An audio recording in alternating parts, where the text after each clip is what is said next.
Lord of Mysteries, The Arrival of the New Black Emperor by author Huo Yang. Chapter 721-730. When, the son, Derek heard Hobert's words, he was initially a bit confused. How could the omniscient and omnipotent Lord steal Omibella's fate? But then he quickly understood. Blasphemer, Aemon was a child of the ancient sun god. It was said that Aemon was born with the uniqueness of the error pathway. As everyone had guessed in a previous transaction, that should have been the Beander characteristic expelled by the ancient sun god by having children, in order to stabilize his state. The other members also understood what the emperor meant after a moment of thought. Immediately after, they suddenly gained a very clear understanding of the hierarchical difference between uniqueness and angels. In front of a uniqueness holder, even an angel's fate could be stolen. And even Omibella's relatives didn't discover it. The subsequent events didn't need Hobert to explain. Everyone could understand that after Lilith obtained Omibella's fate, she existed in this world as the Giant Queen, and later even became the Earth Mother, only actively revealing herself during the current God War in the Fifth Epic. Of course, this must have been due to the Evernight goddess using the power of secrecy to help keep it a secret, which is why no one discovered it. As he thought of these things, the hanged man, Alger's gaze solidified slightly, a conspiracy spanning 2,000 or 3,000 years. He instinctively recoiled, feeling a fear originating from his soul towards the Evernight goddess and the Earth Mother. The others had similar feelings. Star, Leonard, as if realizing it belatedly, said, "No wonder the Night Goddess Church stopped promoting the title, Scarlet Dominance, a few days ago and changed the prayer gesture of drawing a red moon to pointing at scattered stars." Hermit, Catalia speculated, did the Evernight Goddess make a deal using the authority of the moon domain? But Klein thought of the truth, and he manipulated the world to say the uniqueness of the moon pathway, or a sequence 1 characteristic, is with the Evernight goddess. Several previous transactions had touched upon the whereabouts of the moon pathway's uniqueness, and each time Hobert changed the subject when it came up. Klein, associating it with the goddess's honorific name, had long suspected whether the uniqueness of the moon pathway was with the Evernight goddess. Regarding the world's conjecture, everyone looked to the emperor for confirmation. Hobert didn't explain anything, he just smiled and nodded. Everyone immediately understood that the world had guessed correctly. Star, Leonard asked curiously, when did the goddess obtain the authority of the moon pathway? Catalia speculated again, perhaps during the God War of the Second Epic. Everyone sighed again. They couldn't have been planning this God War since the Second Epic, could they? That would be too terrifying. The other members were more willing to believe that it was just a coincidence. But thinking of coincidence, their hearts skipped a beat again, because it reminded them of Adam. If it was truly a coincidence, it would still be very terrifying. Immediately after, everyone thought that the Evernight goddess and the Earth Mother were both deities, so they should have nothing to do with Adam. Magician, Furs said, no matter what, the authority of the moon domain has returned to the Blood Ancestor. Just over a month ago, April, the Blood Ancestor, had even visited Longtail Island. At the time, Furs would never have imagined that the one she warmly entertained was the Blood Ancestor. Upon hearing Miss Magician's words, the other members couldn't help but look at Mr. Moon, hoping to get evidence of the authority's return from him. But at this moment, Mr. Moon still seemed to be in shock, his expression still somewhat erratic. Among the Tarot Club members, the most shocked member after hearing those messages was Moon Emlyn. At this moment, his mind was still. Mother Goddess is ancestor is Mother Goddess. This made him take a deep breath. So, I never changed my faith. No wonder I still liked going to the Harvest Church even when the priest didn't give me corresponding psychological suggestion. It was because my intuition told me that Mother Goddess is ancestor. Thought after thought flashed through Emlyn's mind. So, the ancestor favored me and made me the savior of the blood race. As he thought, he began to believe that he was the most devout blood race. Furs watched as this blood race seemed to emerge from his shock, and then she smiled and said, Mr. Moon, wait a little longer, perhaps you will become the Archbishop of the Earth Mother Church. No, it should be the Earth Church's plenipotentiary representative to the blood race. Emlyn finally reacted. Why? He thought the ancestor would keep the blood race in their previous state, not directly merging with the Earth Church. Leonard smiled and said, since the Evernight goddess no longer has the title, Crimson Moon, then the Earth Mother will soon have a similar honorific name, which cannot be hidden from other churches. Hobert thought to himself, that's not necessarily true. According to the plan of Earth Mother Lilith, they intend for Lilith's personality to become a god first, using the influence of the Mother Goddess of Depravity on Lilith to try and find the Mother Nest first. However, at this moment, he had no intention of offering an explanation. After hearing Mr. Starr's words, Emlyn suddenly envisioned such a scene. His fellow clansmen who had mocked him for believing in the Earth Mother would line up to come before him and receive his baptism. Thinking this, Emlyn's mood became extremely joyful, and he couldn't help but slightly raise his chin. At this moment, Klein manipulated the world and said, I suddenly thought of a question. Why did Harvest Goddess Omibella die in City of Silver? And not in the Giant Court, or somewhere else? The other members were first stunned, and soon they also realized that this point was indeed a bit strange. Logically, the Beander characteristic of Harvest Goddess should have been taken by the ancient sun god, or somewhere in the Giant Court. Why would it be in City of Silver? Derek speculated, perhaps it was because City of Silver previously worshipped the Giant Queen. He explained, I just learned that before worshipping the omniscient and omnipotent Lord, City of Silver did not worship Giant King, but Giant Queen. So that's how it was. The members of the Tarot Club felt that it made sense now. The world nodded slightly, accepting this answer, and then looked at Hobert for confirmation. Hobert, however, smiled and said, there is indeed a secret here.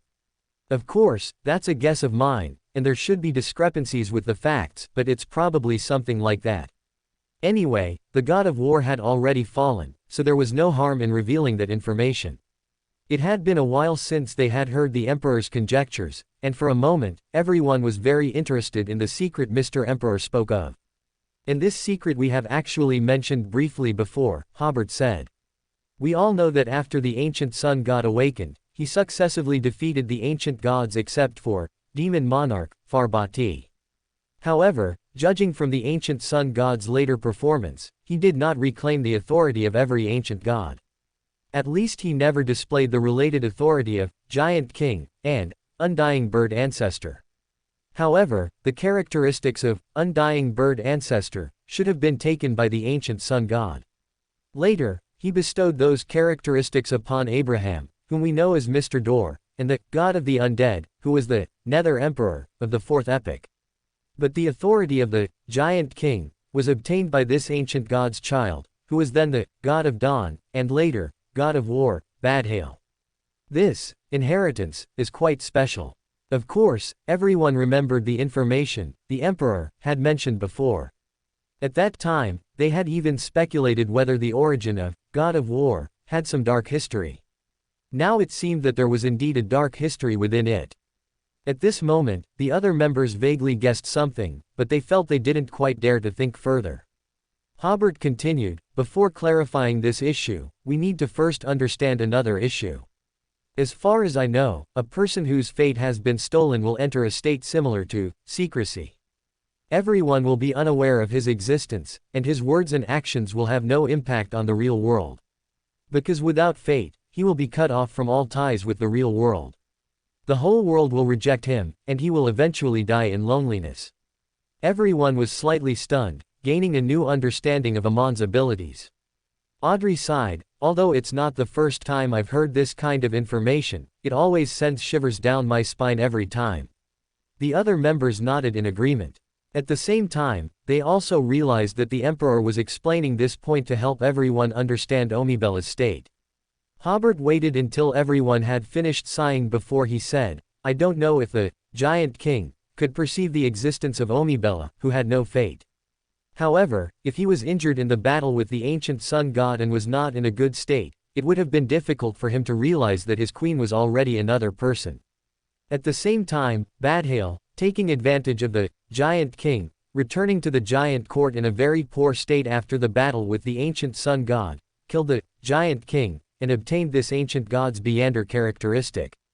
Everyone had already received too many surprises today, but this news still surprised everyone greatly. Especially Derek, who felt that the honor of warrior had been ruined by Badhail. But everyone was mentally prepared. Despite the surprise, they didn't seem surprised by it. Alger still thought to himself, I knew it, every deity has some dark history. Hobert continued amidst everyone's surprise, I don't know if the giant queen, who had already been swapped, helped at that time. But it can be basically concluded that the main person who acted was Badhail. Omibella, in a state of no fate, witnessed all of this, but she could do nothing. Finally, she watched her son replace his father and become the god of war, and watched her son recognize another person as his mother. Under such a severe blow, she wandered to City of Silver, which worshipped her, and in resentment and curses, she fell in City of Silver, forming a divine sealed artifact.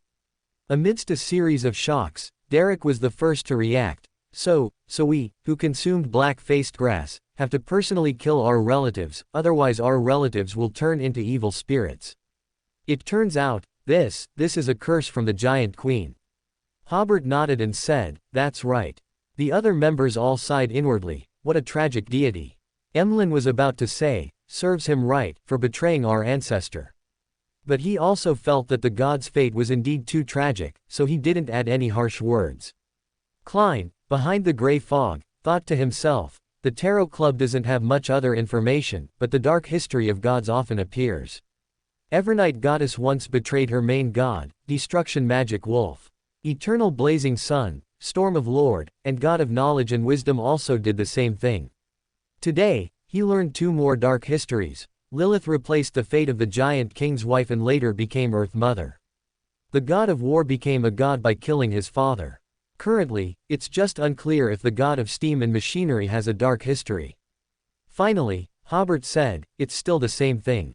The process of the god of war becoming a god is just a guess, but it's probably like this.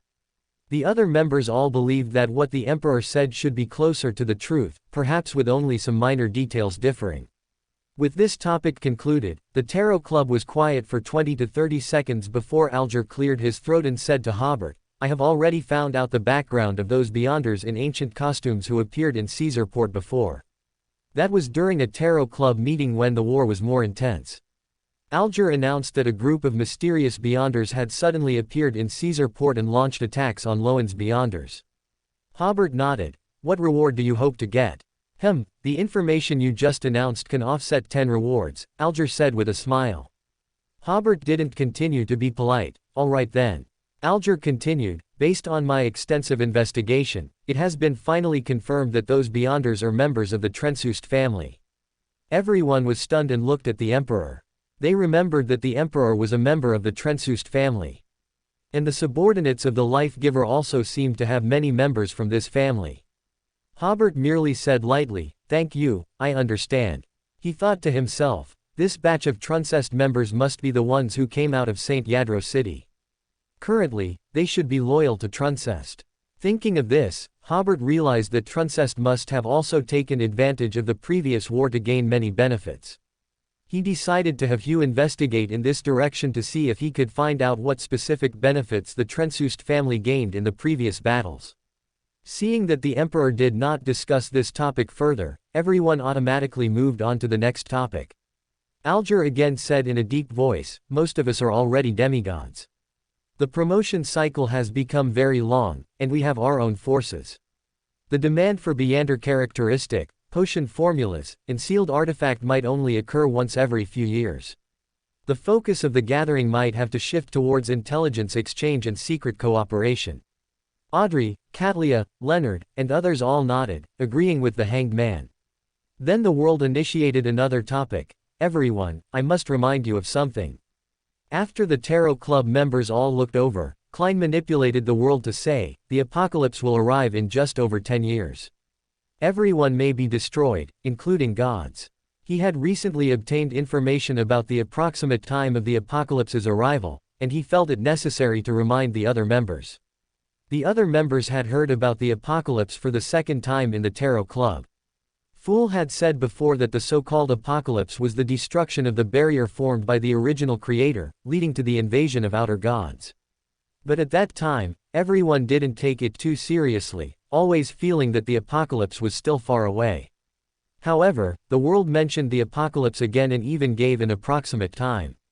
In other words, the arrival of the apocalypse had no room for delay, and it was not far from now. Upon hearing this news, Audrey still felt a hint of confusion. The apocalypse is coming in just over 10 years, what can I do? Alger's first reaction was that Gehrman Sparrow was disrespectful to Fool because Fool was also a god. But he quickly dismissed this idea. After all, the world was Fool's dear, the most devout believer.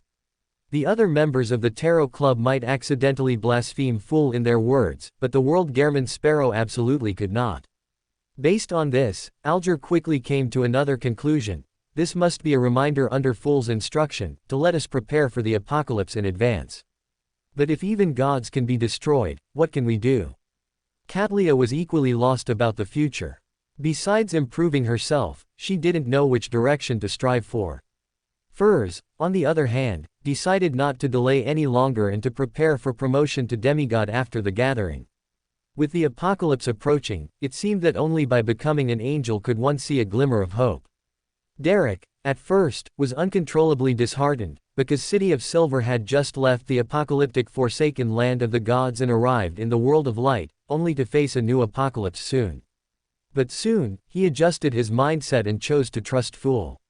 Since this great existence could rescue City of Silver from the forsaken land of the gods, he could also prevent the arrival of the apocalypse. Emlyn couldn't help but frown. Although I am the savior of the blood ancestor during the apocalypse, I never thought the apocalypse would come so quickly. I am only a earl. He suddenly felt like a student who had only attended a few days of class and was suddenly about to face an exam. Of course, this also made him a little excited, as he would soon fulfill his mission and demonstrate his greatness before his kin. Hobert realized that he should consider the plan of becoming an Old One. Only by becoming an Old One could he directly confront the coming apocalypse. Leonard had heard about the apocalypse prophecy from the old man Pallas Zoroast, but he didn't know why there would be such a development, so he asked, why will the apocalypse suddenly descend? There are no signs at all right now. After the Antarctic journey, Hobert roughly understood why the apocalypse would appear. The apocalypse is bound to happen. This seems to be the life-giver's method of gathering Saphira and Beander characteristic. Klein manipulated the world to respond to Leonard, it's just that you haven't discovered the signs. Do you think the recently concluded War of Gods would break out without any reason?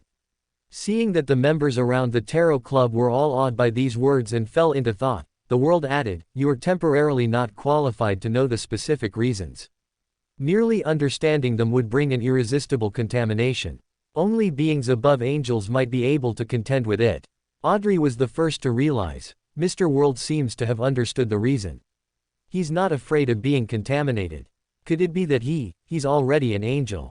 Is he? She took a deep breath. This is the second angel among the Tarot Club members.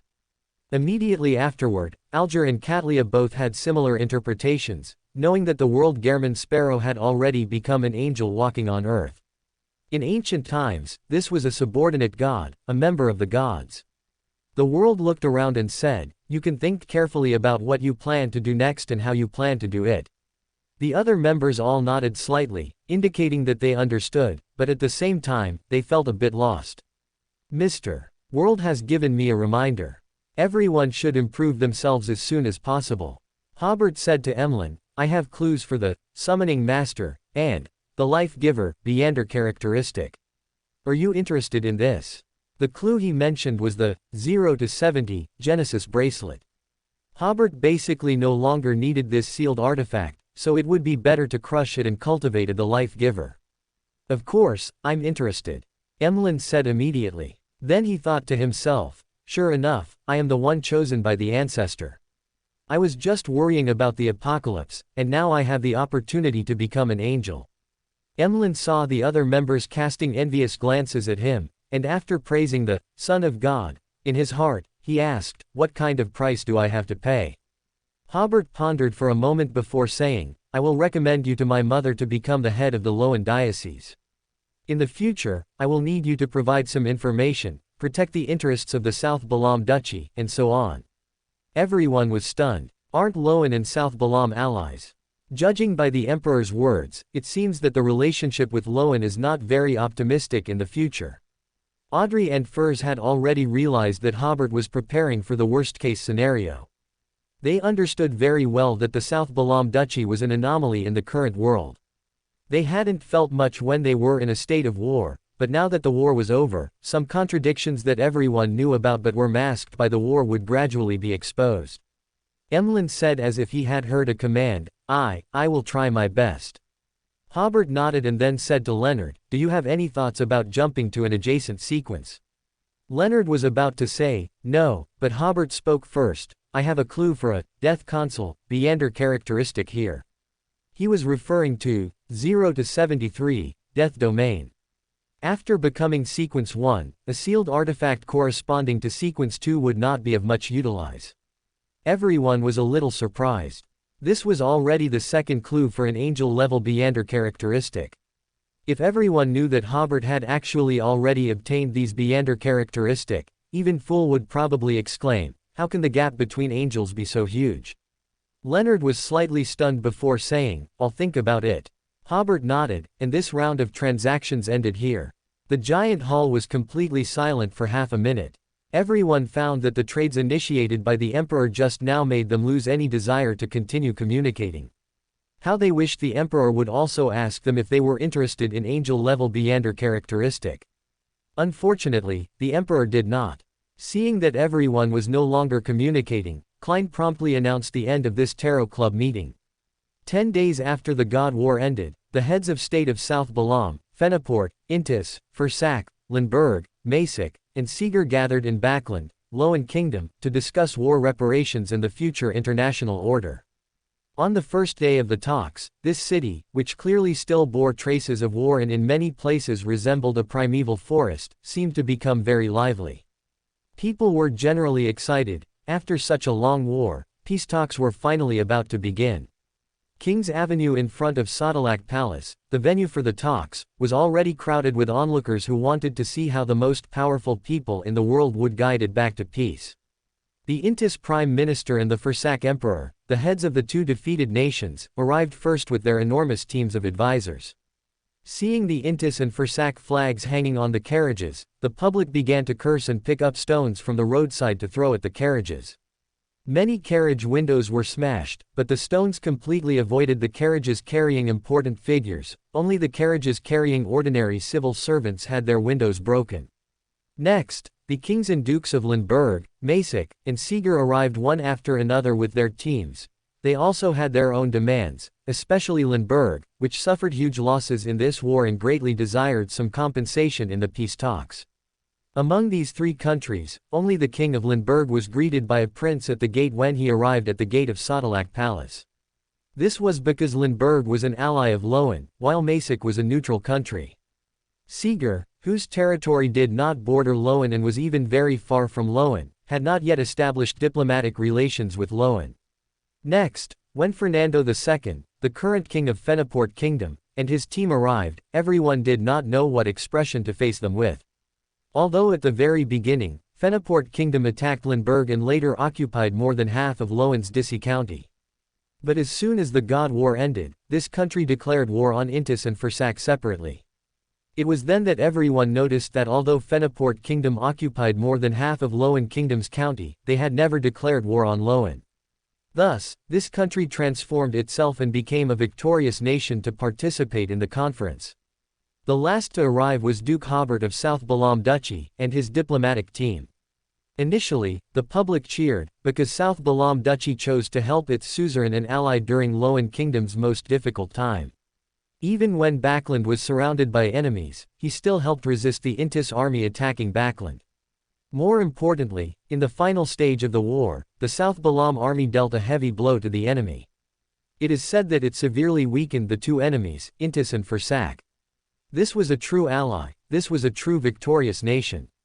But everyone's cheers quickly turned to surprise, because the vehicle carrying Hobert and his wife was not pulled by horses, yet its speed was even faster than a horse-drawn carriage.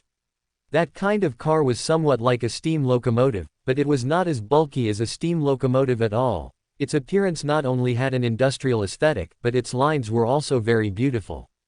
It was only when Duke Hobert and his wife Audrey stood up from the back seat and waved to everyone that they regained their senses and continued to cheer for them. Behind them, the entire South Balam Duchy delegation traveled in this new type of vehicle. This scene was quickly sketched by several major newspaper reporters or captured by box cameras, and it would be the headline of today's extra edition: Duke and Duchess of South Balam attend peace conference in new type of transportation. Then, reporters swarmed after the motorcade, because a second headline for an extra edition quickly appeared: King Gowinton II of Loan Kingdom personally greeted them at the palace gate. The king and the duke warmly shook hands and expressed their vision for peace. Just as Hobert was about to enter, he suddenly took off his top hat and said to everyone, "We will bring peace and well-being." Amidst everyone's cheers, he then entered the palace gate and arrived at the pre-arranged negotiation venue. The doors closed, and the huge venue was bustling with people, officials, diplomats, and translators totaled over 500. At 9 o'clock in the morning, the peace talks officially began. As the host of Sodalak Palace, Gowinton II spoke first, explaining the harm caused by the war initiated by Fursak Empire to the entire North Continent since last year. The Fursak Emperor's face grew paler and paler as he listened, because he could hear Gowinton II's animosity towards Fursak. After the king's speech, Prime Minister Aguhide of Loan Kingdom continued to speak, clarifying that the main topic of these peace talks was to demand war reparations, that Fursak and Intis must surrender all their colonies, and that the victorious nations would rebuild a new international order, and so on. Fursak and Intis had nothing to say about this. After all, they had lost the war, and if the war could be concluded with colonies and reparations, these were acceptable terms. After the host delivered the programmatic speech, the substantive negotiations began. Aguhide, with his two small mustaches, presented 4 demands to the defeated nations. First, war reparations of 36 to 38 billion gold pounds. Second, cede all colonies in the South Continent. Third, Fursak Empire must surrender control of the northern shore of the Intersea. Fourth, Intis Republic must withdraw from the Central Plateau. Although these demands sounded excessive, everyone knew that there was plenty of room for bargaining. Immediately after, Hobert presented 2 demands to the defeated nations. First, in more than a dozen industries such as electricity, alcohol, and tobacco, no tariffs or any form of taxes shall be levied on the victorious nations, and the construction of related factories and the establishment of companies can be built and opened in the territory of the defeated nations without their consent. Second, the defeated nations must hand over 10,000 intact heavy artillery and field guns, as well as 30,000 intact heavy machine guns, 2,000 airships, 20 capital ships, 30 heavy cruisers, 80 submarines, and 10,000 brand new machine tools of various types. Hearing the demands of these 2 individuals, the Fenaport Kingdom and the King of Limburg secretly hid their own demands. They secretly exclaimed in their hearts that these 2 were truly ruthless. One wanted to turn the 2 defeated nations into second-rate countries, and the other wanted to completely control the economy of the defeated nations and carry out an arms disarmament and industrial disarmament. In comparison, the demands prepared by the 2 victorious kings, Fenaport and Limburg, were truly unspeakable. The Fursak Emperor and the Intis Prime Minister did not expect the victorious nations' demands to be so excessive and refused to sign such an agreement. The Emperor of Fursak even declared, "We would rather fight another world war than accept such harsh terms." Hobert smiled and said, "Fight again. What will you fight with?" In this war, South Balam Duchy's losses were not significant. However, the entire North Continent was devastated, only 1/3 of Intis's army returned, and more than half of the Fursak army perished.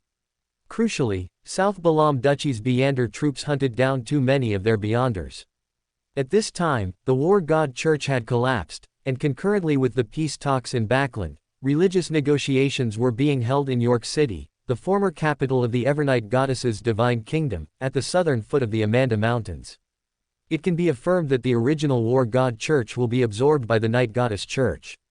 The religious forms of various countries will also undergo significant changes. The Church of Steam and Machinery is very likely to be driven back to Intis, and the Eternal Blazing Sun Church should also lose its missionary rights in the colonies of the Intis Republic.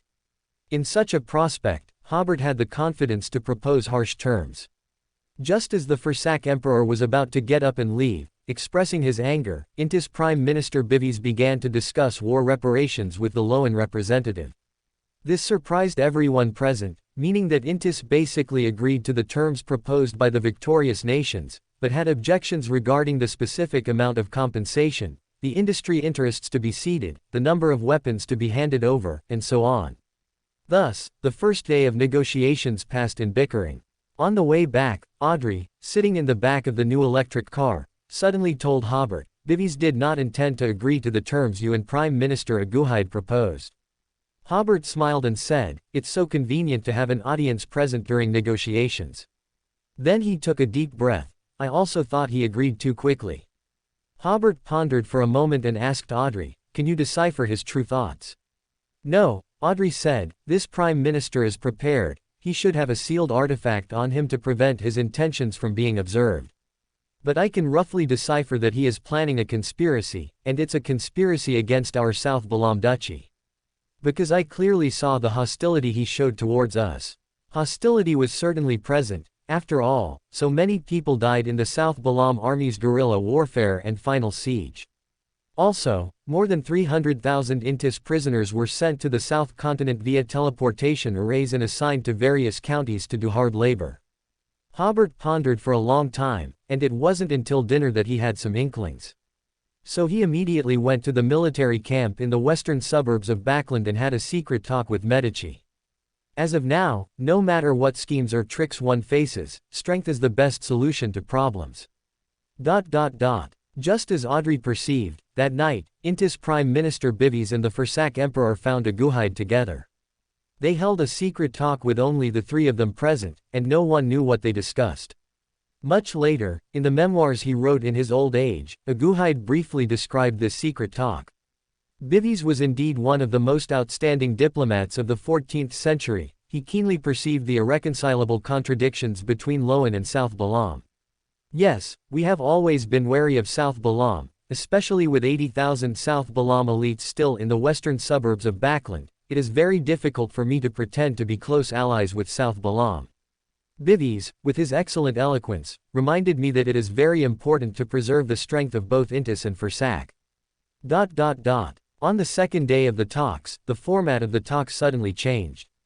The demands previously made by the Loan Prime Minister and Duke Hobert were not made the first topic of the peace talks. Instead, Intis's demand for South Balam to release Intis prisoners became the first topic. Bivies, a man in his 40s and not very tall, spoke with a highly inflammatory tone. We all know the tragedy that occurred in Asan City, where hundreds of thousands of soldiers and civilians died in the flames of war. Although we are a defeated nation, in a civilized world, we also have the right to demand basic human rights for prisoners. I implore everyone to help me persuade Duke Hobert to release the prisoners as soon as possible, because with each passing day, countless prisoners will lose their lives. This caused the delegations from various countries to discuss animatedly and look towards Hobert, but they dared not actually try to persuade the Duke. Hobert smiled and said, we will release Intis as prisoners, because they eat too much and will bankrupt the South Balam Duchy. Regarding this joke, some people gave polite, knowing smiles, while others laughed genuinely. But they immediately realized that showing smiles at this time was somewhat inappropriate, so they quickly suppressed their laughter. Bivies looked coldly at Hobert. His previous speech was actually a trap, aiming to make Hobert explain the Asan City slaughter, and guide Hobert to retaliate by describing the Intis soldiers' mistreatment of the Loan people. Who knew Hobert would make such an insipid joke? Then Hobert said, ladies and gentlemen, have you noticed a problem? Currently, we do not have an organization specifically for resolving international disputes and mediating wars, which is intolerable for a civilized world. Our side proposes to first establish the League of Nations and then proceed with peace talks. He gestured to Benson. This is the founding draft of the League of Nations. Please take a look. Benson led people to distribute materials to the delegations of various countries. This change once again made everyone realize that the dynamics among the negotiating parties had shifted somewhat, because until this moment, Aguhide, who had been relatively tough on the defeated nations yesterday, had not yet expressed his stance. Hobert's proposal to establish the League of Nations disrupted Bivis's plan. After roughly reading the draft provided by the South Balam Duchy, Bivis couldn't help but frown. because this draft did not directly target Intis and Fursak, yet it felt like it was aimed at them everywhere. The Fursak emperor hadn't fully realized the seriousness of the issue. He asked Hobert, why isn't Fursak included among the countries that can be called rotating presidents? Hobert smiled and asked, do you think a defeated nation can have such power? A huge turn of events occurred in the negotiations that day. Aguhide first refrained from commenting on the Fursak issue, then greatly relaxed the conditions for reparations, stating that only compensation for the losses in the Backland area and Takville Plain, as well as military subsidies and pensions, would be required, totaling approximately 3 billion gold pounds. The industrial city on the Janai southern bank, which suffered the most damage, was not included in the compensation scope. This was clearly unreasonable. However, considering that Earl's Light had made significant investments in that area during the war, it seemed not difficult to understand. This was, in fact, already subtly targeting the South Balam Duchy. Just as Hobert had predicted, considering the balance of interests and power, and due to concerns about the South Balam Duchy's internal governance model without nobility, LotM showed a tendency to side with Intis and Fursak. He could even imagine how Bivi's persuaded Aguhide, are you going to let South Balam unify the entire South Continent? It was also during the night yesterday that Hobert realized the emergence of the South Balam Duchy had brought about immense changes to this world. If not for the South Balam Duchy, although Intis and Fursak were both defeated nations, their military and economic strengths had not been significantly weakening. Conversely, the LotM kingdom, being crippled, dared not make excessive demands, and therefore LotM did not receive much in reparations after the war. It was precisely because of the South Balam Duchy that Intis and Fursak were also crippled, giving LotM the confidence to make harsh demands on the defeated nations. However, the second butterfly effect triggered by the South Balam Duchy gradually became apparent. After the war on the North Continent ended, the ruling classes of this world began to target the South Balam Duchy, which had a new political model. Thus, Hobert used the strategy of establishing the League of Nations to disrupt Bivis's intentions. For a time, the peace talks entered a stage of bickering. Hobert simply bickered along with them. Until the sixth day of the peace talks, at 8 a.m., everyone was about to continue discussing the establishment of the League of Nations. Hobert suddenly had his subordinates unfurl a giant map of the South Continent. He smiled and said, ladies and gentlemen, before the talks begin, I have an announcement to make to everyone. As the talks begin today, the South Balam army has already advanced from 5 directions, attacking Aconcagua State, Cuiaba State, Crisias State, La Paz Special District, and Trinidad Region, respectively. With our current strength, we are confident of ending the battles within half a month. Everyone suddenly let out exclamations like, oh, and storm above. These 5 directions of advance were all colonies of Intis and Fursak, territories that Hobert had planned to incorporate into his domain even before participating in the war. Bivis shouted, South Balam is undermining the peace talks.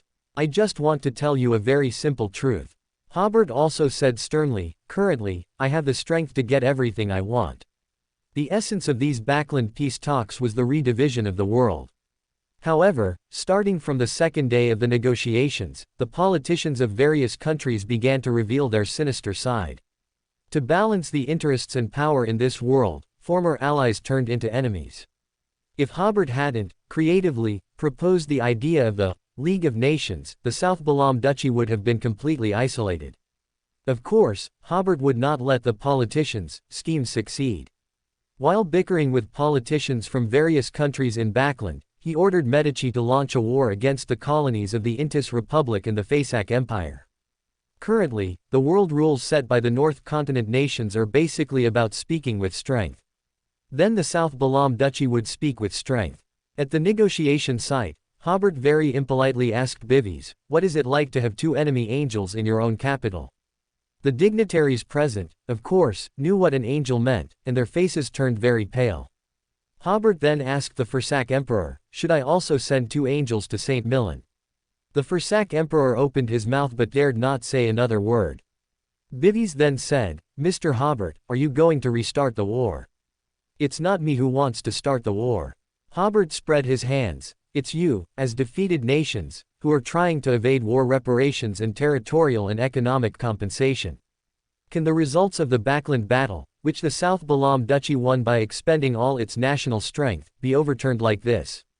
Did so many Loan soldiers and civilians die for nothing? After speaking, Hobert immediately stood up. Before the war in the South Continent ends, I will not continue to participate in the peace talks. You can talk first, talk whatever you want. With that, Hobert led the South Balam delegation away. After a brief stun, everyone smiled wryly. How could they negotiate without the South Balam Duchy present? Even if a result was negotiated, would Hobert accept it? What made them most helpless was that if Hobert did not accept, then at least the situation in the South Continent could not develop according to the agreement they negotiated. So Loan Prime Minister Aguhide had to play the role of mediator. That afternoon, he went to see Hobert and talked for an entire afternoon, and Hobert finally relented. Hobert proposed that the League of Nations should be established first, and then the subsequent peace talks would proceed. Before the peace talks resumed, the war in the South Continent would not stop. Aguhide informed the representatives of other countries, who basically agreed to Hobert's proposal, so the South Balam Duchy delegation reappeared at the negotiation table. However, Hobert did not appear. Audrey and Benson were responsible for continuing the talks. The negotiation process suddenly accelerated this time, taking only 3 days to revise the draft for the establishment of the League of Nations. On the 10th day of the peace talks, the League of Nations was declared established, and on the same day, governments of various countries issued statements expressing support for the establishment of the League of Nations. This organization, abbreviated as the League of Nations, is headquartered in Backland. All countries that participated in this war jointly formed the League of Nations Committee, with Loan, South Balam, and Fenaport rotating as the committee's presidents. The president has the power to initiate hearings on certain international disputes, but does not inherently possess the power of arbitration. After hearing the contents of the hearing, the committee members will vote on whether to pass a resolution to resolve the dispute, and the 3 rotating presidents all have veto power. The establishment of the League of Nations was immediately reported by major media outlets, all saying that this was a sign of the world moving towards greater civilization. Hobert, meanwhile, felt the potion within his body once again showing clear signs of digestion. The establishment of this international organization meant that he had disrupted the original international order, which was, of course, a form of slaying order.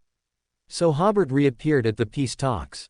He skipped the alliance of interests formed with Loan and directly discussed war reparations with the 2 defeated nations. Previously, Loan and South Balam intended to jointly discuss large amounts of reparations and various compensations from the defeated nations, and then the victorious nations would divide the obtained compensation among themselves. But because Loan and South Balam had some disagreements, South Balam simply demanded compensation directly on its own. Hobert's demands were that the defeated nations must compensate South Balam at least 3.5 billion gold pounds. The 5 colonial areas currently being attacked by the South Balam Duchy would belong to the South Balam Duchy, and South Balam would obtain special operating rights in many industries of the defeated nations. Inspired by Hobert, Fenaport, Limburg, and Masick also began to describe their country's demands. The losses of Limburg and Masick were actually caused by the Fenaport kingdom, but at this time, they were also demanding compensation from the defeated nations. Even with the League of Nations as a prerequisite, this negotiation was a back-and-forth struggle, requiring a long period of debate to form a resolution, which could easily be overturned in the next day's meeting. The only thing everyone tacitly agreed upon was that the South Balam Duchy obtained the 5 colonies they requested. After all, Intis and Fursak had lost morale by this point. At the beginning of the war, those colonies had surrendered or abandoned their cities, almost without much effort, and Medici had already taken de facto control of these 5 colonies. On this matter, there was no dispute among them. However, Hobert's other demands were still under negotiation. Although Hobert still appeared very strong, he clearly understood that with the current strength of South Balam, controlling these 5 colonies and the 3 states ceded by Loan from East Balam was already the limit. Before South Balam joined the war, negotiations with Loan had already been completed, and after joining the war, the South Balam Duchy had successively taken over 3 states from East Balam. This was Loan's condition for South Balam's military involvement, and at the same time, the South Balam Duchy obtained many franchise rights in various fields within the Loan kingdom. Precisely because too many benefits were gained at once, requiring a large number of people to supplement, South Balam was currently recruiting soldiers and conducting a nationwide mobilization to establish rule in the new territories. Therefore, Hobert had not initiated new wars, but instead had Audrey and Benson utilize diplomatic strategies to negotiate with representatives from other countries. Hobert, on the other hand, seemed to not focus much on the negotiations, but instead often chatted with his old friend Leonard in Backland, appearing too lazy to bother with these politicians. Over the next month or so, Backland witnessed a grand diplomatic drama. Under the leadership of Audrey and Benson, the South Balam Duchy first formed an alliance with Fenoport and Limburg to oppose Intis, demanding that Intis withdraw from the Central Plateau and that the Republic's army size not exceed 150,000. This was very much in line with the interests of Fenoport and Limburg. If the Intis Republic weakened, they would gradually become stronger. Intis Prime Minister Bivis's counterattack to this was, invite the Balam Empire's delegation to the meeting. Although the Balam Empire had not participated in the war, Intis's reason was, it is a major power in the South Continent and should have a seat in the League of Nations. At the League of Nations meeting, this proposal received approval from some countries for various reasons, and the Balam Empire thus gained a legitimate seat in the League of Nations. The Balam Empire bordered South Balam and felt threatened by it, so this delegation naturally harbored hostility towards the South Balam Duchy. While responding to the Intis Republic's countermeasures, Audrey also teamed up with the Loan Kingdom to plan the establishment of the Intersea Industrial Zone. The entire Intersea coast would be developed into a huge industrial park, with Loan, as a victorious nation, leading its management. Regarding the occupied territories on the north shore of the Intersea, Benson proposed a motion highly favorable to Loan. The victorious nations would jointly send troops to occupy it, and all expenses for these soldiers' supplies and stationing would be borne by the Fursak Empire. This once again shook Aguhide, because Loan had always had the desire and idea to completely deprive Fursak of its industrial potential. Most of the Fursak Empire's industries were on the north shore of the Intersea. If they gained control there, Fursak would no longer pose a threat, while Loan's industrial strength could be enhanced. Crucially, the plan proposed by Benson resolved Loan's current shortage of soldiers, thus eliminating Loan's last bit of concern. Intis's counter to this was, suggesting the establishment of a nation in the northern part of the South Continent, centered on the Pa River Valley, to protect the interests of the North Continent countries.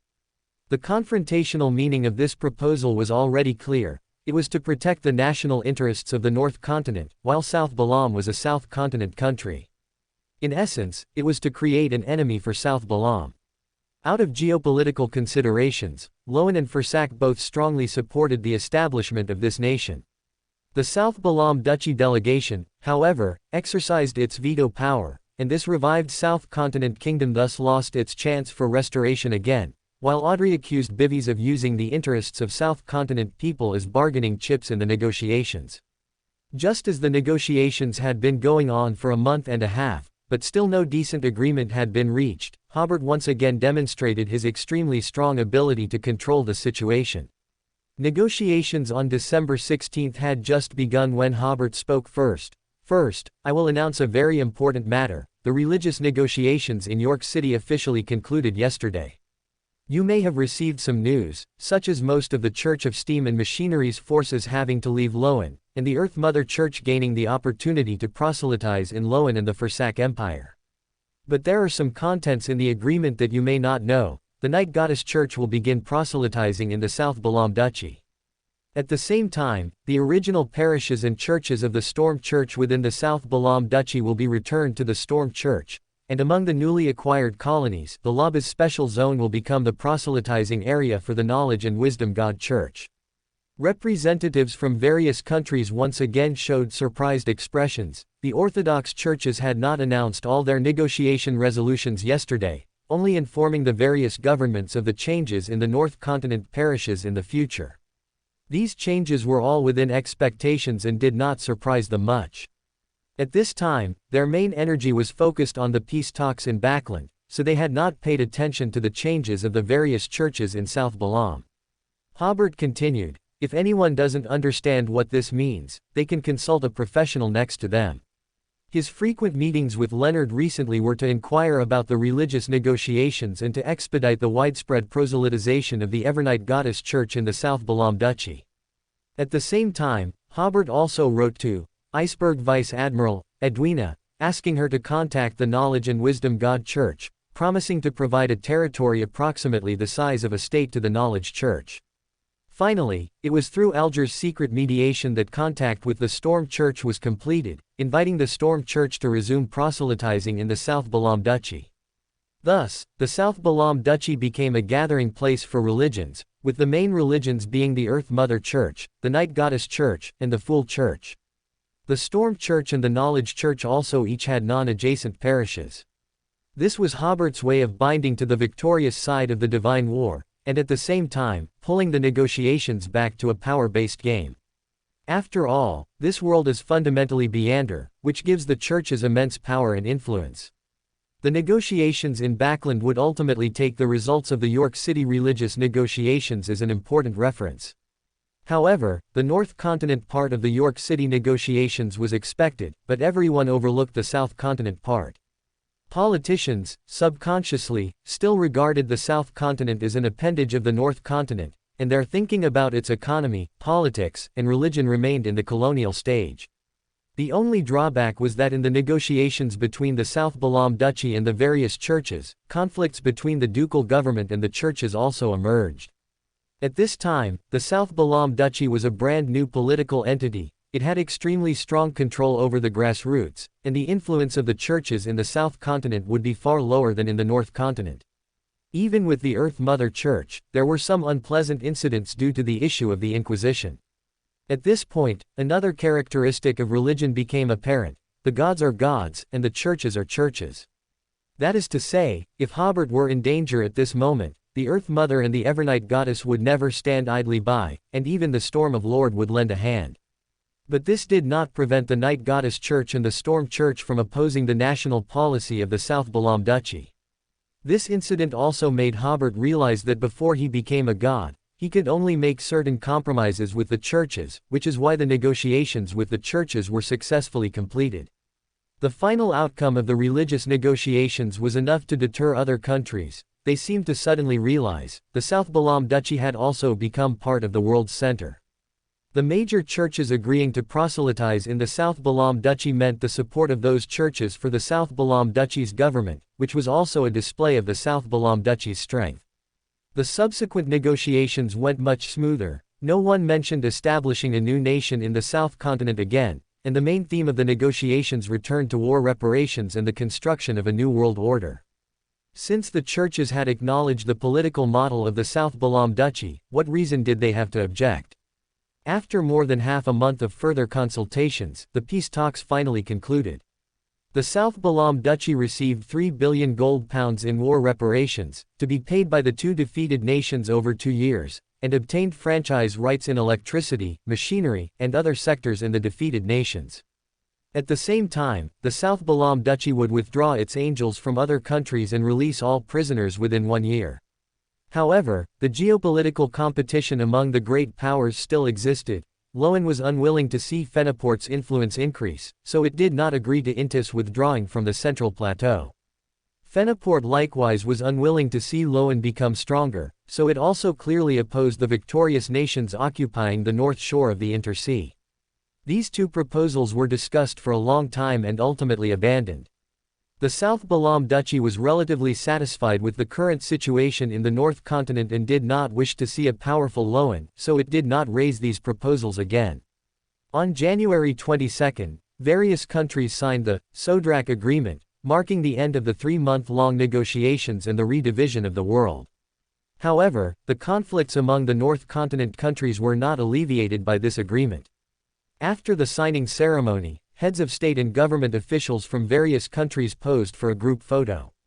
LotM King Gowinton II stood in the very center of the first row, with Hobert to his left, and Intis Republic Prime Minister Bivies to Hobert's left.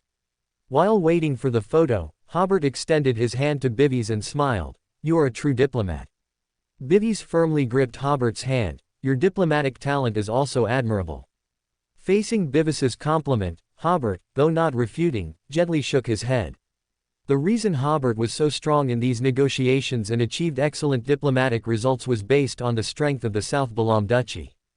As the prime minister of a defeated nation, Vives became the third most active national representative after Hobert and Aguhide. It can be said that he used the competition among great powers to preserve Intis's status as a first-rate nation and also protected the Fursak Empire in the process. During the subsequent press conference, representatives from various countries answered questions from reporters. In fact, this was just a formality. The reporters' questions had already been submitted to the dignitaries, and they were well prepared. When reporters questioned Hobert, he was also well prepared for the first two questions, answering flawlessly. When it was the LotM Evening News reporters' turn to ask the third question, the reporter stood up and asked, "Duke, why does the South Balam Duchy not allow people to become wealthy? Why does it seal itself off?" This question immediately surprised many people, as it was clearly very aggressive. Then everyone looked at Hobert, watching the Duke's reaction. Audrey, in the audience, felt a little uneasy, as this question was not part of the plan. Hobert gave the reporter a cold look. "Have you been to South Balam?" The reporter was slightly stunned. I have. I once went with a special envoy's delegation." Hobert then asked, "Then what did you see at that time?" Without waiting for the reporter to answer, Hobert spoke first. "Everyone can check the LotM Evening News's report after the LotM special envoy's delegation returned. If I remember correctly, the newspaper at the time highly praised South Balam's initiatives in infrastructure construction and poverty alleviation. Now I don't know for what purpose this reporter is asking such an obviously biased question. I refuse to answer such a ridiculous question and express my doubt about the professionalism of the LotM Evening News. At the same time, everyone is welcome to South Balam. You can observe this country for yourselves. Is it really like the malicious slanders of some unscrupulous evening newspapers?" Other reporters immediately wrote down Hobert's answer. This interlude was enough for a major report. The press conference ended, and Hugh, disguised, was already waiting for Hobert outside the venue. She naturally followed Hobert and Audrey onto the tram before saying, "I've already sent someone to investigate that reporter. It's said that people from the LotM Ministry of Foreign Affairs contacted him yesterday." Hugh's efficiency was due to the Meander communication system. After she assigned the task to her subordinates in Backland, she received feedback in just over 20 minutes. Not a single person from the South Balam Duchy delegation had even left the main hall when Hugh had already obtained the intelligence she needed. Audrey, sitting on Hobert's other side, sighed with emotion. This is not surprising. During the talks, she could vaguely feel the isolation of the northern nations towards the South Balam Duchy. This was not a problem that could be resolved by the church being willing to preach in South Balam. They felt that South Balam's national policy was very unfriendly to them. Of course, Audrey also felt fear from them. Fortunately, during the peace talks, Hobert also stirred up conflicts between the various countries, preventing them from uniting against South Balam. "I know," Hobert said with a smile. "Just in time, we are currently the rotating president of the League of Nations, and we can give LotM a big gift." So, 3 days after the peace talks ended, while the fervor of the talks had not yet subsided, Benson Moretti, the representative of the South Balam Duchy and rotating president of the League of Nations, initiated a hearing on the independence of the Rorstad archipelago. At the hearing, the independence representatives brought by the South Balam Duchy elaborated on their desire for independence, stating that national independence was the best interpretation of democracy and freedom in a civilized society, and expressed hope for support from every freedom-loving country. This hearing caught LotM off guard. During the war, LotM's control over the Rorstad archipelago had weakened, and a wave of national independence had indeed emerged. After the war ended, although LotM immediately mobilized many forces to the Rorstad archipelago, the independence forces were already considerable. Duke Southwell personally went to the Rorstad archipelago to suppress the momentum of the independence movement. However, terrorist attacks on the governor's mansion and the colonial army continued. At the same time, the low-level beyonders in LotM, who had experienced more than a year of brutal war, generally developed war weariness, which led to very low efficiency at the governor's mansion and the inability to completely eliminate the independence faction. At this time, the Sea God Church, once the main force of the resistance, proposed the establishment of a joint government. They were called the United Faction, advocating for the establishment of a parliament in the Rörsted archipelago to govern this rich archipelago, with Loan people occupying half of the parliamentary seats and local people occupying the other half. Although Hobert was very clear that if a country was not established in the fires of war, even if it possessed complete sovereignty, it would be constrained everywhere. But he did not intend to meddle in this matter. This was clearly a proposal orchestrated by Klein through the Sea God Church. Loan basically agreed to the proposal for a joint government, and negotiations between the two sides were currently underway. At this time, the South Balam Duchy suddenly invited more radical independence factions to participate in this hearing. Although Loan eventually used its veto power to resolve it, it exposed Loan's internal troubles to everyone. Of course, the three major powers, Intis and others, would not miss this opportunity and successively joined the ranks of supporting the independence of the Rörsted archipelago. This change forced Loan to accelerate the pace of establishing a joint government, giving up many interests for this purpose. Politicians at this time realized that although the war had ended, this did not mean that the world had entered an era of peace. So, immediately after the peace conference concluded, various countries announced their military expansion plans. Hobert handed over the negotiations with the North Continent to Benson, while he returned to South Balam to inspect the construction progress of the past few months. Upon seeing the appearance of the villages in the St. Norsai region, Hobert sighed, "It feels as if I've been talking with those politicians in Backland for several years." New terraced houses, tall and bright, had been built in the villages. Their architectural style was distinctly different from that of the North-South continent, with red walls and high tiles, an overhanging eave at the front, and also gatehouses and simple corridors. At first, everyone felt awkward, but after living there for a while, they realized the benefits of these buildings. Because the windows were generally opened scientifically, the lighting was very good, and the moisture-proof effect was also excellent. Not only were they tall, but the utilize of rooms was also very flexible, and people gradually got used to them. Especially with autumn approaching in the South Continent, the heated kangs and dragon stoves, designed by Duke Hobert, were deeply loved by everyone. Of course, what people talked about most was the speed of construction. After the harvest and storage of grain were completed, some people from a village would go to the town to fire bricks and tiles, while the rest would concentrate their labor on building houses one by one. Every 2 or 3 days, the entire village would go to the town to transport bricks, tiles, and timber. The bricks and tiles of the South Balam Duchy seemed inexhaustible. No matter when they went to transport them, they would be given as much as they needed. At this speed, on average, a house could be built for one family per day. Hobert had been gone for more than 4 months, and basically half of the civilian housing construction task had been completed. When he left, as far as the eye could see, there were still patches of tents. When he returned, it was already half tents and half new houses. In his view, it was, of course, a great change. At the same time, Hobert sighed, "This is the power of the Beander." If construction work were only done during normal busy farming seasons, it might take several years to achieve such a scale. Only with spring arriving early and 2 seasons worth of grain being harvested in one season could the entire nation's manpower be invested in large-scale construction. Hobert traveled north by carriage, inspecting along the way. Some places built houses slower than the St. Norsai region, while others were much faster.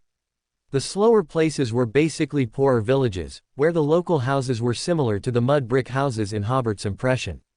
They had to be demolished first, the mud bricks cleaned away, and then new brick and tile houses rebuilt, which made the process slower. The areas with faster progress were towns or cities. The quality of buildings in these places was already quite good, and they only needed to be renovated, so the progress was faster. However, according to the data collected from various places, it might not be until the end of the year, during the second wave of large-scale construction, that all civilian houses could be rebuilt and renovated. Only then would there be manpower to build some public facilities and another batch of factories. Hobert was not very anxious, because he had already felt a significant digestion of the potion, which was an alteration of architectural style and culture, and also a kind of ordination, order killing.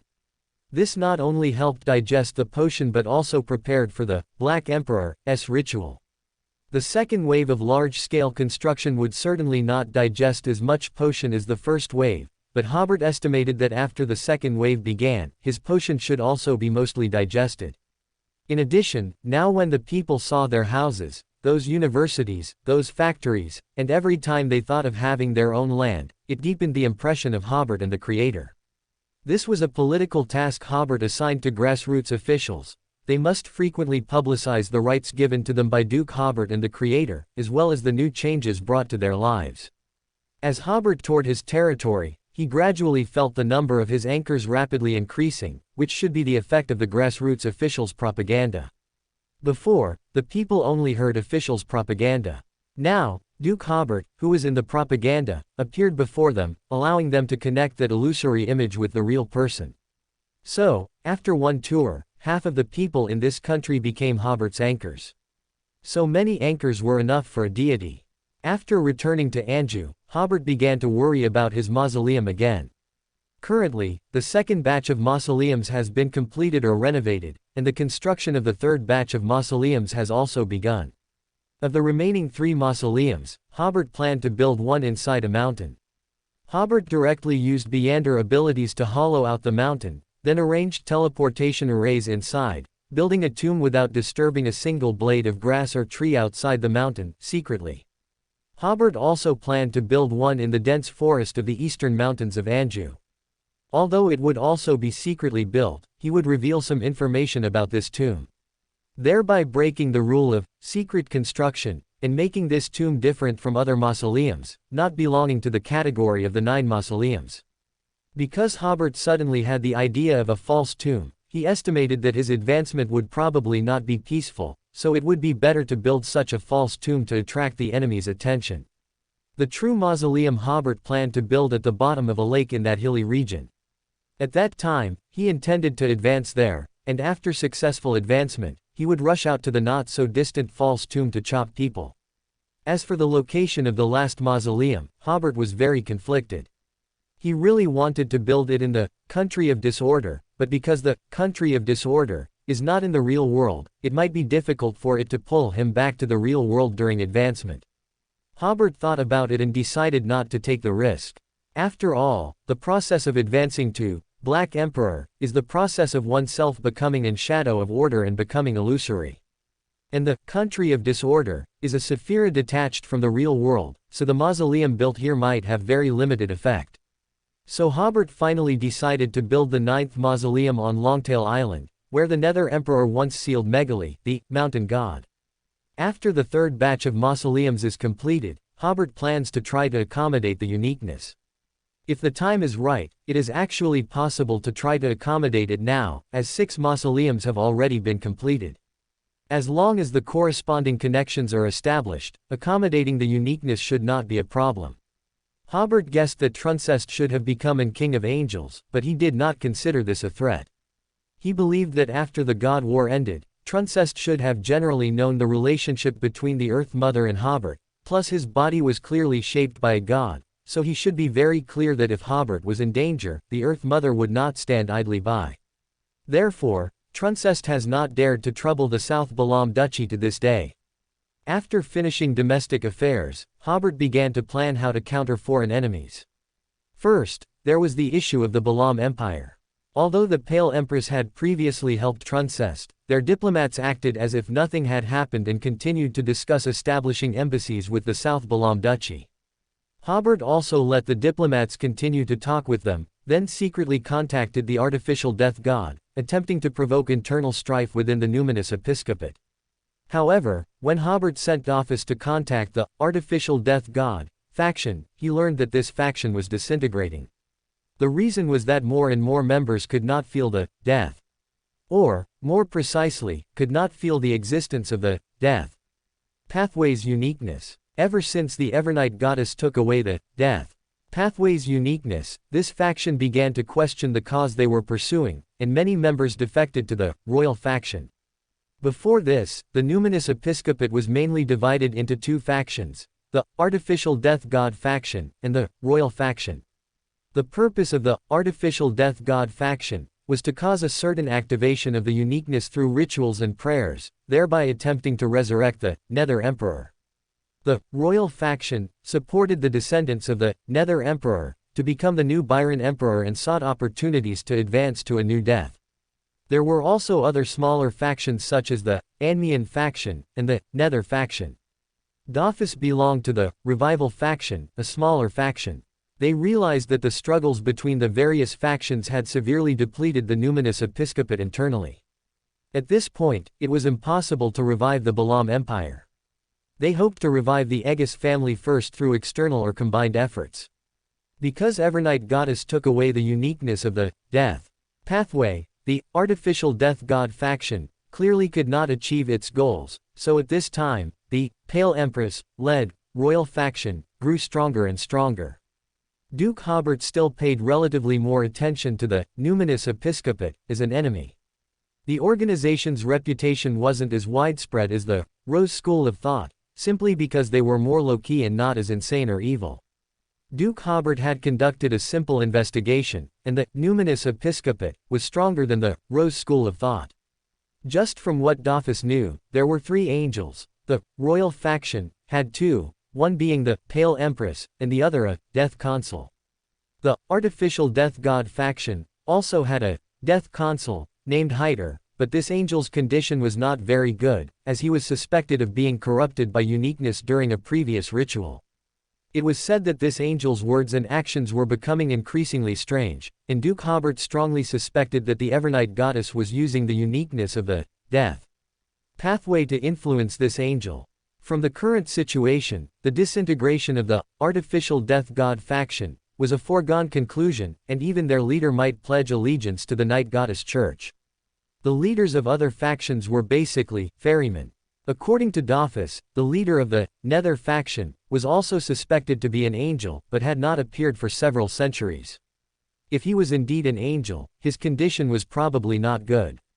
Duke Hobert suspected that the guy might have already been killed by the Rose School of Thought and formed into a sealed artifact, which was later seized by Duke Hobert and named 073 Death Domain. Additionally, Duke Hobert remembered that there was a monster at the angel level from the death pathway in St. Yadro City. Since Truncest had harvested all the Beander characteristic there, Truncest was very likely to utilize the Death Consul characteristic to cooperate with the Pale Empress. In terms of angel-level power, the numinous episcopate was stronger than the Rose School of Thought. Although the numinous episcopate did not have a king of angels like the bound god, the Pale Empress was in a much better state than the divine abomination, SUA. Moreover, the number of demigods, as well as the mid-level forces like Sequence 6 and Sequence 5, were also considerable. The reason Duke Hobert's initial diplomatic strategy towards the Balaam Empire was primarily peace talks was because the war in the North Continent was the priority, making it impossible to also wage war in the South Continent, so the South Balaam Duchy showed extreme restraint. But now it was different. The main forces of South Balaam, including Duke Hobert himself, had returned to the country. The occupation of the 5 colonies and the task of taking over 3 states from East Balaam had also been completed. All units were gradually assembling in Yusong City, where 90,000 regular troops had already gathered, and all Beander units were also being dispatched there. However, the territory of the South Balaam Duchy had just doubled again. The entire southern part of the South Continent was already the Duchy's territory, and those areas in the central plateau of the South Continent, which either had fertile land or rich mineral deposits, were seized by Duke Hobert using the opportunity of war. In Duke Hobert's view, having vast lands that required establishing rule and a new order were crucial actions for digesting the potion and preparing for the god ascension ritual. These were important matters for Duke Hobert.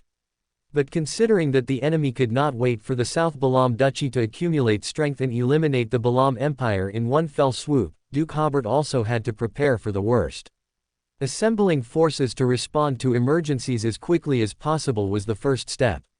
In the second step, Duke Hobert once again employed the strategy of, you fight yours, I fight mine, establishing rule while not affecting the promotion of a balancer and a Duke of Entropy, with his support. With 2 more angels, the Balaam Empire, which now seemed relatively active, would surely not dare to make a peep.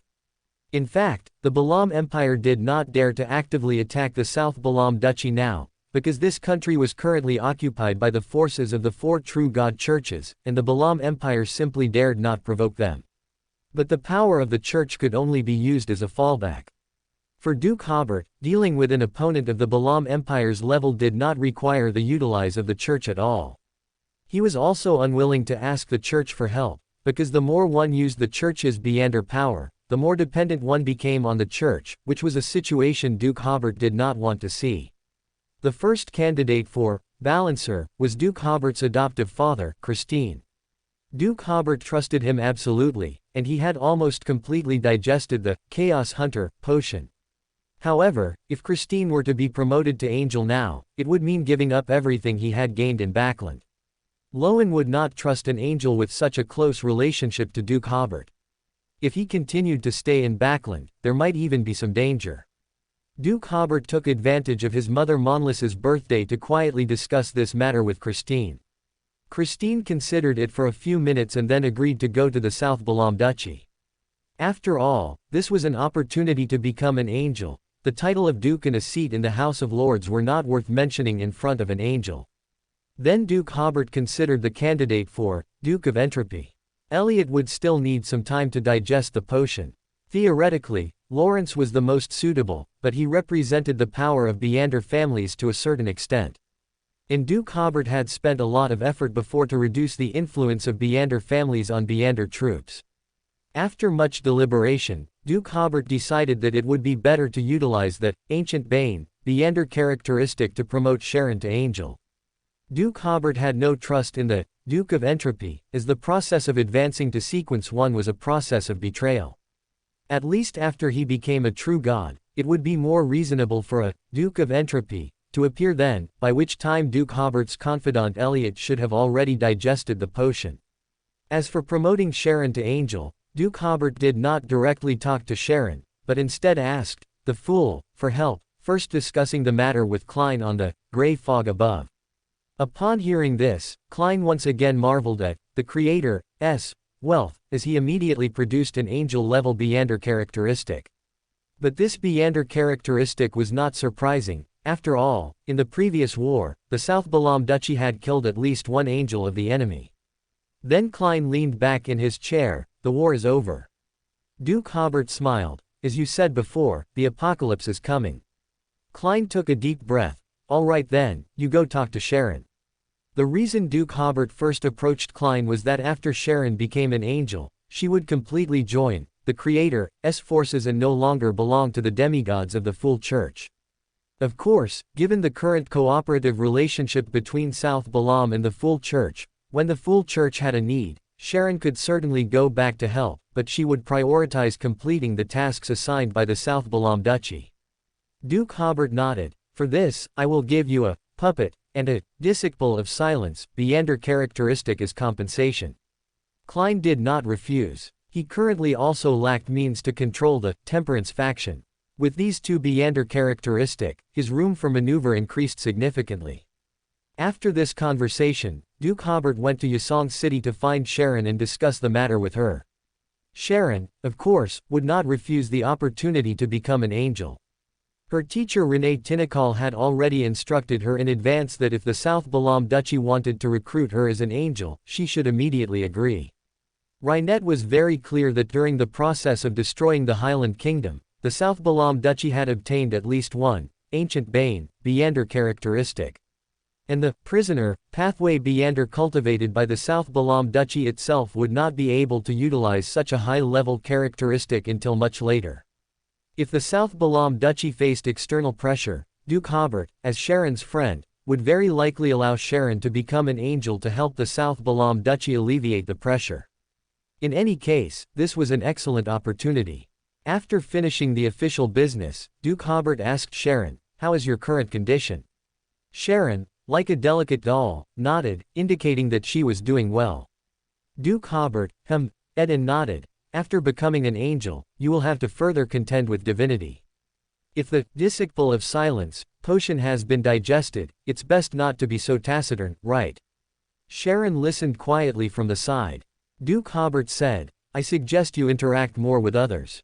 If you have the chance, you can try to fall in love or start a family. These will all help you maintain your humanity. From my observation, the trivialities of life are very helpful in resisting divinity. Of course, this is just my personal opinion, and I don't know if it will be useful to you, but it can be used as a reference. Sharon looked deeply at Duke Hobert. I know what that look means, Duke Hobert said helplessly. I already have 2 wives. If I had one more, my humanity would be excessively strong. My point is, you can go to crowded places more often, like the Anjou night market. In short, let yourself blend into life. At that time, he would also utilize the same reason to ask Klein to visit the Anjou night market and see if the 2 of them had a chance to meet. Sharon nodded, indicating that she understood. With the main business concluded, Duke Hobert bid farewell and left. After selecting the 2 personnel for Angel promotion, Duke Hobert began to organize manpower to go to the northern part of the South Continent, which was currently mainly controlled by Loan and the Fenaport Kingdom, to promote the political model of the South Balam Duchy and see if there was an opportunity for national independence movements. This was also a preemptive measure. If they were to become hostile to Loan and others, the South Balam Duchy would immediately support local national independence movements. If these places could become independent, that would be even better. Even if they didn't become independent, it could still bring a lot of trouble to Loan and other countries. By the time all this was done, it was already March. The southern section of the South Balam Duchy entered winter again. In a secret tomb in the deep mountains, west of the Star Plateau. Haider, with a pale face and emaciated body, looked at the wall deep inside the tomb. The wall was very illusory, and it seemed to be filled with something terrifying. Suddenly, a human face appeared on the wall. The face looked at Haider with hollow eyes, made a very painful expression, and then disappeared from the wall. Haider couldn't help but frown tightly. What are those people from the Nether faction doing? That wall connected to the Netherworld, and he could feel that something seemed to be changing in the Netherworld. At this moment, the entire tomb suddenly shook, and an aura that made Haider tremble descended into the tomb. Haider, as if prepared, waved his hand slightly, and 2 huge stone tomb doors opened. The person who came from outside was the stern-faced, pale Empress, Xia. Haider said coldly, "It seems Palenque has really betrayed us." Palenque was his confidant and knew the location of his tomb. Xia also said coldly, "You should have contributed the uniqueness long ago and let me become the King of Angels." She merely glared at Haider, and Haider knelt on the ground without any resistance.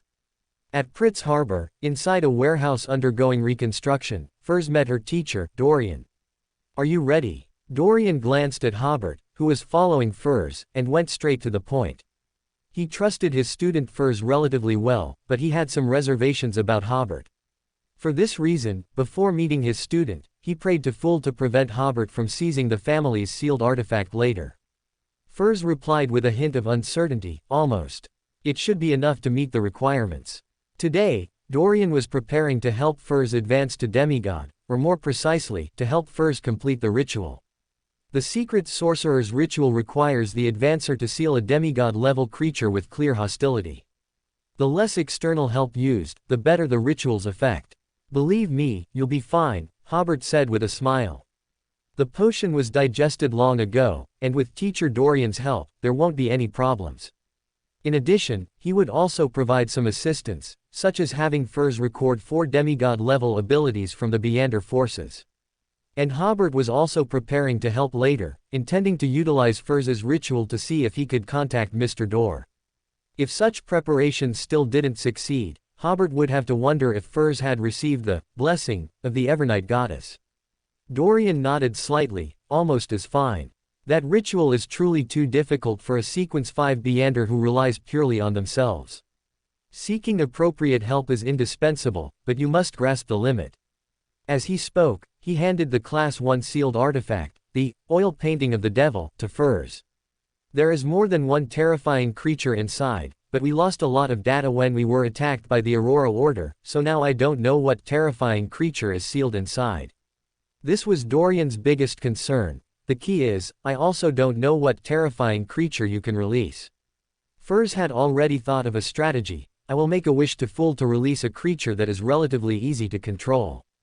Dorian nodded imperceptibly, said nothing more, and immediately summoned his contracted creature, the music-loving Marmos, and took out the auxiliary materials he had prepared.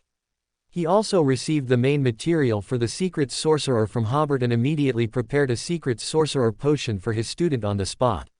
Furs solemnly took the potion. "If you can successfully advance, I only have one request," Dorian said solemnly to Furs. "That is, on the night of the full moon, listen to what Mr. Dor is saying, and ask him for his reasons for doing so." The members of the Abraham family longed to fully understand the truth of the entire matter. Facing her teacher's plea, Furs agreed without hesitation, "Okay." After the conversation between the teacher and student ended, Hobert asked Dorian, "Do you want to observe the advancement process?" Dorian was stunned. "I can observe." He was only a sequence 7, easily harmed by demigod-level monsters, so he had originally planned to leave after completing his instructions. Hobert raised a hand, constructing a space with a layer of chaos on the outside, completely isolated from reality. This space was somewhat similar to the enclosed space in No Existence Town. It was very difficult for external people and events to affect it. Then he instructed Dorian, "Next, as long as you stand behind me, there will be no danger." Dorian nodded and immediately went behind Hobert.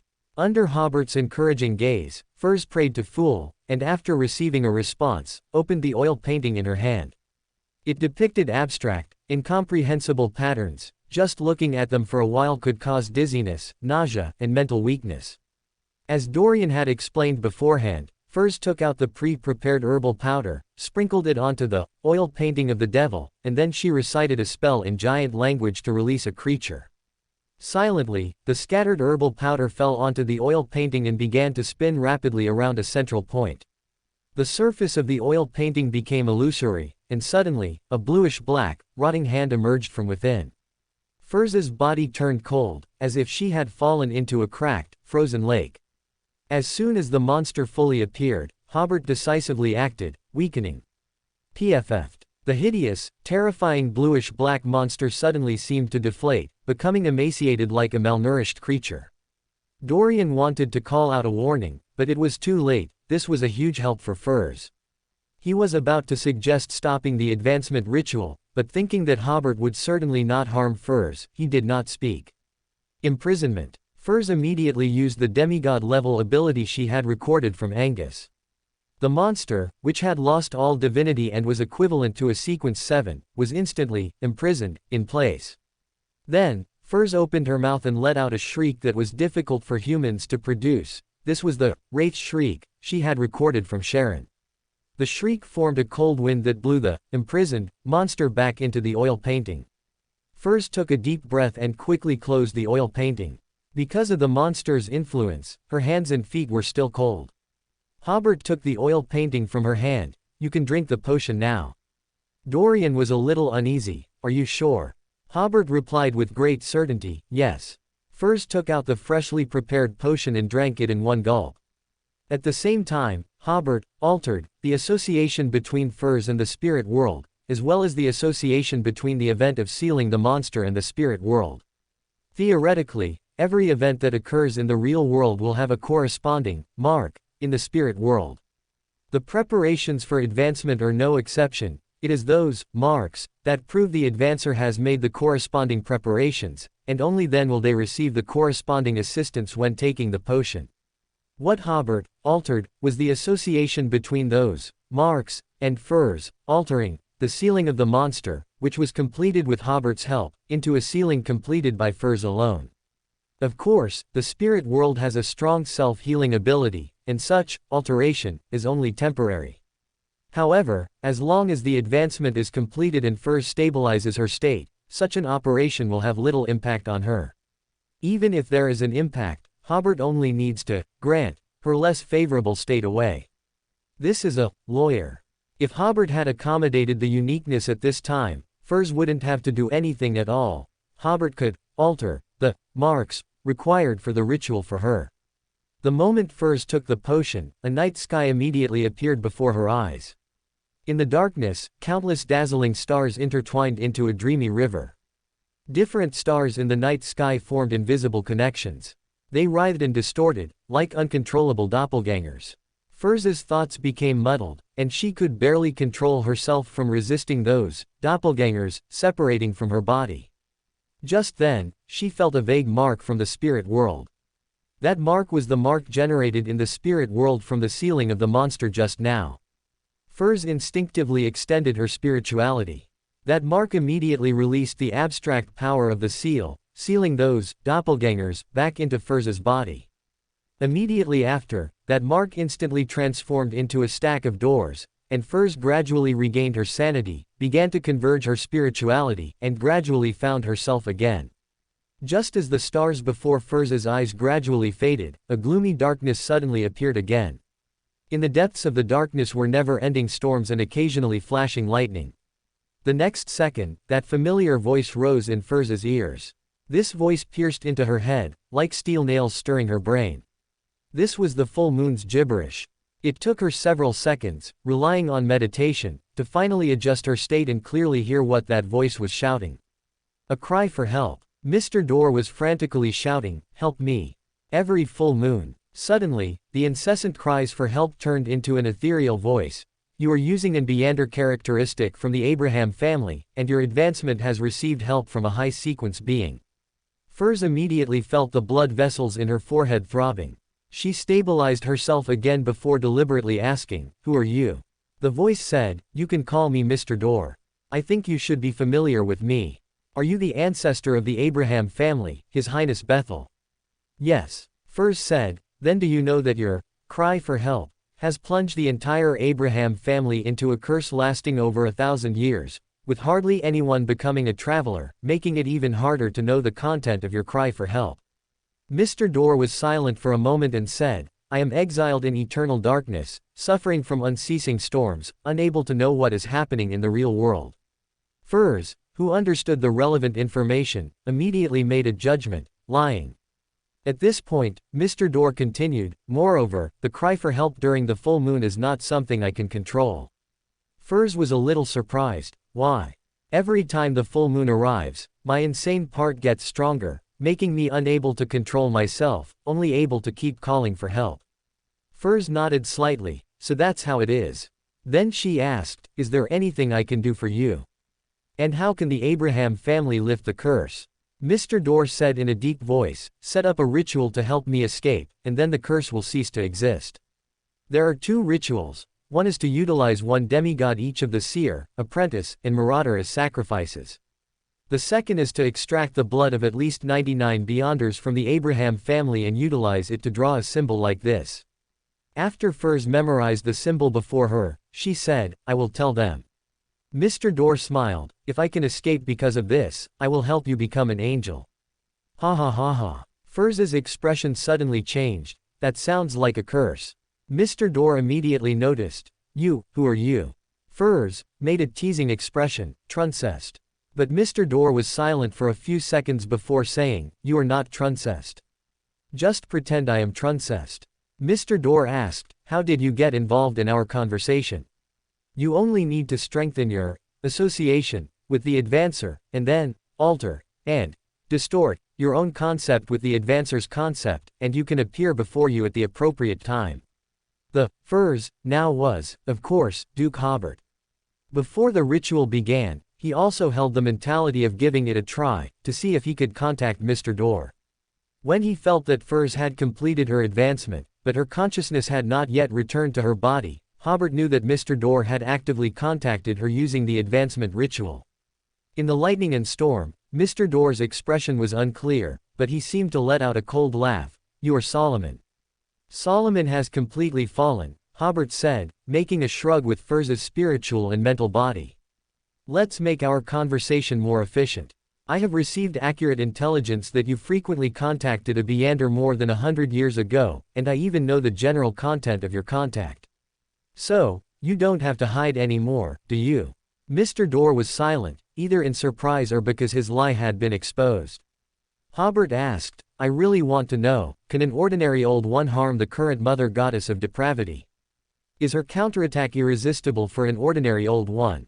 The previous contamination by the mother goddess of depravity made him realize that he didn't have a very clear concept of a pillar, so he hoped to gain more information through his conversation with Mr. Door.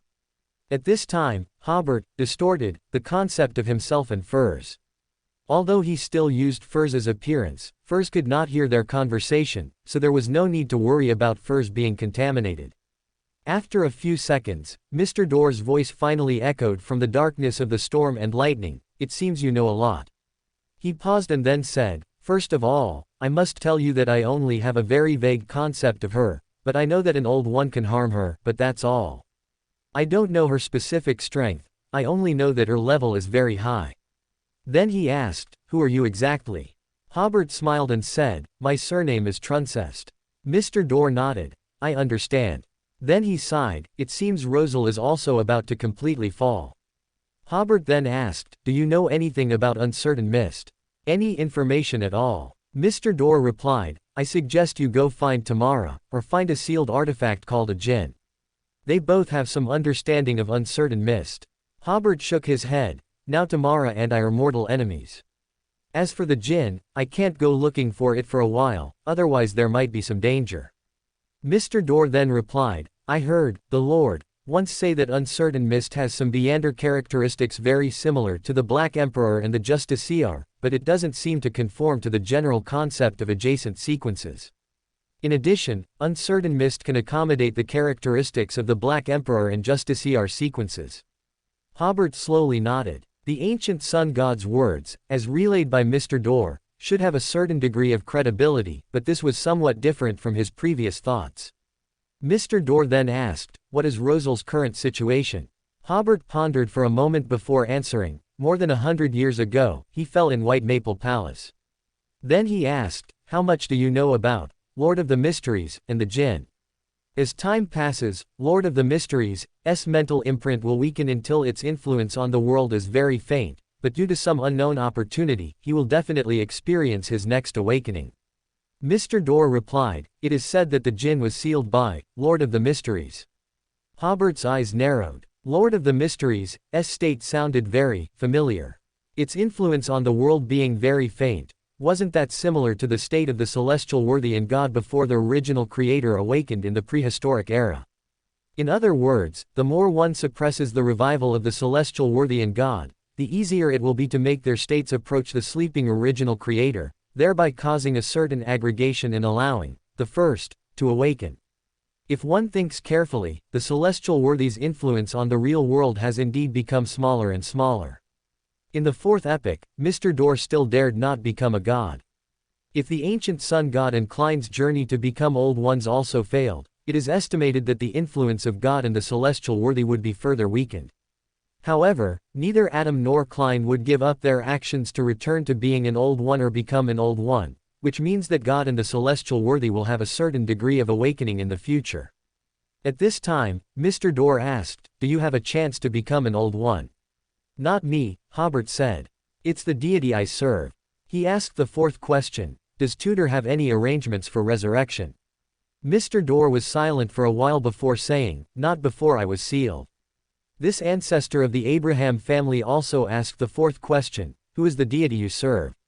"The Creator," Hobert said, feigning piety. Mr. Door's voice became very ethereal. "Never heard of it. But if he really has such an opportunity, it would be a good thing." The storm and lightning seal in the darkness gradually weakened their connection, eventually cutting it off. Hobert immediately stopped the distortion and alteration. At that instant, Furz returned to the real world. Dorian was also very happy to see his student successfully advance. "It's really great that the ritual still works."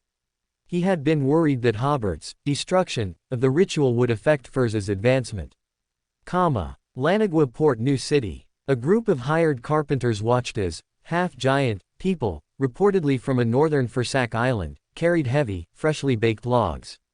These carpenters, who dealt with wood all year round, knew how heavy those timbers were. They were usually moved with great difficulty with the aid of horses, gears, and machinery, but the half-giants here handled them as easily as toys. Derek easily stacked the logs from his shoulder onto the ground. He saw that a part of the new city had already been fitted with doors and windows, painted, and in recent times, they had helped the carpenters build a batch of furniture. So he said to Candace and Lavali, "It's time to rush back to City of Silver and tell Chief Colin and the others about the situation here."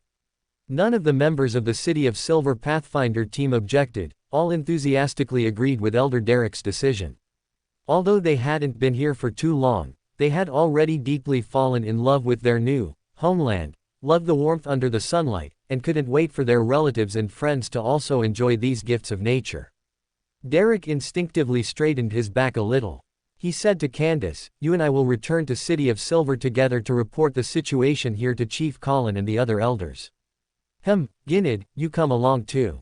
Lavali, you are responsible for maintaining order here." This was a custom of City of Silver. If an exploration mission had no casualties, or if the number of survivors was 3 or more, 3 people had to report the same matter separately.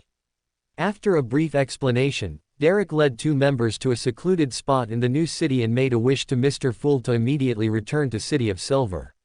Silently, the scene around them first became blurry, then stretched, then solidified, and soon the view became clear. Before their eyes was the city wall of City of Silver. Candace exclaimed from the bottom of her heart, "This is a miracle." She had imagined many ways to return to City of Silver, but she had never thought of coming back directly like this. Derek breathed a sigh of relief, trying to maintain a serious expression, and said, "We will immediately go find Chief Colin and arrange for everyone to prepare for the relocation." After listening to their report in the round tower, an elder sighed, "Your experience is like a beautiful dream." "No, I wouldn't even dream of such a scene." Next, they made the final preparations for the relocation and prayed to Mr. Fool, asking him to transfer the people of City of Silver out. Soon, Mr. Fool sent down an oracle, notifying them of the transfer time and telling them that the ancient inhabitants from Month City would come to City of Silver to rendezvous and then leave the forsaken land of the gods together. When the excited crowd had gathered at the training ground, Chief Colin loudly said to everyone, "The living environment in Month City is difficult, and it is said that many people have mutated. You must view them with normal eyes." Everyone responded without hesitation, "Yes." Soon, the space on the other side of the square suddenly became blurry, and figures suddenly appeared, some ugly, others with various deformed faces. Colin nodded to the somewhat anxious Month City residents, then asked, "Are you ready?" His gaze was calm and natural, without any discrimination due to the faces of the Month City residents. Nim, the high priest of Month City, immediately replied, "Ready." Immediately, Colin turned his gaze to the residents of City of Silver, "Start praying." A few seconds later, everyone in the City of Silver training ground disappeared. The city became completely silent.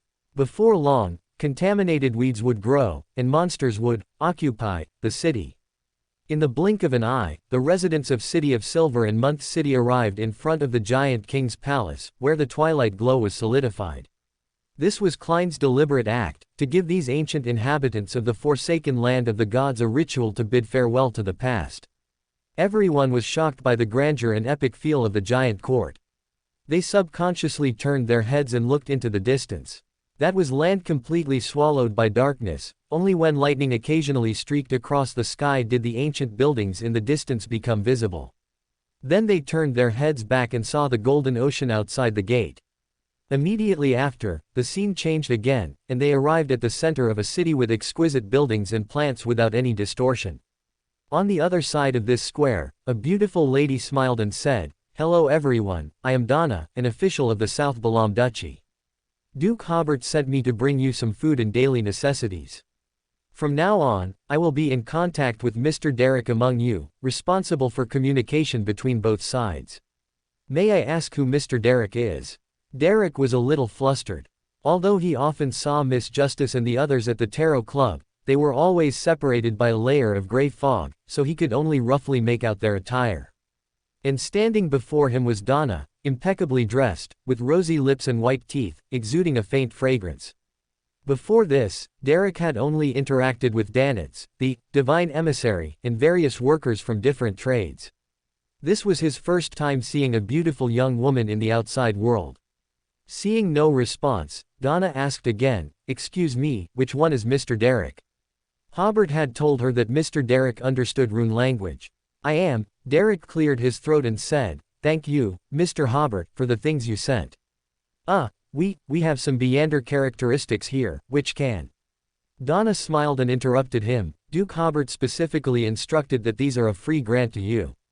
She sized up the big boy in front of her, who was 2 heads taller than her and had a sunny appearance. Is this the giant bloodline Hobert mentioned? He looks like he's still growing, but he's already much taller than Tyrone, the tallest among us 3. Thank you. Derek thanked him again, then he remembered to explain in giant language to Chief Colin. This is a deer of the Creator, that is, the angel who helped us open the door to the outside world. It was he who sent food and daily necessities. The Creator and Fool, 2 deities, are allies. We are currently in the nation where the Creator resides, and the Fool Church is the main faith here. Recently, he had only encountered people from the Fool Church, and he had thought the Fool Church was the state religion of this country. Colin nodded, signaling everyone to drop their defensive stances, and at the same time, had Candace lead everyone to look around, while Derek was to continue communicating with this lady. Donna introduced the 2 people beside her. This is the administrative officer of Milher Province. For a period of time, he will continuously send people to deliver your daily food supplies. However, it cannot always be a grant. Future deliveries will require you to repay with your future output. And this is the official Beander officer of Lanagua Port. If you have any Beander needs, you can find him. Derek said again, thank you. Donna made a gesture of invitation, and the 2 left the very noisy square together. How do you feel about this city? Very good. This is a city we built for you with a lot of human and material resources. Thank you, thank you. Donna smiled slightly. You remind me of Mr. Doffus. But you're different. Mr. Doffus is simply a man of few words, while you seem to be not good at expressing yourself. Derek scratched his head. Yes, He thought for a moment before saying, when I chatted with Mr. Hobert, Duke Hobert and them, I realized that the general education courses I took hardly taught any adjectives, so my speech sounds stiff. Donna nodded and continued the topic. Next, we will send teachers to you. You will learn our official language, Rune language. After investigating the linguistic composition of the South Balam Principality, Hobert finally designated Rune language as South Balam's official language. The linguistic system of South Balam was extremely chaotic. The local people of the South Continent spoke Dutang and Highland languages, both of which had distinct pronunciations from North Continent languages. Dutang language had evolved into many dialects. East Balam's Dutang language was incomprehensible to West Balan people, and vice versa. The Dutang language of Milher Province was also incomprehensible to people from the Hagati grasslands, making it difficult to extract a universally applicable Dutang language. Moreover, Highland language and Dutang language were not the same language. This language was mainly used by people from the former Highland Kingdom, now on the Star Plateau. Highland County and Coron County in the South Balam Principality used Highland language. This language also had the problem of dialects. Therefore, in the end, the easier to learn Rune language was adopted as the official language of this country. This was considering that the Rune language's alphabet system was relatively complete, and it already had a relatively mature grammar learning system that could be used immediately. However, Dutang and Highland languages lacked a unified pronunciation system. If one of these 2 languages were to be used as the official language, a pronunciation system would have to be rebuilt, and even the writing system would need to be reunified. Another reason for eliminating these 2 languages was that they lacked deep cultural heritage. If there were a large number of poems and philosophical masterpieces written in them, it might be considered to help the locals transform them, but there were only some epics, fables, and other such things written in them, all of which could be completely replaced by Rune language.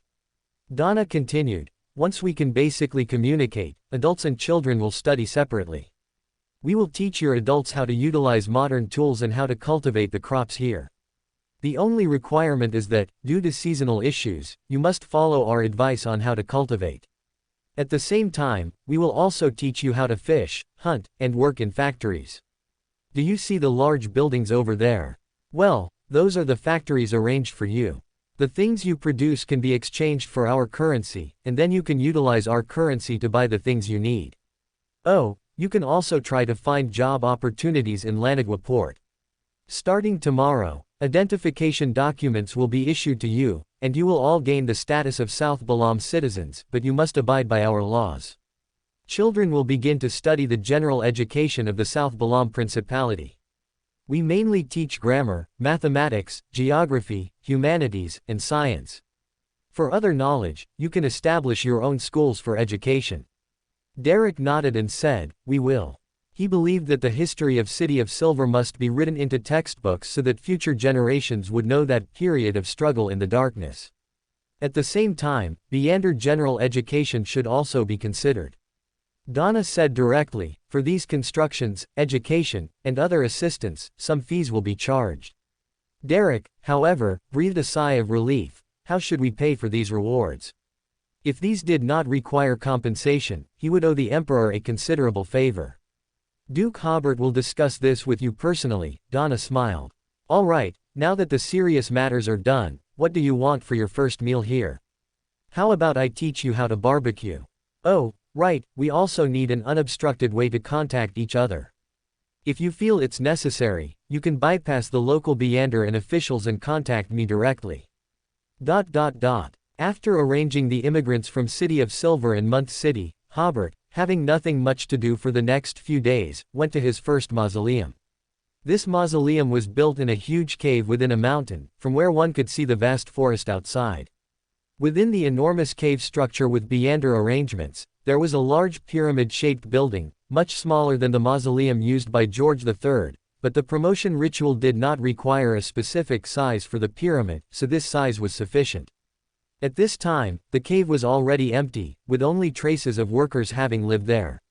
Outside the pyramid, there was first a layer of chaos space, which could isolate most Beander information from the outside world, making it difficult for Beanders to know its exact location. There was also a layer of spiritual barrier outside, which could isolate spiritual perception. However, during the promotion, this layer of spiritual barrier needed to be dismantled to avoid problems with communication between oneself and the mausoleum. Hobert entered the interior of the pyramid step by step. The internal structure was very complex, and all the buildings were reinforced and partially shielded with Beander power. Even if an angel entered, it would be difficult to find the location of the main tomb chamber for a while. This was the experience Hobert summarized when he was digging George III's grave. At that time, the structure inside the mausoleums around Backland was too simple. George III, who was being promoted, could be seen at a glance. Hobert felt that if his mausoleum structure was also that simple, it would be a complete disrespect to his professionalism in the AD era. The mausoleum he designed was like a labyrinth, it could be said that even Klein and Rosal would get lost. But for Hobert, there were traces to follow. Upon arriving at the main tomb chamber, Hobert sat on the stone chair in the center and gradually established an association with the building using his association ability. After reaching sequence 1, even two entities without any prior connection could establish a connection through Beander abilities. As the connection with the mausoleum deepened, Hobert felt that the mausoleum was beginning to acquire a mystical significance. This feeling was very Lord of the Mysteries. Hobert couldn't explain the principle, but after establishing a sufficient connection, a part of his anchor naturally connected with the mausoleum. Moreover, the mausoleum acted like a signal amplifier, making the anchor's effect stronger and more stable. It took about 2 or 3 hours for Hobert to feel that the connection was almost established. He took a deep breath and rested. At this moment, Hobert felt that his every move had a close connection with the mausoleum, and this connection would deepen through the effect of the anchor. However, Hobert felt that for safety's sake, he should association again after some time. The second association would not be as troublesome, it would take at most half an hour to complete. After a short rest, Hobert rushed to the next mausoleum. The interiors of the mausoleums were connected by teleportation arrays, which was to ensure that in case of an accident, the mausoleums could quickly support each other. When connections were established with all 5 mausoleums, Hobert's spirituality clearly realized that this could satisfy the basic conditions for accommodating the uniqueness. However, if one were to accommodate the uniqueness, a catalyst would still be needed. Hobert only had a vague concept of this catalyst, roughly that the probability of success would increase only after his spirituality and the uniqueness reached a certain degree of compatibility.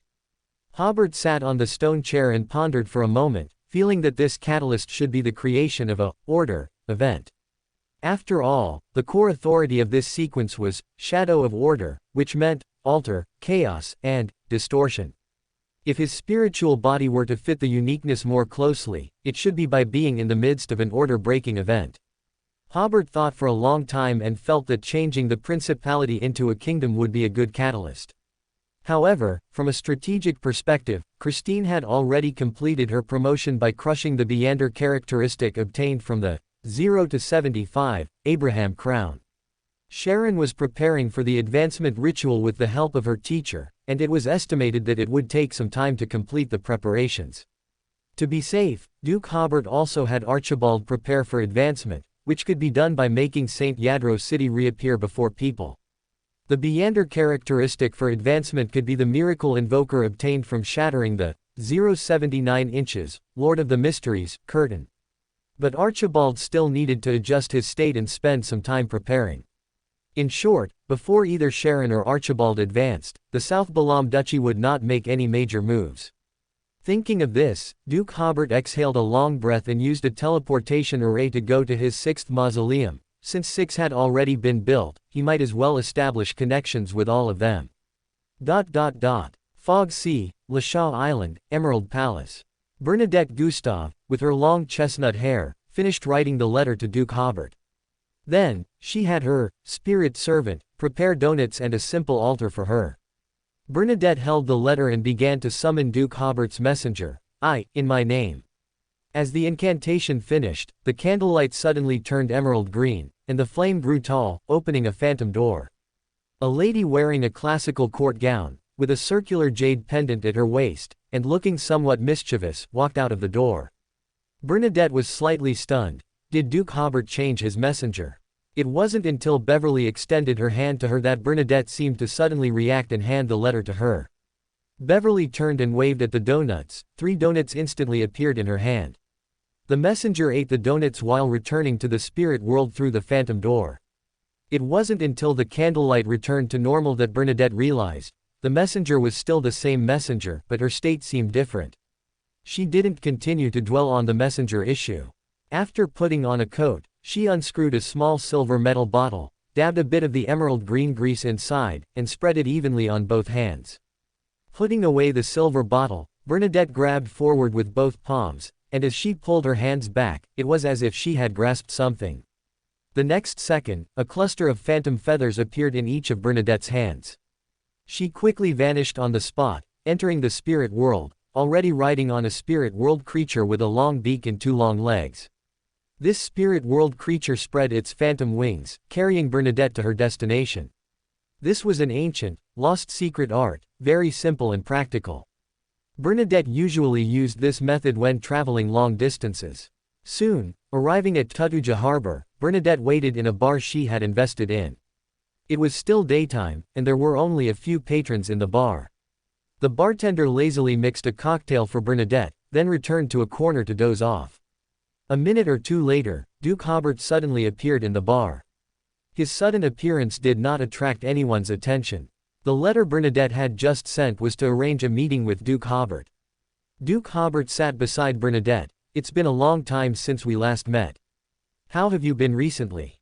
As he spoke, he altered the surrounding environment so that no one nearby could hear their voices. Not so good. Bernadette did not hide her anxiety. I've been looking for an opportunity to advance, but unfortunately, I haven't found one. Duke Hobert was slightly stunned. Didn't our previous prevention of George III's advancement count as an opportunity? Bernadette first gave Duke Hobert a deep look, but then felt that it wasn't too surprising that Duke Hobert knew about the ritual for advancing to Sage. I originally thought that was an opportunity. Bernadette took a deep breath, but then I found out it wasn't. Duke Hobert slowly nodded, then asked, you called me here because you have an idea. I need to go find my father's last mausoleum ahead of time. After multiple unsuccessful attempts to advance, Bernadette finally realized that her obsession with finding her father was the biggest obstacle to her advancement. All right then. Duke Hobert took off the black crystal jade pendant he carried with him. This is a magical item bestowed upon me by the Creator. It can effectively isolate high-level contamination. I'll lend it to you for now. I will also provide you with some assistance.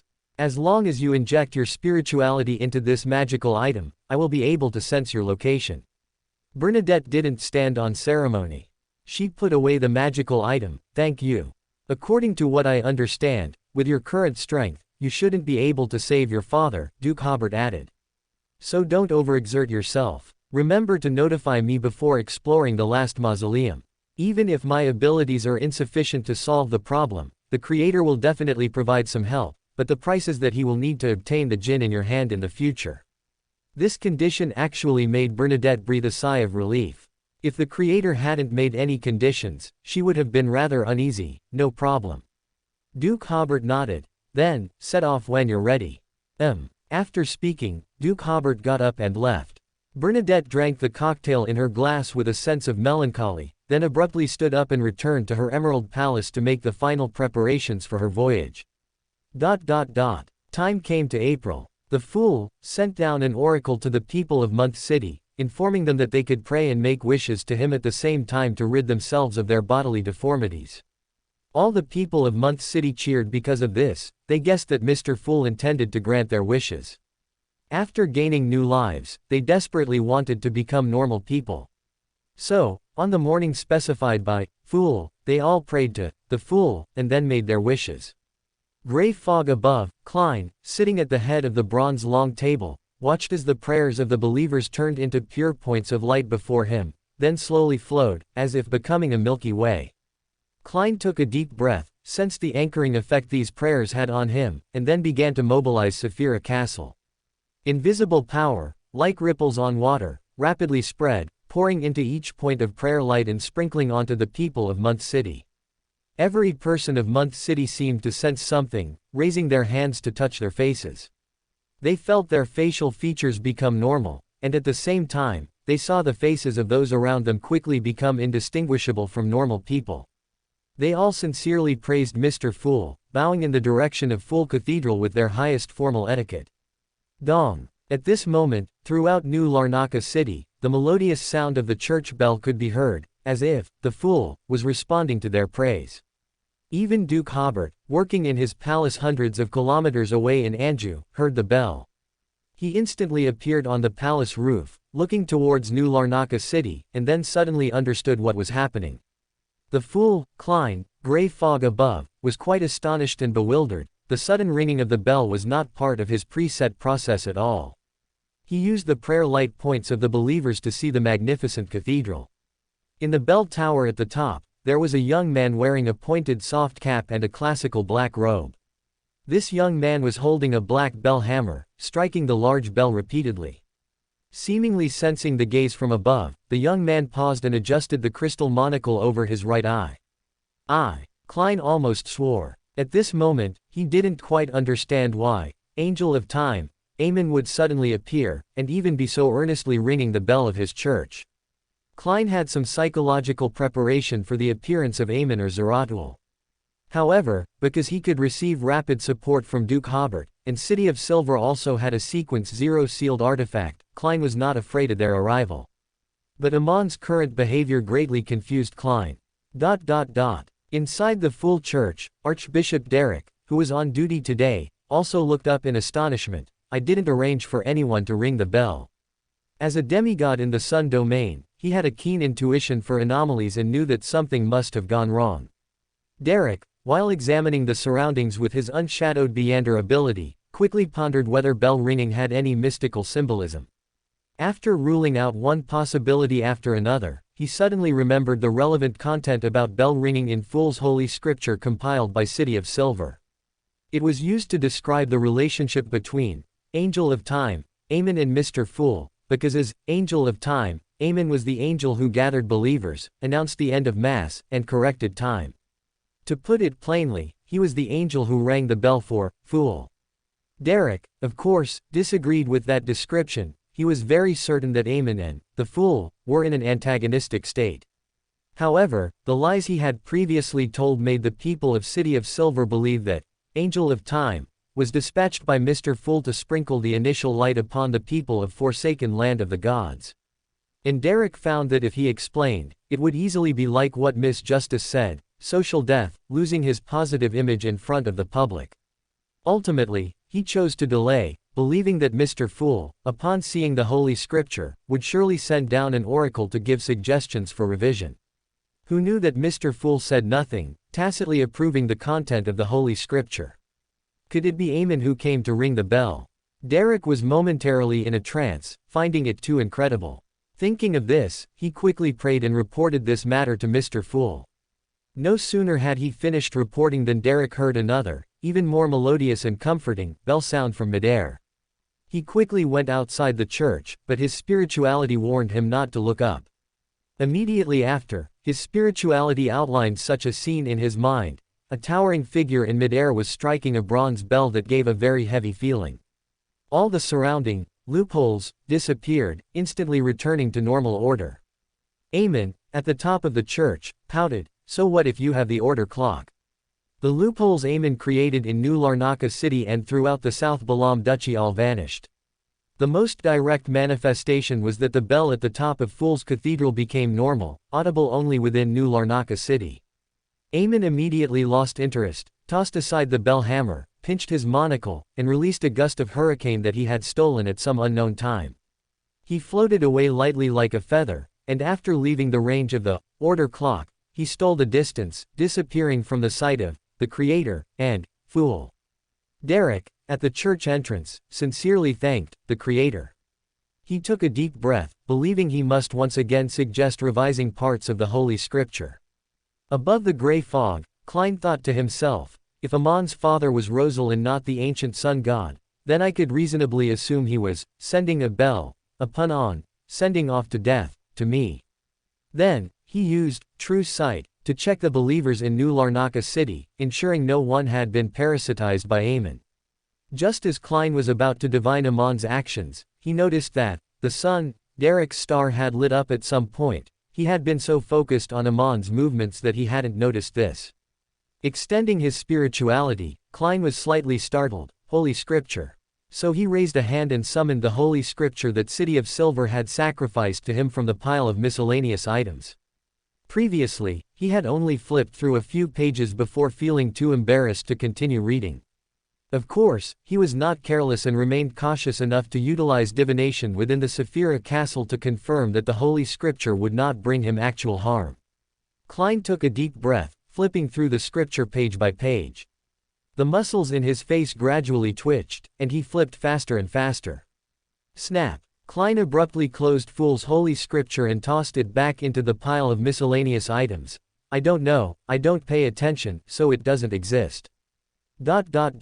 In Anju's palace, Hobert had someone fetch a copy of Fool's Holy Scripture. After reading just a few pages, a smile he couldn't suppress appeared on his face. Mr. Azek is actually an archangel who attends to Fool's daily life, because he is always by Fool's side, often providing assistance to his dependents. Ha ha ha, my fault, I shouldn't have given Fool the death card. And Miss Messenger, let me see, oh, so she runs errands for Fool. That actually fits the facts. Serpent of Destiny. This description sounds a bit like Fool's pet. And the Punisher Archangel. It's Gehrman Sparrow. This is the only archangel who actually works. Ha ha ha, the funniest one is the Time Archangel, who actually rings the bell. Fortunately, it's Fool's Cathedral, not Notre Dame. As he read further, Hobert's face gradually darkened. When did I ever humble myself so much before, the fool?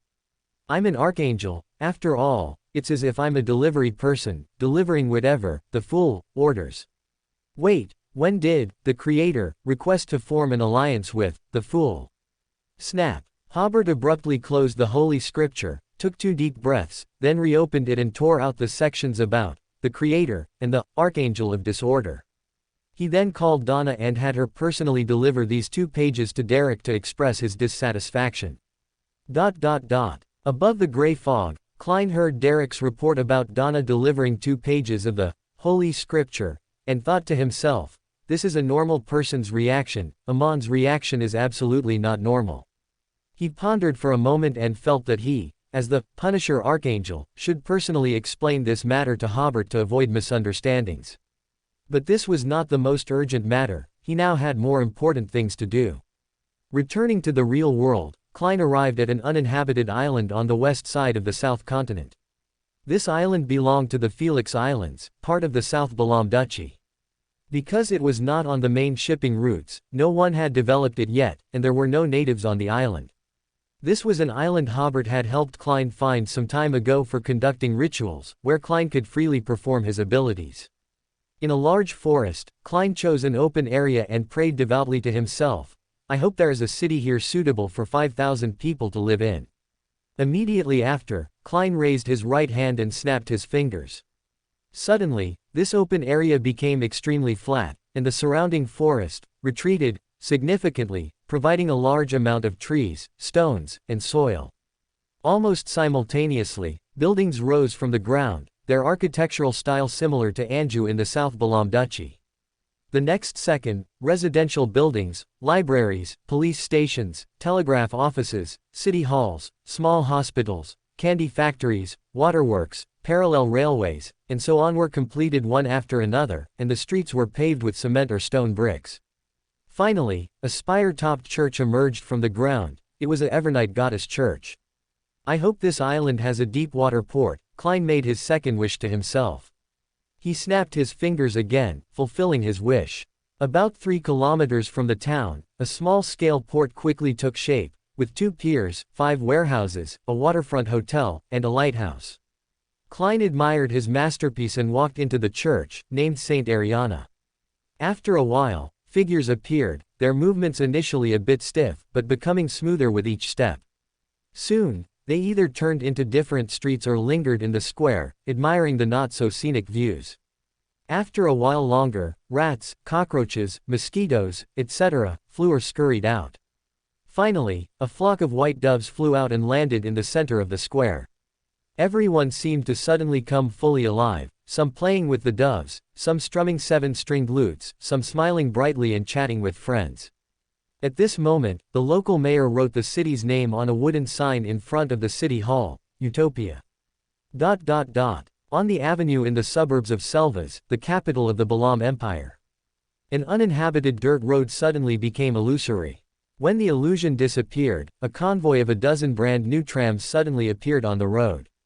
In the middle of the convoy, Audrey, the foreign minister of the South LotM Duchy, looked through the car window at the dilapidated city not far away, and was immediately somewhat disappointed with this empire that had existed for over 1,000 years.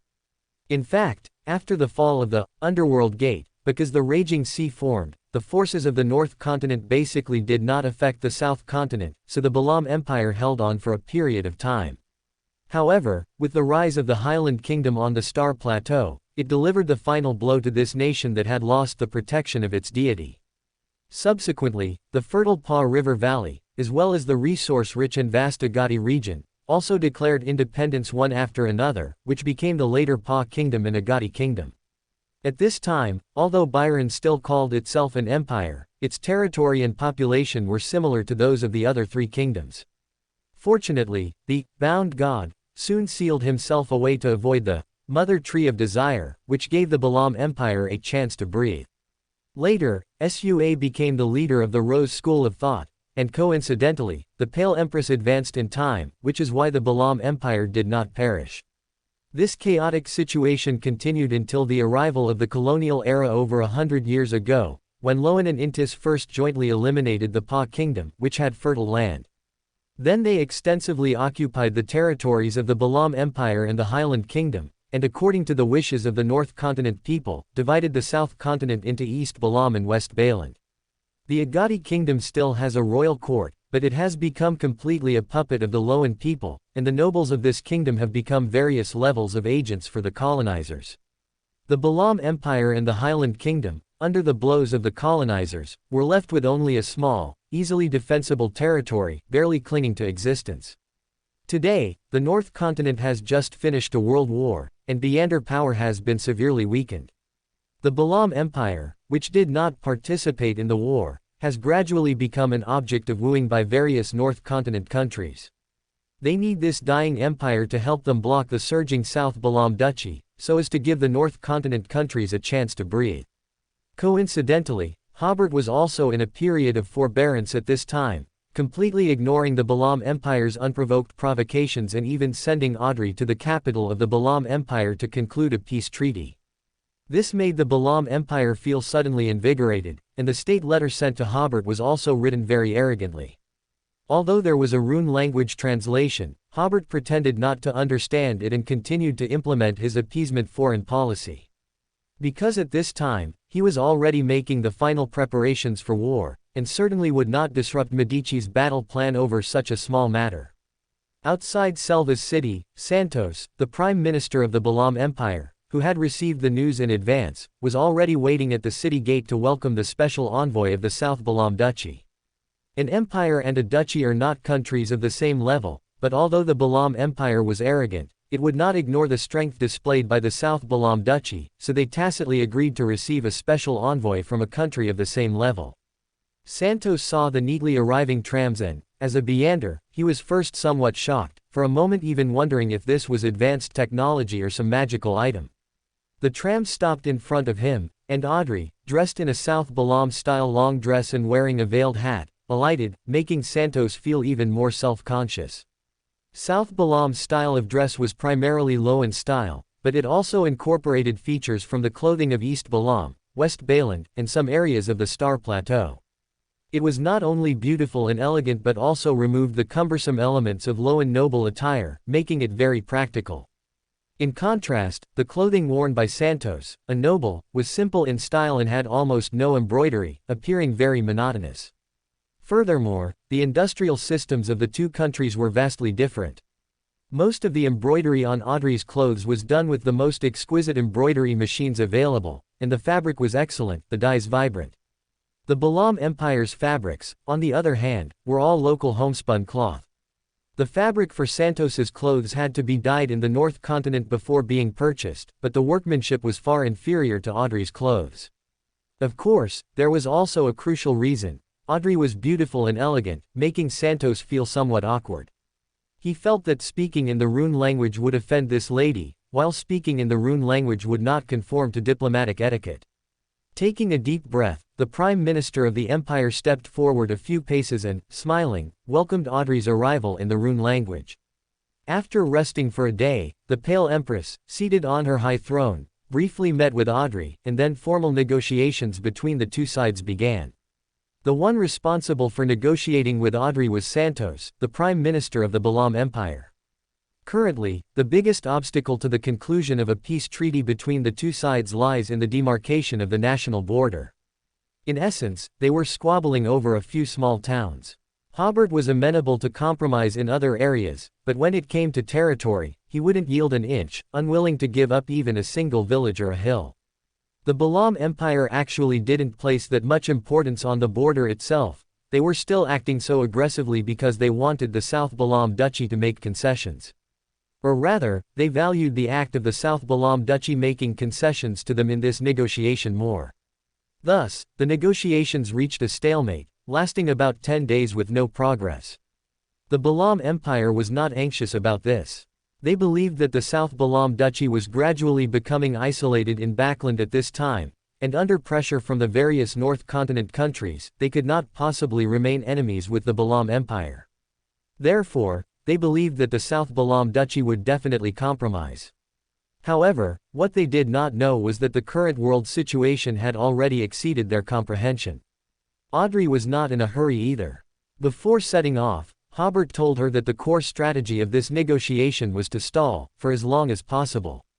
By the time spring plowing ended, there would be no need for negotiations. Hobert would utilize the duchy's army to negotiate with the LotM Empire. Last year's spring plowing began in mid-June, and it is said that this year's spring plowing, the creator, plans to start at the end of May. Montesson Port, southern South LotM Duchy. This is the capital of Aconcagua State, close to the southernmost tip of this continent. While Audrey was negotiating with the LotM Empire, a huge blizzard arrived here. Dark clouds hung low, and the cold wind howled, as if to sweep away everything on the ground. Governor Docker, in his warm office, looked at the harsh weather outside and took a sip of hot coffee. He had already received news that in less than half a month, which is mid-May, the weather would start to warm up, and spring plowing would begin at the end of May. In previous years, winter here lasted 4 or 5 months, but this year's winter was cut in half, directly becoming 2.5 months. Knock knock knock. Someone knocked on the door. Docker put down his coffee cup, Please come in. The governor's secretary opened a crack in the door and said, Governor, Mr. Gabriel is here. Docker was slightly stunned. Gabriel was the official Beander officer of Montesson Port, also internally referred to as the Beander mayor. He was one level below Docker, but they did not belong to the same system. Please invite him in quickly. Hello, Governor. After about half a minute, Gabriel took off his still snow-dusted hat and walked in. It's really cold today. Docker poured him a cup of hot coffee. Yes, according to the locals, this is the coldest winter in recent years. The two sat down inside and outside the office. Gabriel, who had two small mustaches, said, I'm here to ask you to issue a citywide announcement. Docker was stunned again. What announcement? Generally speaking, official Beyonders do not interfere with the administration of government departments. Gabriel said sternly, do not sleep during the day. If you must sleep, you must do so under the watchful eyes of at least 3 people. If anyone talks in their sleep at night, immediately tie them up and call the police. Docker looked at Gabriel. These demands were too strange. If Gabriel's expression hadn't been so serious, he would have thought the other party was joking. Gabriel continued, we may be under Beander attack. Officials at the governor's level had all received some Beander training, so Gabriel did not hide anything. Starting a few days ago, more than a dozen very similar Beander cases have appeared intermittently. At first, there was only 1 or 2 cases per day, but as time went on, the frequency of cases increased. Today, it's not even 10 o'clock, and 3 cases have already occurred. These cases are largely similar. The victims all died suddenly in their sleep, their bodies turning into zombies, and these zombies caused dozens of casualties. It's also because the number of victims increased that we summarize the process of the victims' deaths. First, they fell asleep for no reason during the day. Those who fell asleep alone all died in their sleep, while those who fell asleep under the watchful eyes of 3 or more people successfully escaped danger. Also, when resting at night, if someone suddenly starts mumbling in their sleep, it means they are under some kind of Beander attack. If we can arrive quickly, we might still be able to save him, but if we can't, the person will quickly turn into a zombie, with extremely high aggressiveness. Governor Docker frowned upon hearing this. Such a method of victimization completely exceeded his imagination. Gabriel said seriously, this is the largest Beander case since the founding of the nation. I hope the government will take it seriously. Okay, I'll send someone to issue an announcement throughout the city right away. Docker then asked, what is the current progress of the case investigation? We still haven't found any clues about the killer. Gabriel took a deep breath, but don't worry, the prefect of the southern county has already arrived. I believe the case will be solved by noon at the latest. Initially, Gabriel thought this should be a case involving the sleepless pathway, but as the investigation unfolded, he found it didn't quite resemble it. Instead, it seemed more like a case related to the death pathway. The victims were not forcibly put to sleep, but rather their spiritual bodies suffered severe damage, and their physical bodies then experienced sudden sleep or sleep talking as a stress response. Yesterday, Gabriel had already invited the Beander governor of Aconcagua State to help investigate this case, but that Sequence 5 governor, after investigating all night, still couldn't find the root of the problem. However, the frequency of cases was still increasing, so he requested the help of the prefect. The prefect of the southern county was a Earl of the Fallen. He had already arrived this morning and was investigating the case. But it still couldn't be confirmed whether this was a deliberate Beander attack, or if a sealed artifact of a Beander hiding here had lost control. However, with the help of a demigod, Gabriel believed the case would be solved very soon. Docker nodded. I wish you early success. Time is pressing, so I won't keep you here for coffee. Gabriel nodded. He didn't intend to stay long either. Governor Docker saw Gabriel to the door. In front of the Beander mayor, he called in his secretary and ordered him to immediately draft an announcement. The two returned to the desk, and Governor Docker relayed the content of the announcement. The secretary was somewhat confused by the content of the announcement but immediately went out to draft it. Docker was about to continue drinking his coffee when he found it had already cooled, and he noticed that the warm office quickly grew cold, so much so that he could suddenly see his breath. He put on a coat, feeling a bad premonition. At this moment, Docker heard his secretary, who had just left, say, Mr. Gabriel, how did you fall asleep standing here? Docker felt the hairs on his back stand up. He ran out, shouting, quick, open the door, go call a few people to watch him. Before he even got out the door, he heard a scream from outside. Docker immediately stopped, turned back, opened the second drawer, and took out the pistol inside.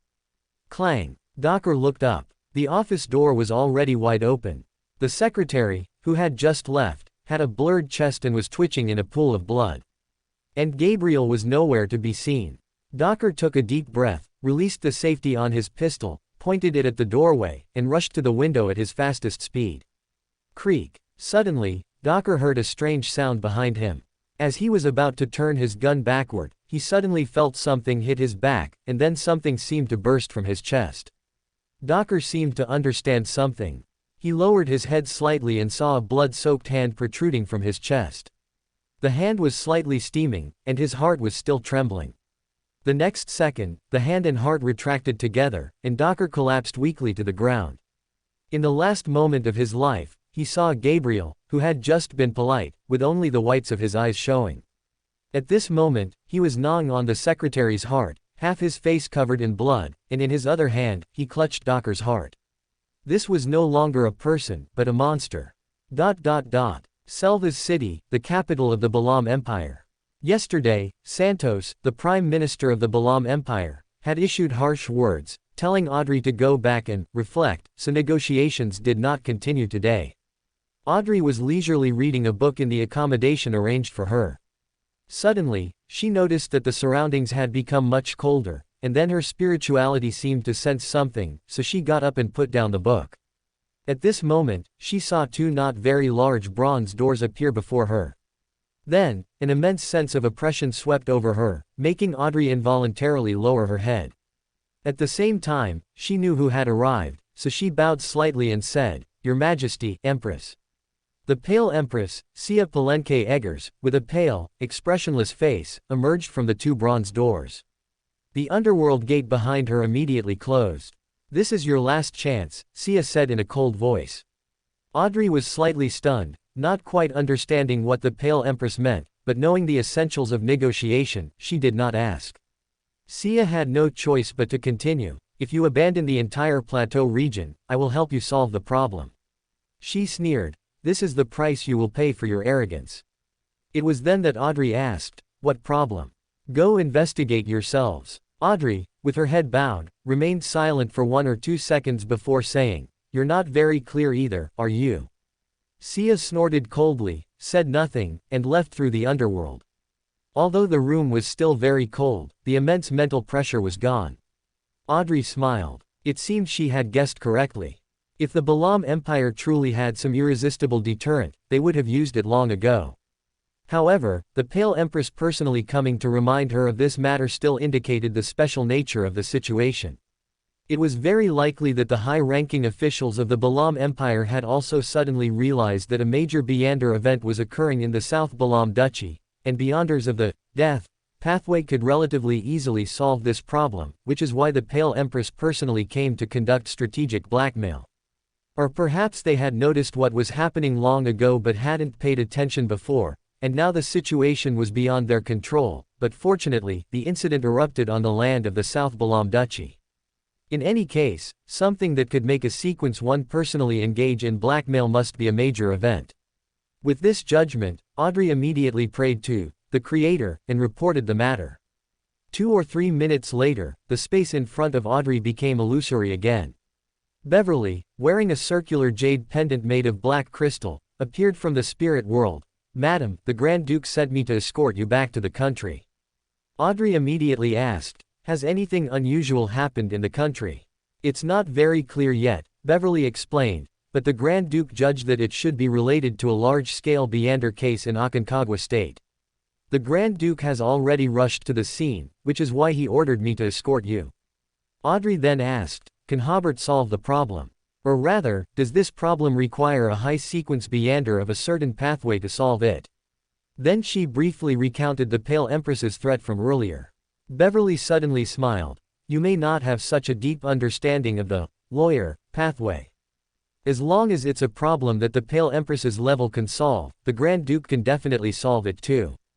Audrey slowly nodded, but after thinking for a moment, she said, I want to stay here. Then she explained to Beverly, Aconcagua State is Hobert's battlefield, and this is my battlefield. I want to question the Balam Empire authorities as to why they had already detected a potential Beander case in advance but did not warn us. Beverly frowned. They had already detected it. I can't be sure, but I can question them that way. Audrey, already an experienced diplomat, pursed her lips.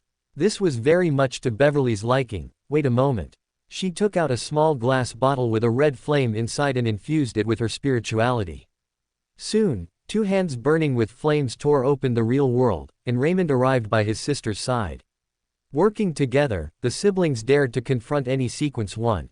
Furthermore, no matter which faction they belonged to, at the angel level, their autonomy was extremely high. Unless the Creator personally gave an order, they could make certain adjustments to their missions based on their own judgment.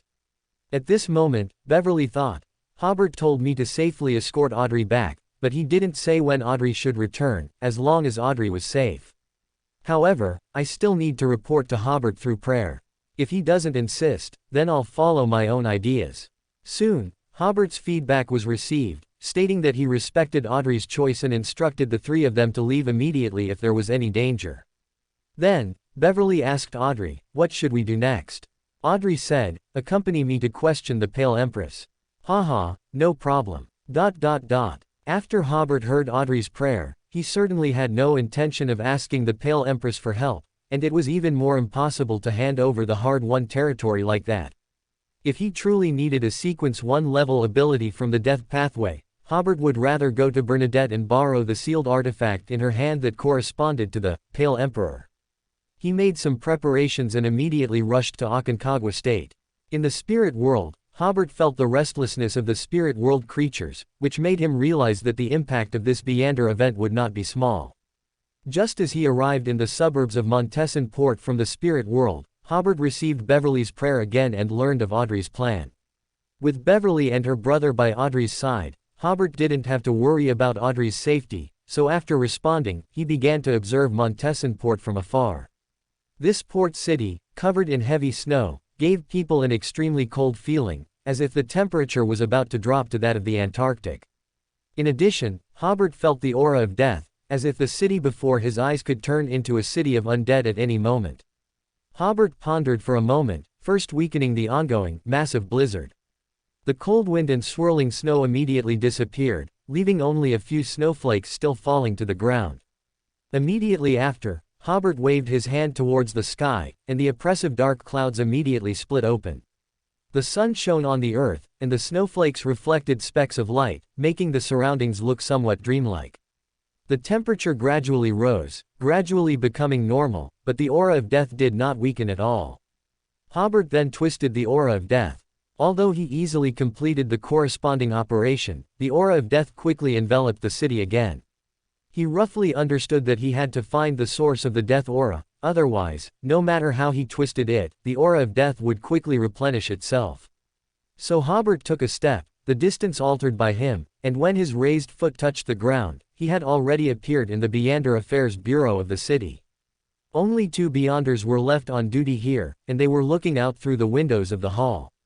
It had just been a blizzard, but now it had suddenly cleared up, which was a spectacle not only for ordinary people but also for most Beyonders.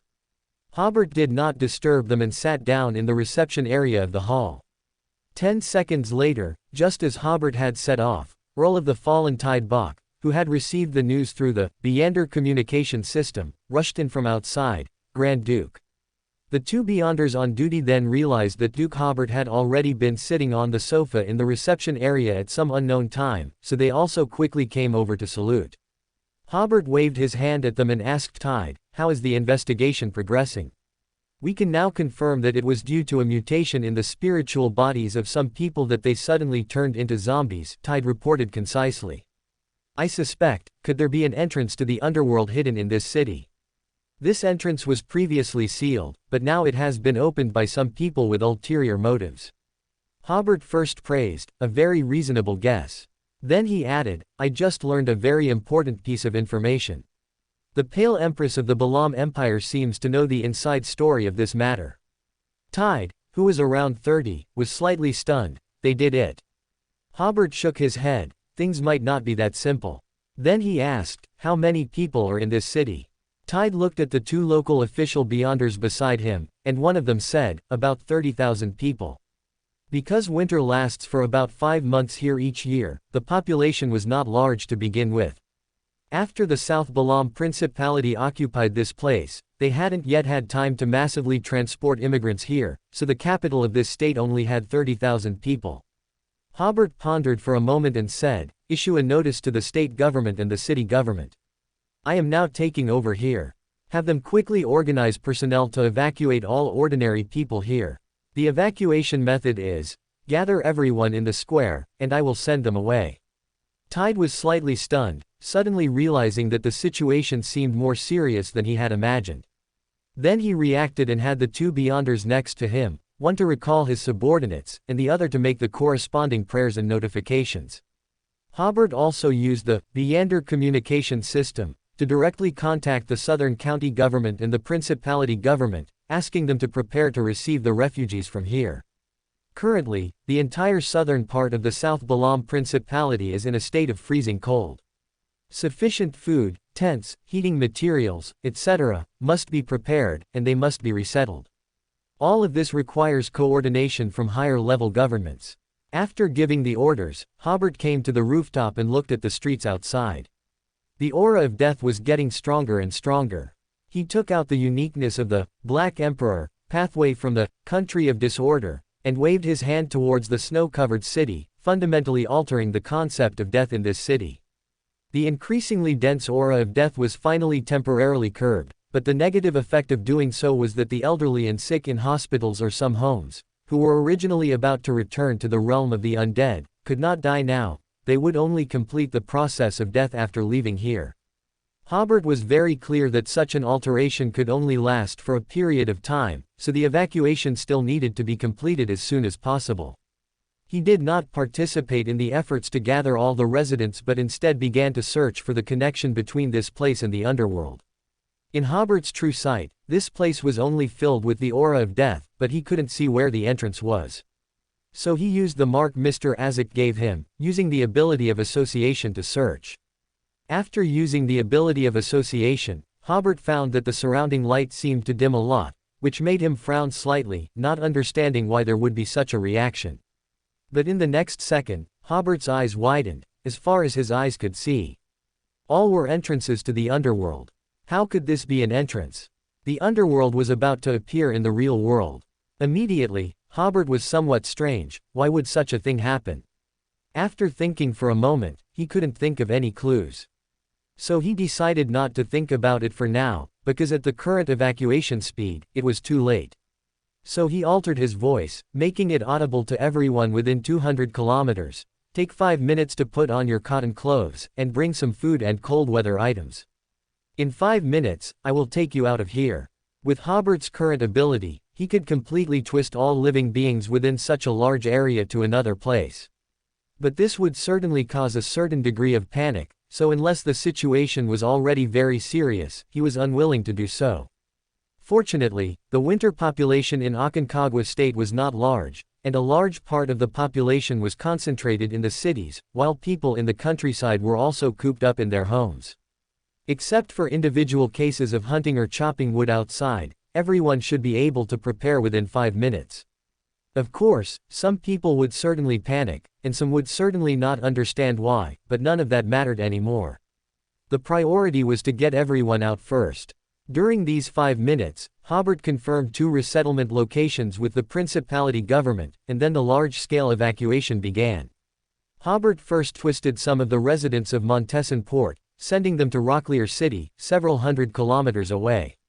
Then, he first twisted the villagers from the surrounding villages to gather in the city square, and then sent them, along with the remaining residents of Montesson Port, to Anjou City, over 1,000 kilometers away. The city suddenly became quiet. Hobert once again altered his voice, making it audible throughout the entire city. Official Beyonders, bring your corresponding sealed artifacts, and everyone immediately retreat through the teleportation array. Hobert planned to stay behind alone to investigate how to stop this anomaly. But he quickly discovered that as the aura of living beings weakened, the speed at which the underworld merged with the real world suddenly became faster, and the light of the entire city suddenly dimmed, as if night had arrived early. Hobert immediately gathered all the Beyonders in the city, but it was still a step too late. The spiritual bodies of 2 Beyonders were affected by the underworld and mutated, turning into zombies on the spot. He immediately appeared beside these official Beyonders, using his angelic aura to protect their spiritual bodies. Immediately, Hobert found that his twist or alteration could only send them deeper into the underworld. The underworld had already merged to some extent with this city. To the teleportation array, Hobert immediately said. The next second, they appeared before the teleportation array. Hobert pointed at the teleportation array, injecting spirituality into it from a distance. Although the teleportation array was activated, Hobert's spiritual premonition told him that this teleportation array also couldn't transport the people behind him to the outside world. Theoretically, the underworld is part of the spirit world, so the teleportation array should not fail. Immediately, Hobert realized, the underworld had undergone some kind of anomaly. At this moment, everyone's spirituality seemed to realize something and was about to look up, but Hobert preemptively used the method of distortion to turn their desire to look up into a desire to look down. Their spiritualities successively realized that the scene above their heads was extremely dangerous for them. Hobert was the only one here who wouldn't be severely affected. He looked up, and the roof had become transparent at some unknown point, allowing him to see the scene in midair from there. He frowned. That's Kaldor. Appearing in midair was a gigantic city, suspended in the sky. The city was high on all sides and low in the middle, with buildings extending circle after circle towards the end of a deep pit, giving an overall impression of an inverted mausoleum. The buildings within it had various styles, but all were equally bizarre. Some were towering pale stone pillars with enormous stone houses polished at their tops. Some were rectangular blocks with no windows and doors on the roof. Some were built underground with a tombstone at the entrance, and some were constructed from white bones, appearing quite chaotic. The closer to the central deep pit, the better preserved the buildings were, while the closer to the top, the more buildings had collapsed, filled with the decay and ruin brought by time. Hobert's first reaction was that it was the city of the dead, Kaldor, and a Kaldor that had undergone some kind of mutation. Then he glanced at the official Beyonders around him. Apart from Tide and 2 Sequence 5s, most were low sequence Beyonders. If left unchecked, even Tide could die here. Hobert pondered for a moment, then told them, "Don't leave my side, I'll think of a way." Then he adopted a thoughtful posture, attempting to enter the country of disorder. Fortunately, it was possible to enter the country of disorder from here. However, even with the Creator's true sight, he couldn't see where the boundary between the underworld and the real world was. He could only see the underworld gradually eroding Montesson Port, with more and more of the real world being swallowed by the underworld.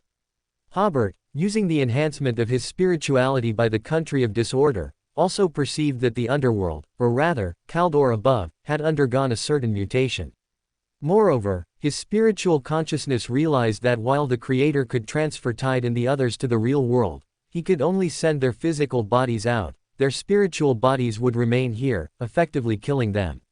This made Hobert frown. The power of the country of disorder can't even penetrate the mutated underworld. Then he suddenly remembered, in the deepest part of Kaldor, there seemed to be a tributary of River of Eternal Darkness. It was very likely that River of Eternal Darkness was blocking the power of the country of disorder.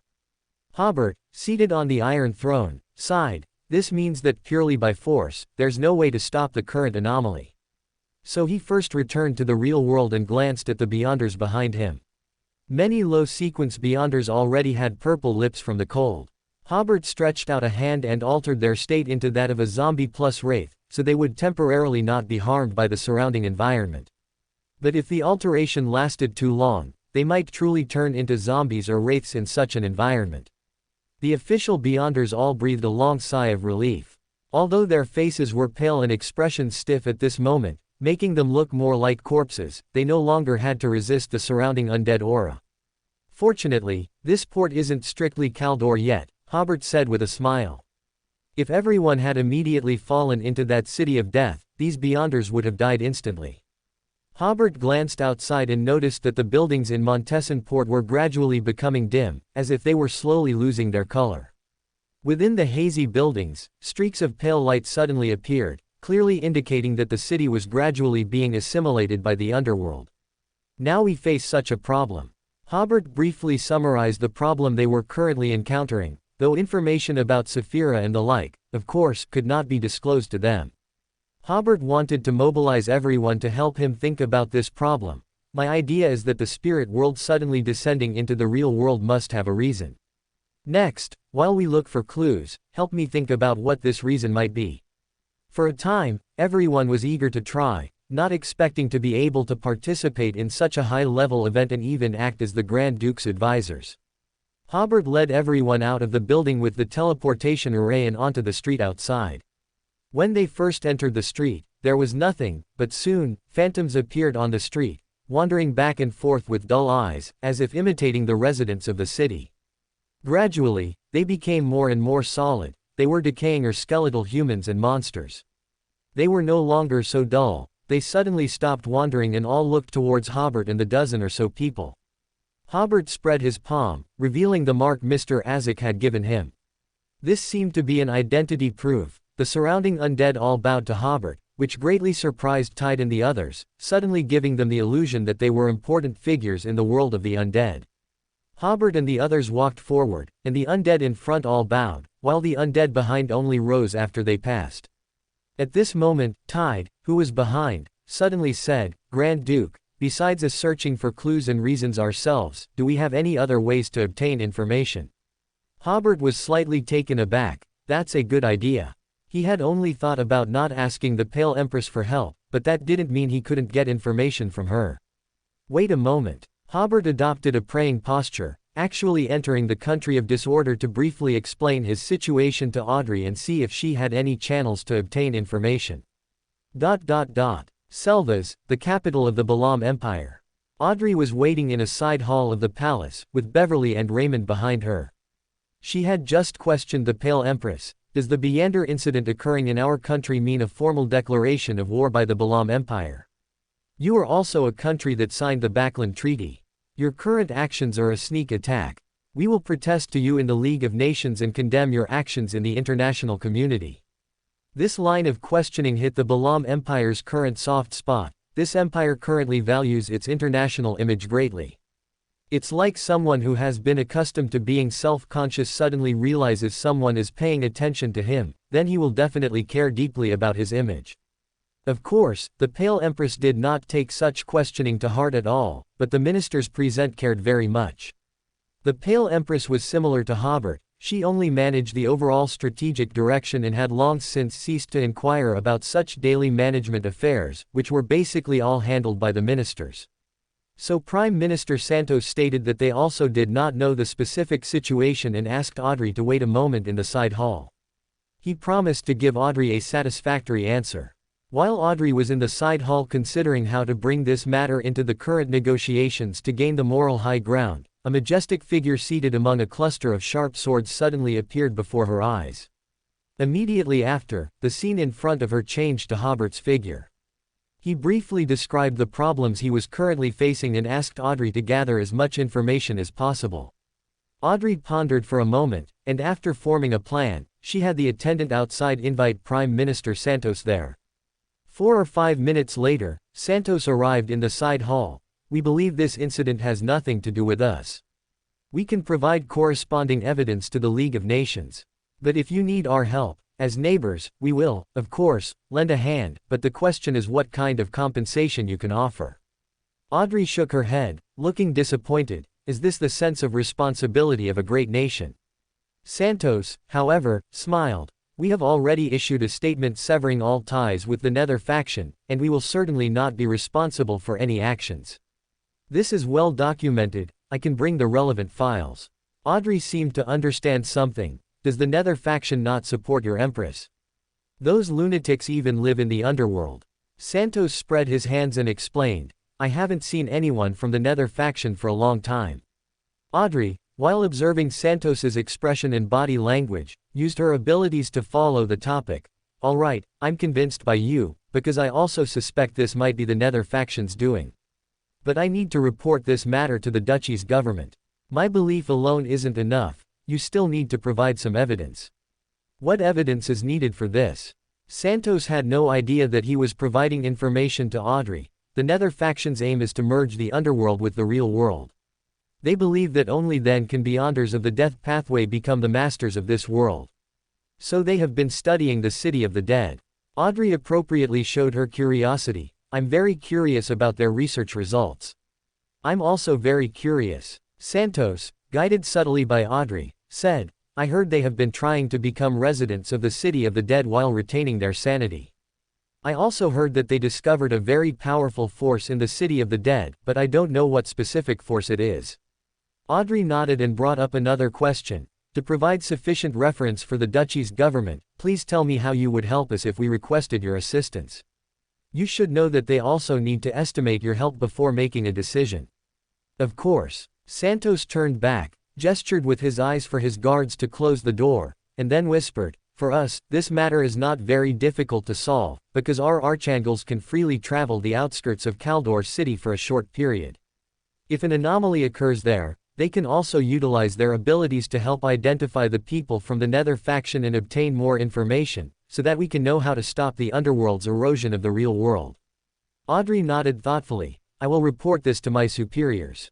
I hope you can also discuss the issue of compensation by the way. Santos smiled. We are not greedy, we only hope to obtain your portion of the Star Highlands territory. I think our compensation will be to demand compensation from you. Audrey suddenly changed her expression. You and the Nether faction are both Beyonder forces of the Numinous Episcopate.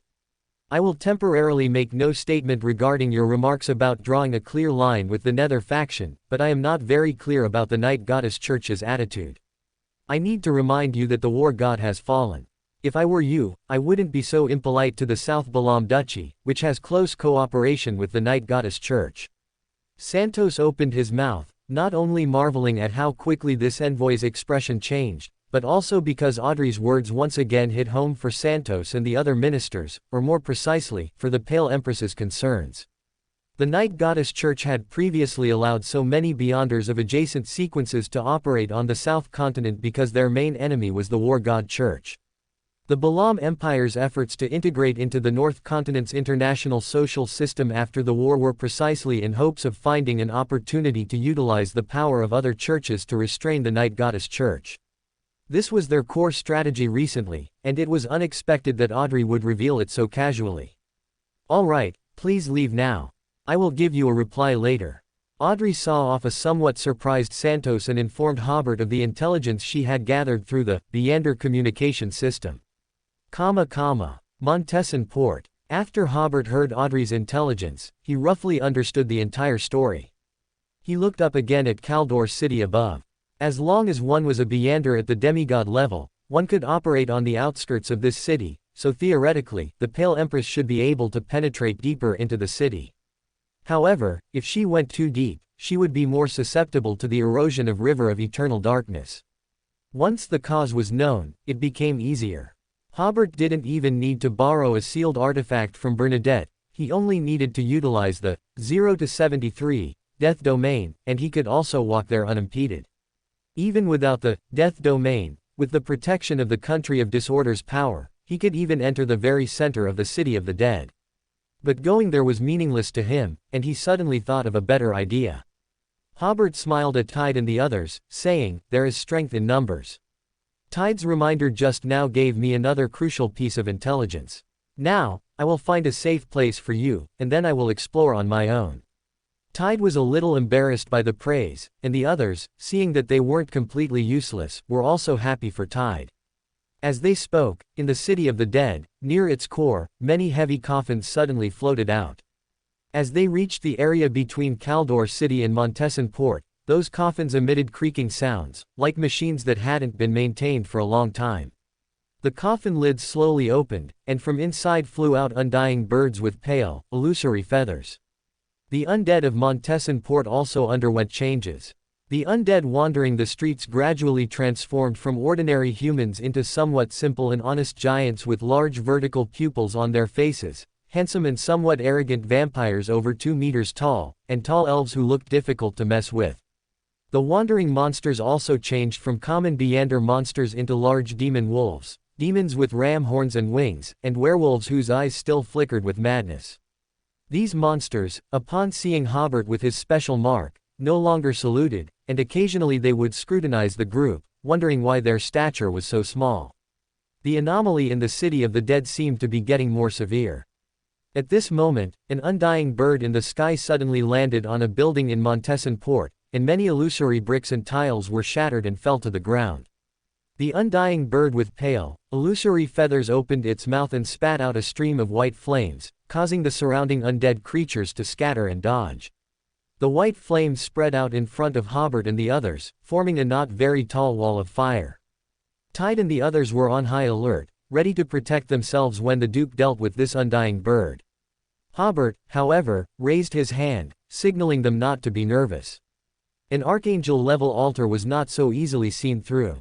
At this moment, in the eyes of the undead creatures, they were no different from normal undead. The undying bird turned its head to look at Hobert and asked in a very ancient language that Hobert could understand, hoarsely, "Whose subordinates are you?" This was undead language, any creature with a soul could understand it. Hobert had an idea, god of the undead Salinger. The undying bird was slightly stunned, that feathered serpent also died. Hobert said solemnly, "Yes." The undying bird said nothing more, slightly raising a wing. The pale fire wall in front of Hobert and the others disappeared. "Pay attention to everything around you. I have a bad premonition." Seeing that the other party was about to leave, Hobert quickly asked, "Your Excellency, why were we awakened?" He didn't know if his wording was correct, but it seemed as if the city of the dead had awakened some ancient souls. The undying bird said as it took flight, "Because our progenitor is about to revive. Rejoice. His divine kingdom shall return." Hobert's eyes narrowed. The ancient death god is about to revive. What kind of research have those Nether faction fellows been doing here? Without further ado, Hobert immediately led Tide and the others into the adjacent city hall. At this moment, inside the spacious city hall, there was a pale ghost fire, illuminating the surroundings with an eerie glow. Several illusory shadows hid in the corners, as if they intended to make their home there. Hobert took out an order crystal and handed it to Tide, telling him how to utilize the barrier formed by the power of order. "Your state might change a bit later, don't panic. That's a chain reaction caused by me searching for members of the Nether faction." Hobert instructed, "Wait here and don't go anywhere. No matter what happens, do not open the barrier." Although this would consume a lot of spirituality, Tide, as a Earl of the Fallen, should be able to sustain it for over half an hour. Tide summoned the barrier, and everyone watched Hobert leave. Soon, their bodies emitted brilliant, rainbow-like colors, which looked very unusual in this world dominated by pale white. Because of Hobert's instructions, no one panicked. They even joked that they looked much more sacred.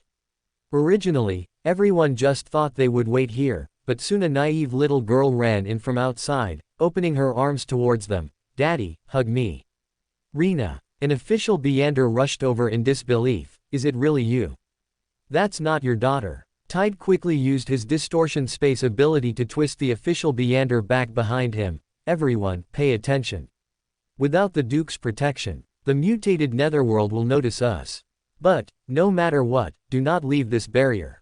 The official Beander first felt his strength suddenly drain, and he sat on the ground with a thud, crying and saying, "Daddy misses you so much." Tide took a deep breath. "This is death. Child, are you a demigod now?" An elderly woman in her 40s, dressed in classical attire, walked in from outside. There was a resemblance between her eyebrows and Tide's. Tide's breathing immediately quickened, but finally, he stabilized himself and tried to calm down, saying, "Mother, you haven't aged at all, just like when I buried you." The lady asked kindly, "You look much more mature.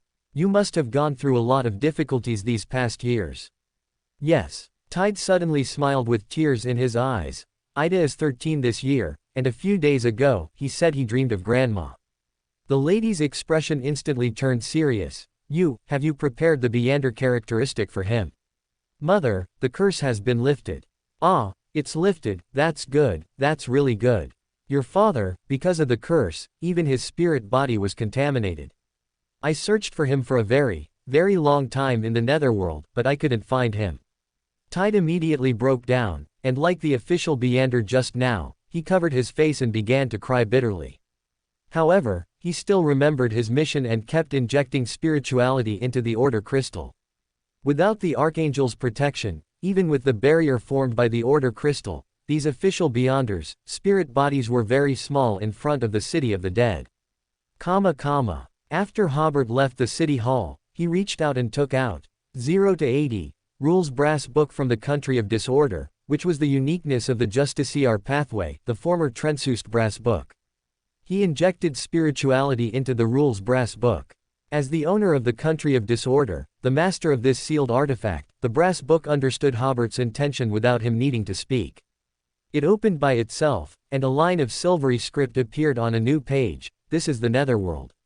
Any non-undead creatures, their colors are distinct from this pale world. Hobert's body immediately emitted colorful light, but he casually granted this color to a giant undead. However, under the rules of the Brass Book, his previous alteration of his state still failed, and the surrounding undead creatures all looked at him, realizing that he was not a creature of this world. Immediately after, a second line of silvery script appeared on that page of the Brass Book.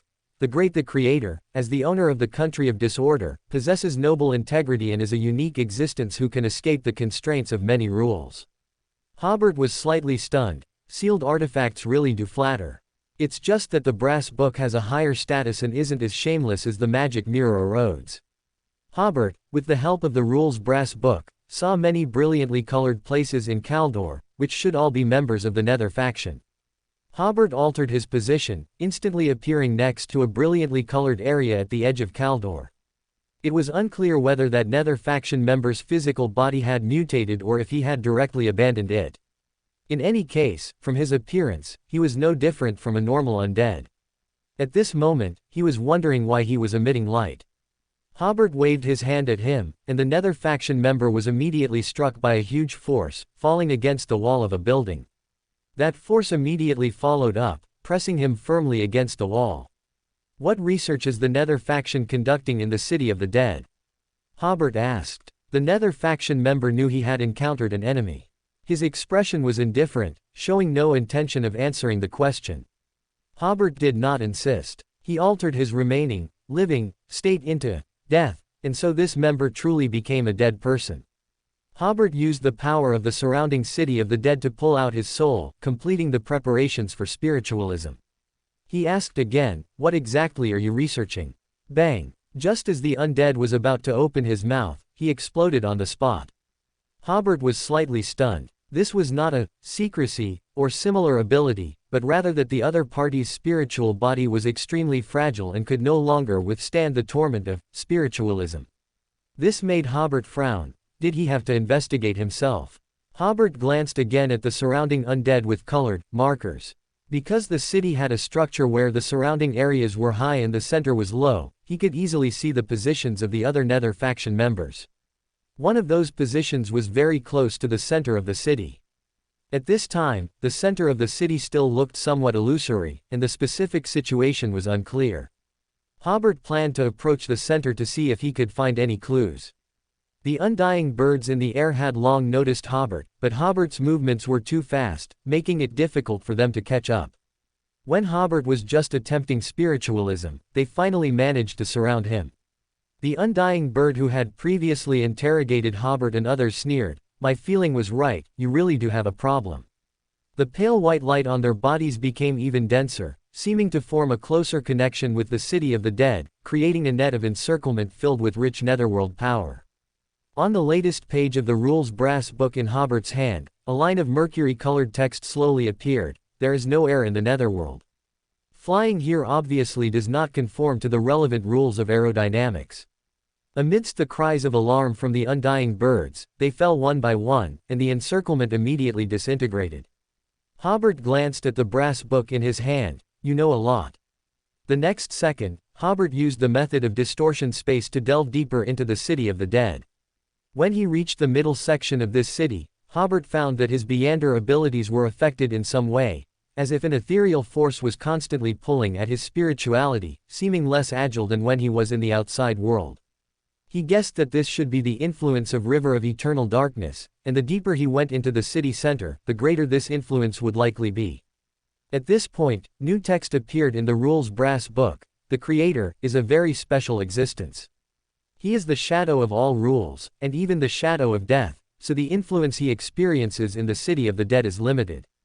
Hobert immediately felt his spirituality return to normal. As he continued to walk inward, he gradually felt the surging power of the city center. It seemed to hide the most terrifying thing in this world, and Hobert couldn't quite say what it was. It was precisely because he couldn't explain it that even Hobert felt a deep-seated fear. Entwined with fear was sadness, the reluctant and helpless sadness when facing death, and the disappointment after repeated failures in resisting the power of death. Hobert took a deep breath. If he continued to move forward, the effect of the Rules Brass Book also began to weaken. Although it was a unique existence of high status, the center of the city contained the power of Saphira. So he began to summon the power of the country of disorder, forming a barrier around himself. However, in this way, he could only move forward step by step and could not quickly reach his destination with Beander power. As he walked forward, Hobert looked at the streets on both sides. The buildings on either side were very complete, but they looked somewhat eerie and dilapidated, like a well-preserved ancient ruin. However, it was terrifyingly quiet around him. Hobert felt he could even hear the sound of blood flowing through his veins. Moreover, the visibility here was limited. Even Hobert's vision was affected. He couldn't see the city's edge, much less Montesson Port in the air. It made him feel as if he had been isolated in another world. Suddenly, Hobert's spiritual intuition stirred, and he looked at a room carved out of a huge white bone. The bone-white door gently opened, and Serena, with wine-red hair, walked out. She wore a bright smile, just as she had in life. "Teacher, long time no see." "Long time no see." Hobert smiled. "I've avenged you. Thank you. But more than that, I want to know how Freya and Dennis are doing now." Hobert, as if chatting with an old friend, walked forward and said, "Freya is currently the Deputy Director of the Public Security Department of the South Balam Duchy. Dennis is currently helping me keep an eye on the research laboratory of South Balam and the Church of Steam and Machinery. His specific position is Director of the Technology Department's Security Office." The Cooperative Research Laboratory continued its work throughout the war, and even during the direct confrontation between South Balam and Intis. This was because Hobert had been giving them strange topics. These topics were initially difficult to understand, but once the research results came out, they would have unexpected utilizes. Serena followed behind Hobert and sighed, "I really envy them. If she were still alive, she would also be a high-ranking official of the South Balam Duchy." Hobert smiled, "I envy them too, for having such a good teacher." "Teacher, you're still so humorous." Serena smiled helplessly, "You don't seem sad about my death." "Serena." Hobert took a deep breath before saying, "Death is part of life. It sweeps across the earth like the wind, while the earth, symbolizing life, remains ever still. Life is the essence of the world. It is always connected to the earth and has never changed." Serena asked curiously, "Teacher, when did you become a follower of the Earth Mother Church?" "I always have been." Hobert smiled, "I received baptism from the Mother Church a long time ago." Serena had heard about this. She asked in a questioning tone, just as she would have in life, "Teacher, is death truly so understated for you?" "It depends on the situation." Hobert said sternly, "For example, when I encounter enemies, I will work very hard to ask them to death." Serena smiled again, "Teacher's carefree attitude is something I may never learn." Hobert looked at a colorful statue in front of him. "All right, let's stop chatting here. It's time for me to get down to business." With that, the barrier formed by the order crystal around him suddenly expanded, encompassing the statue as well, but still isolating Serena. Hobert approached the statue, shook his head, and said, "How tragic, eroded by river of eternal darkness, then assimilated by this city, and finally turned into a statue. You are wrong, this is a way to gain eternal life." Black blood flowed from the statue's eyes, ears, nostrils, and mouth simultaneously. He seemed to be communicating with Hobert through his spirituality. "As long as I am close enough to death will completely leave me." Hobert nodded, as if he strongly agreed with the other party's concept. "Then tell me, what have you discovered in this city?" We found the aura of the undying bird ancestor. Cracks appeared on the other party's face. As long as death still exists, he still has a chance to revive. Hobert again appeared to strongly agree with this statement. I've also heard that Death God is quite special because he is death itself, so it might be very difficult for him to truly die. This time, he changed his strategy. While asking a rhetorical question, he quietly altered the other party's thoughts with the combined abilities of distortion and charm, making the other party relax his guard and be more willing to express his inner thoughts. The statue cracked open little by little, revealing a very handsome, yet somewhat youthful face. It was Erebus, whom Hobert had killed long ago. Erebus smiled. Aren't you surprised? Hobert smiled. You are not Erebus. He is already dead. It is precisely because I died that I can come here. Hobert still shook his head. The archangel I eliminated had no chance of survival, not even in the netherworld. You are wrong. Erebus said, as long as one has experienced death, even if the spiritual body is destroyed by you, an imprint can be left in the netherworld.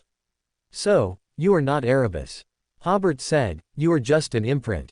He raised the brass book in his hand. If you were Erebus, you would have been staring at it, unable to look away, but you didn't even glance at it. An Erebus who no longer has a competitive relationship poses no threat to me. Erebus paused for a second or two before saying, are lawyers always so strange in their way of thinking?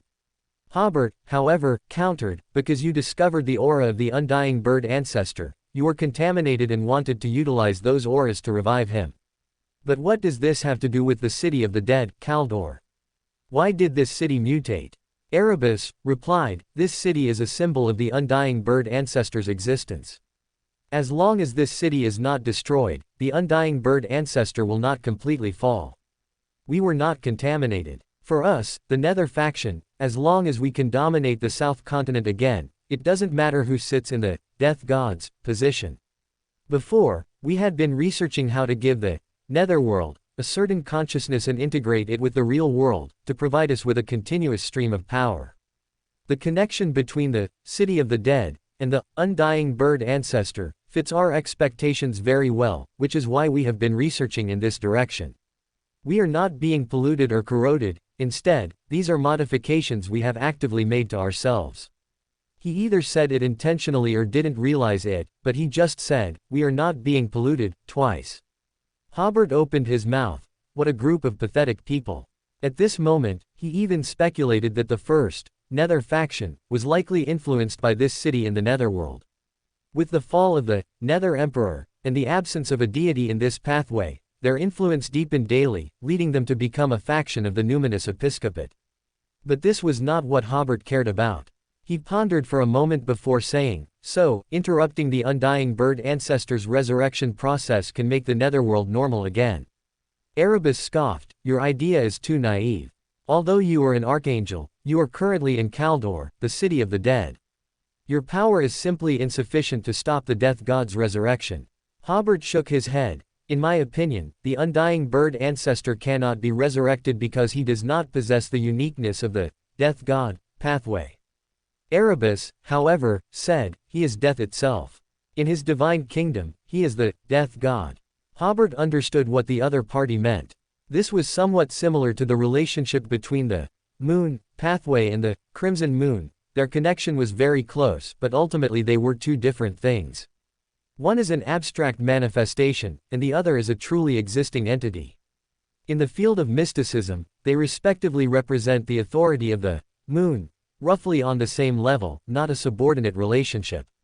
If the undying bird ancestor were truly resurrected, then he would be death itself, or the process, while the uniqueness of the Death God pathway in the Evernight goddess's hands would be abstract death. Then, Hobert's first thought was whether to ask the Evernight goddess for help. But he also thought that the Evernight goddess was not very willing to interact with River of Eternal Darkness at this time, which is why she later let Klein help her fetch water. So he decided to try to solve it himself first. If he couldn't, he would then pray to the Evernight goddess to see if he could get any revelation. Hobert glanced at Erebus. You can go to death. As he spoke, the order-slaying sword appeared in Hobert's free hand. Hobert casually swept it, stabbing Erebus and once again tearing him to pieces. Erebus, falling like shattered stones, laughed, "It's useless." Just then, the bone-white door of a nearby house, built from skeletons, suddenly opened. Erebus walked out from inside. "Here, no one can kill me." He glanced at Serena. "And I can also utilize the symbolic meaning here to attack you. That barrier of yours is useless." Hobert realized that this Nether faction member was different from the one he had just killed. Since he couldn't kill the opponent, he decided to continue forward, intending to find the entrance of River of Eternal Darkness in this city, try to seal it, or cut off the connection between the two, to see if it could solve the problem. But in the next second, he suddenly appeared in a dimly lit room. On the sofa in front of Hobert sat a family of 4. They were motionless like puppets, watching Hobert with eerie smiles. Their gazes sent a chill down Hobert's spine, as if awakening some terrifying memories deep within his soul. Hobert was slightly stunned and immediately understood that this was what Erebus had mentioned, an attack launched by using the City of the Dead. And this scene seemed to be a plot from a horror movie he had seen before. Suddenly, behind Hobert, a very soothing piece of music began to play. However, in such an eerie environment, that soothing music seemed to be attacking Hobert's spirit body. Every note deepened his fear. Hobert looked back and saw a gramophone behind him, playing music. The family with the eerie smiles were apparently enjoying the gramophone's music. He withdrew his gaze, only to suddenly realize that the family of 4 with the eerie smiles had stood up at some unknown point, subtly forming a circle around Hobert. They still stood there motionless like puppets, as if they had been standing from the very beginning. Hobert took a step back. The family of 4's bodies didn't move, their heads didn't move, only their eyeballs continued to follow him. An invisible sense of fear enveloped the entire room. Hobert didn't dare to breathe, feeling as if this family of 4 could pounce on him at any second. But his archangel level still allowed Hobert to maintain sufficient composure. He pondered slightly and came up with a good idea to break the situation. Just then, the music from the gramophone stopped. Although the family of 4 still didn't move, Hobert's spirituality sensed that their faces had become ferocious. He knew he couldn't wait any longer. He immediately raised a hand and distorted the family of 4, making their stiff, puppet-like bodies move and dance joyfully. The music from the gramophone started again.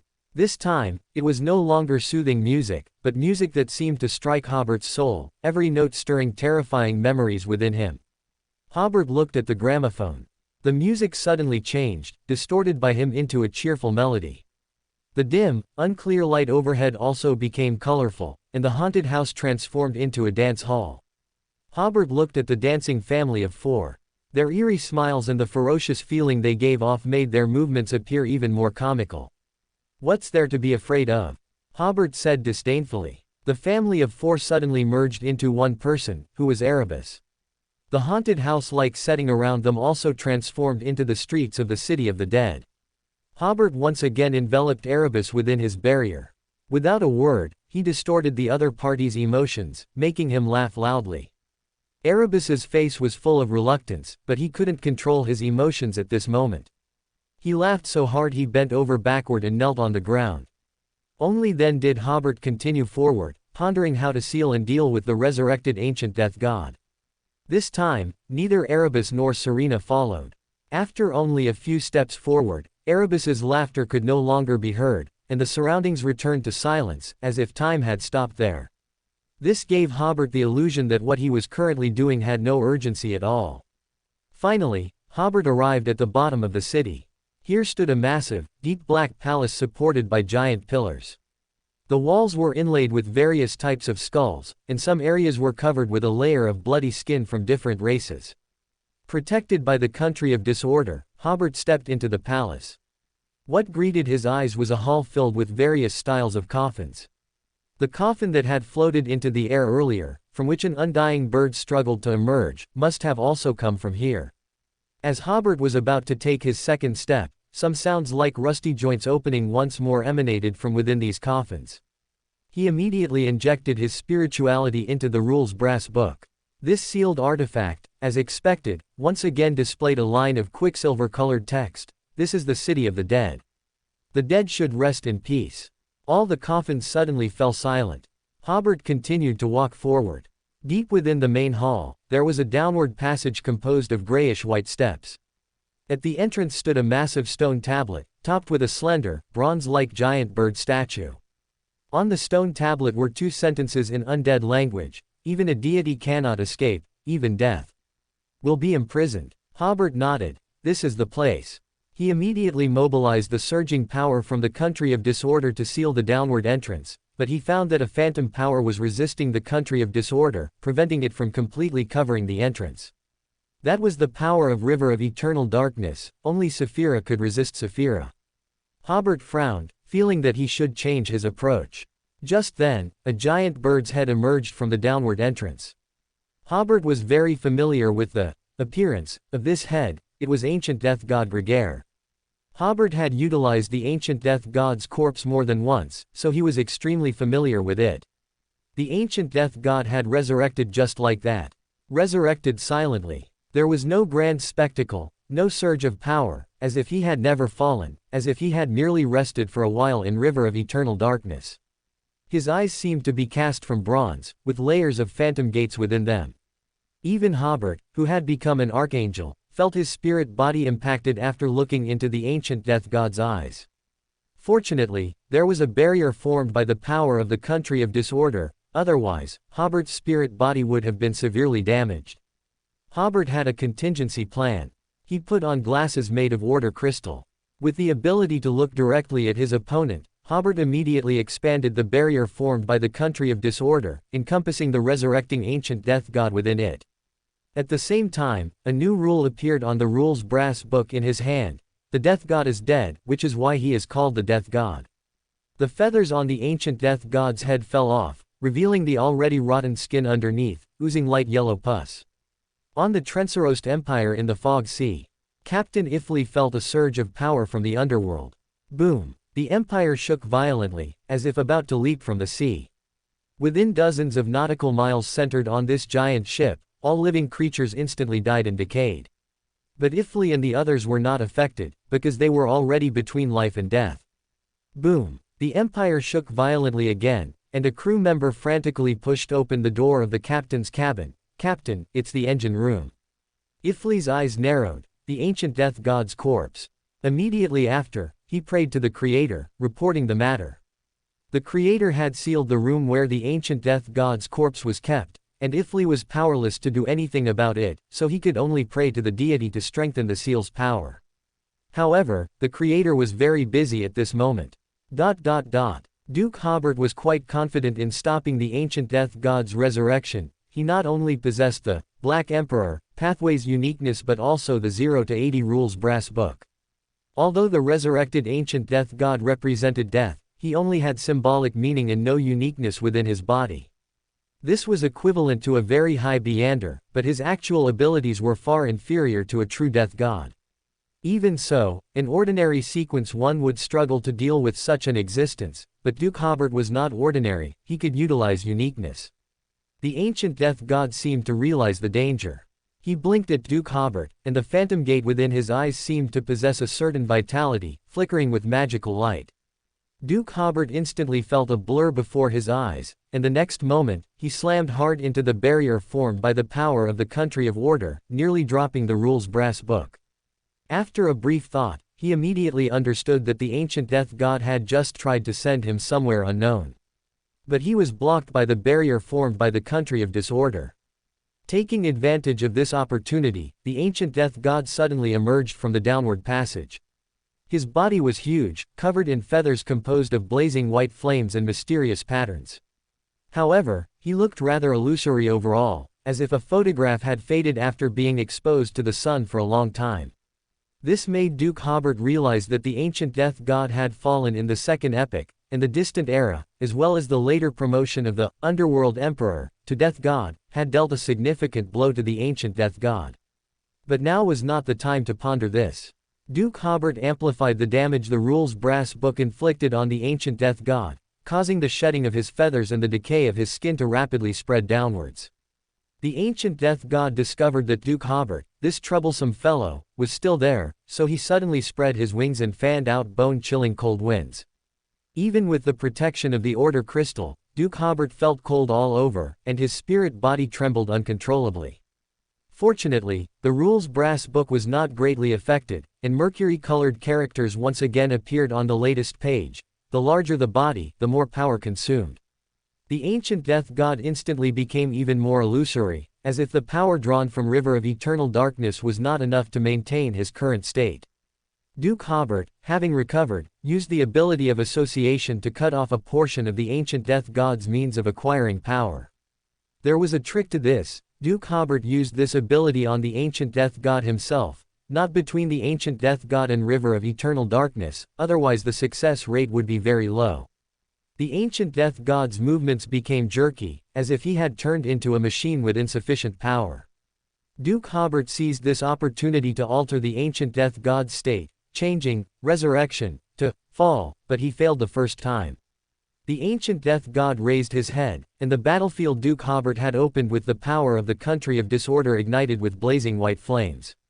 These flames used all spirituality and spirit bodies as fuel, burning the battlefield into a spirituality vacuum within 1 or 2 seconds. But Duke Hobert was not greatly affected, because new text had appeared on the rules brass book. Living people who intrude into the city of the dead will be punished with imprisonment. Although this was a punishment, it was equivalent to protecting Duke Hobert in another way. After the surrounding spirituality was burned away, the blazing white flames disappeared, and at the same time, the imprisonment on Duke Hobert also vanished. Duke Hobert performed a second alteration on the already very weak ancient death god, still changing the resurrection process to the fall process. This time it succeeded. Woo-ga! The ancient death god tilted his head and let out a strange cry. He was covered in blazing white flames, his figure becoming increasingly illusory, and finally, he was burned clean, leaving nothing behind. He fell so cleanly and decisively that Duke Hobert still couldn't quite believe it. But in the next second, at the entrance of the hall leading to River of Eternal Darkness, a huge bird head emerged again. It was still the ancient death god. Duke Hobert was a bit helpless. It seemed that in the city of the dead, Kaldor, it was difficult to completely stop the ancient death god's resurrection process. That member of the Nether faction had said before, in this divine kingdom, he is the death god, which probably meant this. The ancient death god should be very familiar with this characteristic of his, and it would be difficult to lure him to a place outside of Kaldor. Duke Hobert retreated to the edge of the battlefield, maintaining a defensive stance while pondering a solution to the problem. Suddenly, Duke Hobert noticed that the ancient death god's eyes seemed a bit off. Looking closely, Duke Hobert found that the bronze-like quality in his eyes had disappeared, and the layers of phantom gate were not as obvious. A reddish thin film seemed to cover them. Duke Hobert was stunned and realized, this looks a bit like a snake's eye. Looking again at the ancient death god's illusory body, most areas were still covered with feathers composed of blazing white flames and mysterious patterns. But in some places, greenish-black scales appeared, and between the scales, white feathers grew out. Duke Hobert recognized it. These were the characteristics of a feathered serpent. He then realized, Underworld Emperor, Salinger not only ascended to death god but also had a certain influence on River of Eternal Darkness. Therefore, although the city of the dead, Kaldor, was the ancient death god's home ground, the Underworld Emperor could also utilize his arrangements in River of Eternal Darkness to exert some influence on the ancient death god's resurrection process. Perhaps each time the ancient death god died, the Underworld Emperor's influence on him deepened, and ultimately, it was highly likely to form a stitched monster of 2 death gods. In that case, no one would know who ultimately resurrected. These thoughts formed in Duke Hobert's mind in an instant. At this moment, the ancient death god had fully emerged from the entrance and was about to attack the enemy before him. At this instant, Duke Hobert suddenly had an inspiration. The ancient death god was currently dominant in the giant bird before him. So he amplified the Underworld Emperor's consciousness, and the ancient death god instantly stood there stunned. His eyes were sometimes layers of phantom gate, and then they would turn reddish and ignite with pale white flames. While the 2 death gods were fighting for control of the body, Duke Hobert furrowed his brow, contemplating a countermeasure.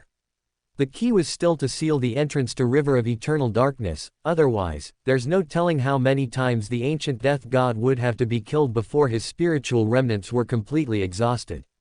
Currently, the only sealing power Duke Hobert could utilize came from the country of disorder, as only Saphira could contend with Saphira.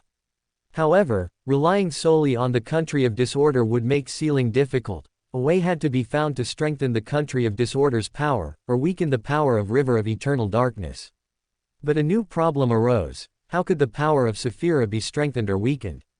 Currently, Duke Hobert's amplify and weakening abilities were not applicable to Saphira.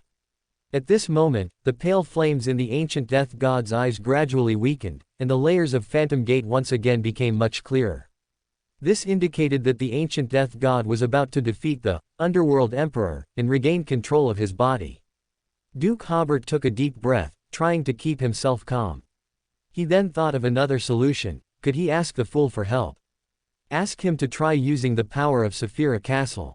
At this moment, the ancient death god finally gained the upper hand again.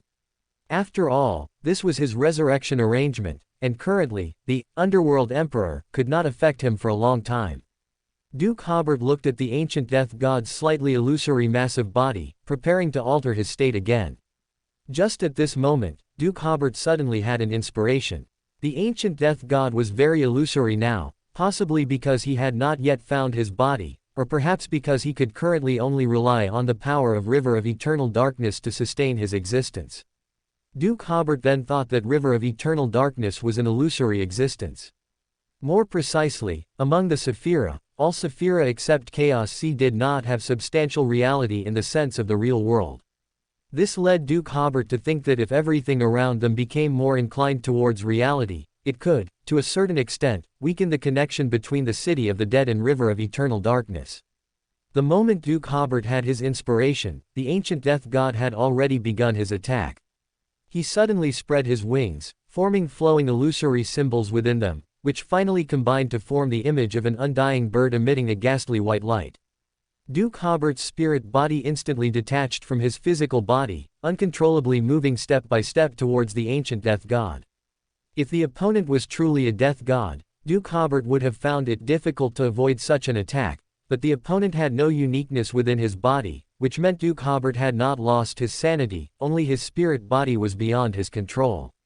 He took a deep breath and amplified the power of his own spirit body, then immediately weakened the ancient death god's abilities. Finally, Duke Hobert regained partial control of his spirit body, stopped approaching the ancient death god, and struggled for control over his own spirit body.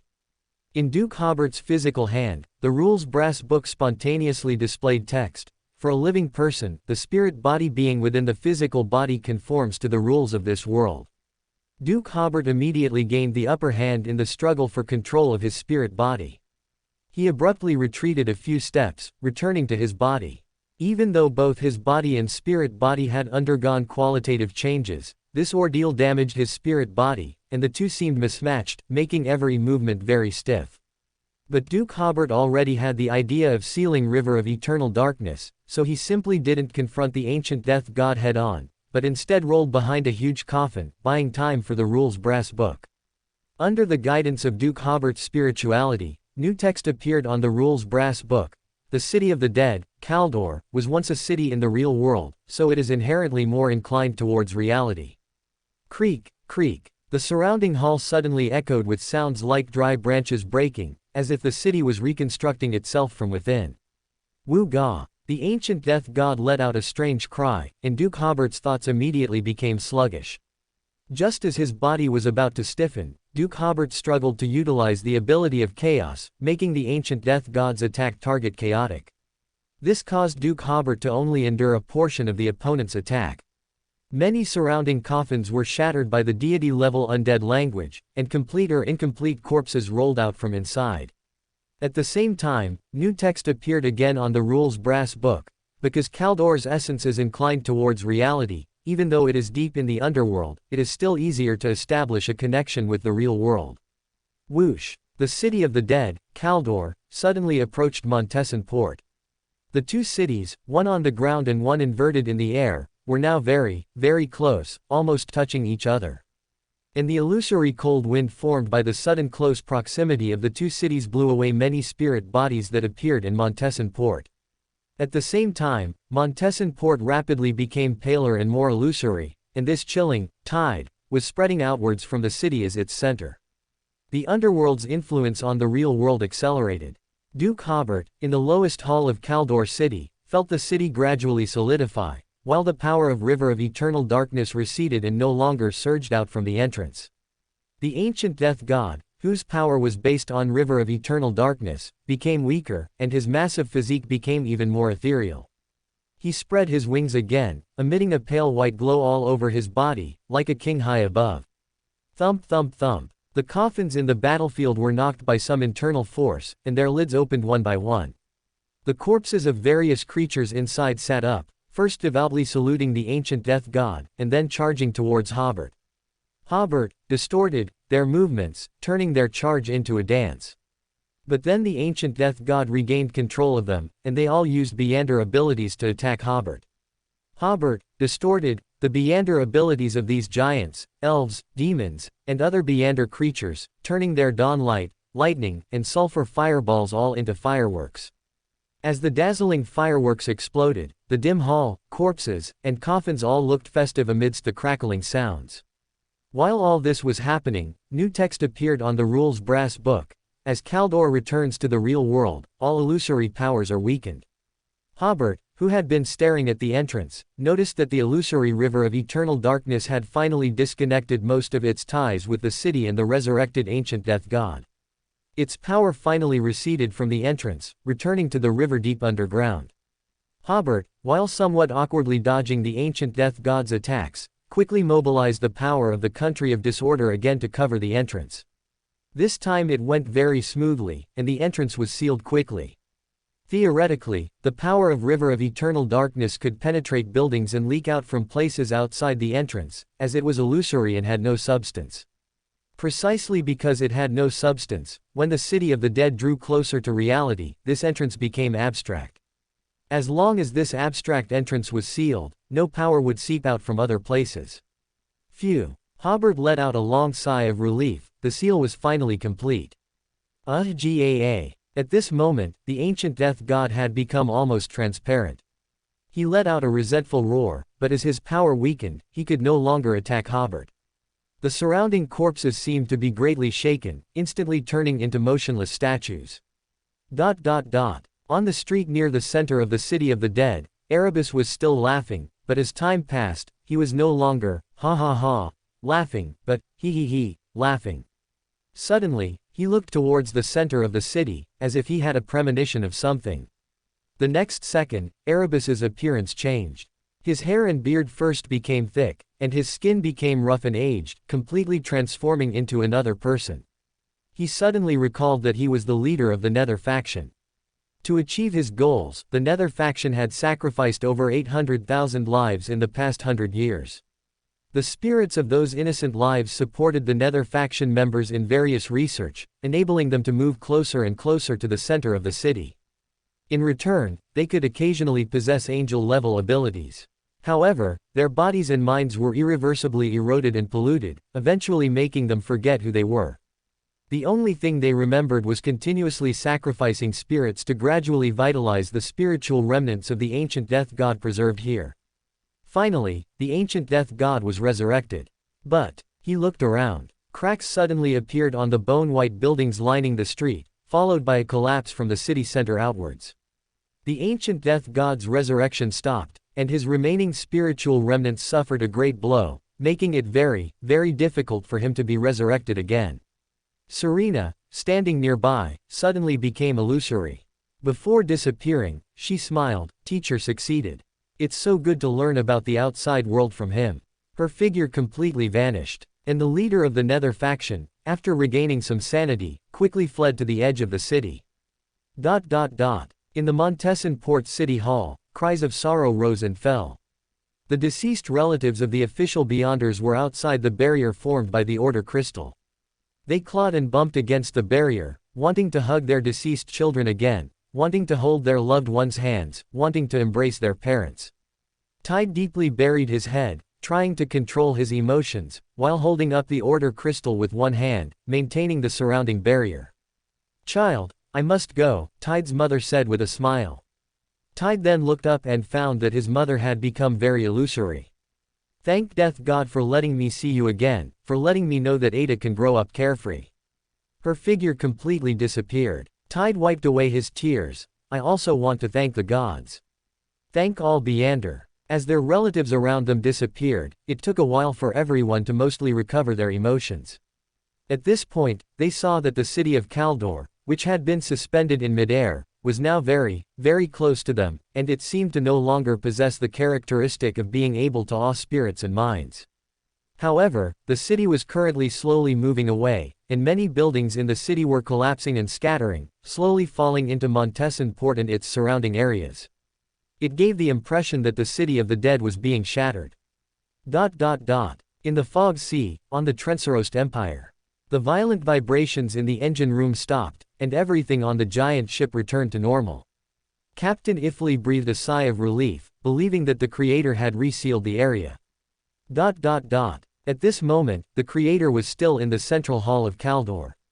The entire city was collapsing and disintegrating, but this massive palace was not significantly affected. The ancient death god finally vanished in extreme unwillingness. Hobert could feel that the ancient death god's spiritual remnants had significantly weakened. Logically speaking, if anyone had become the new death god before this, then within the divinity belonging to this death god, there would certainly be spiritual remnants of the ancient death god and the Nether Emperor. After this ordeal, the ancient death god's spiritual remnants within the divinity would significantly weaken. The entire existence of Kaldor also weakened considerably. Perhaps over the long years, this city, which represented the ancient death god's last bit of existential foundation, would completely merge with the underworld, and he would eventually lose all possibility of resurrection. Hobert looked at the corpses falling into their coffins around him and suddenly sighed, even gods must follow rules. Even death god will die, nothing can escape the shackles of rules. He suddenly smiled, except for me. At this moment, Hobert suddenly felt that he had grasped the meaning of rules. It was like an insurmountable high wall, a high wall that could even crush gods. But as long as it existed, there was a possibility of overcoming it. In this instant, Hobert felt that a significant portion of his order usurping prince potion had been digested. After his contemplation, Hobert came back to his senses, left Kaldor, and returned to Montesson Port. By this time, Kaldor was already far from Montesson Port. The ancient death god's resurrection had failed, and the mutation of the underworld had stopped. The city of the dead was returning to the depths of the underworld, and a clear boundary had reappeared between the underworld and reality. Back in the Montesson Port City Hall, Tide and the others had mostly put away their sadness. Hobert raised his hand and withdrew the barrier, which confirmed to Tide and the others that the person before them was the true Duke Hobert. You all go first. Hobert raised his hand again, sending over a dozen official Beyonders to Anjou. Immediately after, Hobert distorted all the members of the Nether faction to Montesson Port. He had noticed earlier that those Nether faction members had taken advantage of the City of the Dead's proximity to the real world to escape into the real world. Hobert, of course, had no intention of letting them go. Someone had to be held responsible for this matter. However, Hobert did not completely kill them, but rather, distorted them into undead, preventing them from leaving Montesson Port. Because their state was very peculiar, Hobert easily distorted their state, causing them to gradually turn into evil spirits in the coming period. Next, Hobert took out the 0 to 78 spiritual wilderness from the country of disorder and formed a huge spiritual barrier around the land affected by the underworld. Over 100 kilometers of territory around Montesson Port were affected by the underworld and were no longer suitable for human habitation. The skeletons here crawled out of the ground and became skeleton warriors, all corpses turned into zombie, and all the souls of creatures that died but had not yet entered the underworld became evil spirits. Crucially, Kaldor had just awakened many ancient undead, and they had already settled in Montesson Port. When Hobert left Kaldor, he had already planned to transform this place into an official Beander training base.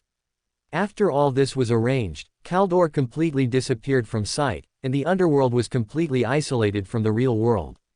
Because the recent fusion process between the underworld and the real world caused drastic climate changes here, although it wouldn't be as unpredictable as the raging sea, it would definitely be overcast year-round, with no sun visible.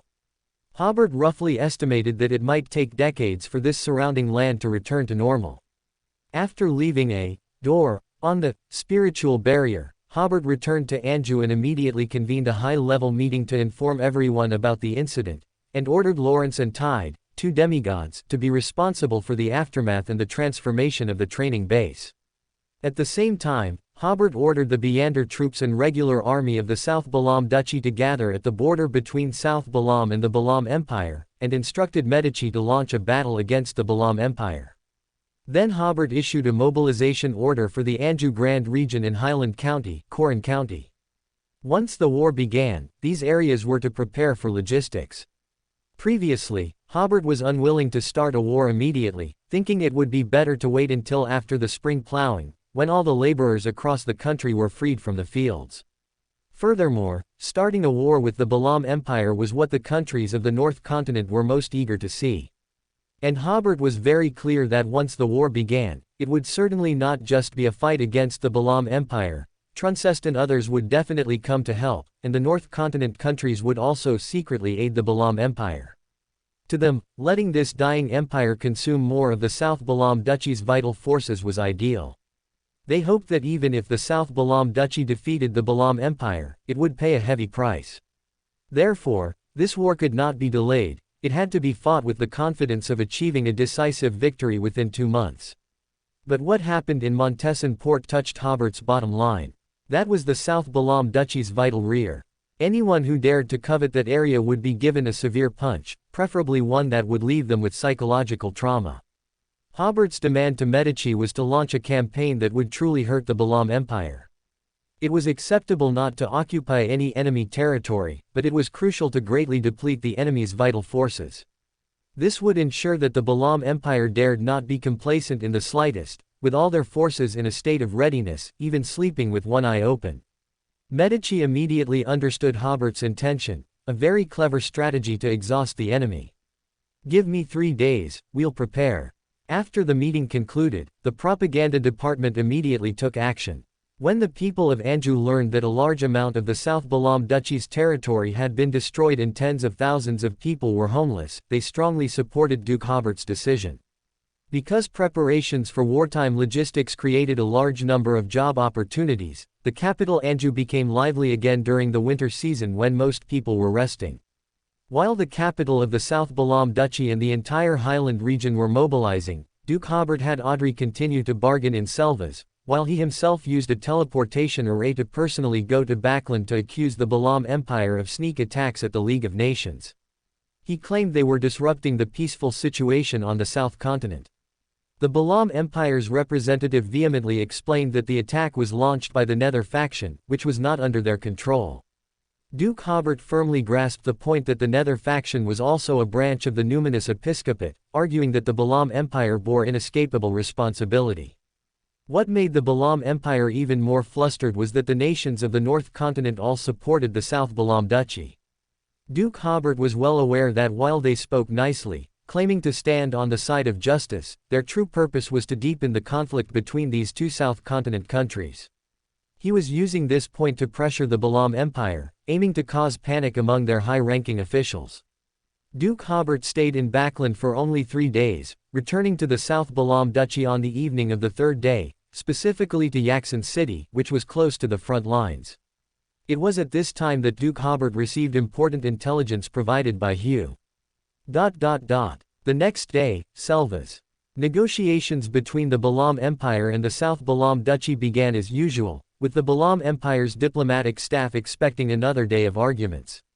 After the main personnel had arrived, Audrey, the special envoy from the South Balam Duchy, suddenly stood up and declared, "I now formally inform your esteemed party that due to your party's attack on the southern part of our country, and your refusal to apologize or compensate, Duke Hobert has issued an order to declare war on the Balam Empire. This is the declaration of war." Audrey handed over the declaration of war and immediately left the negotiation hall.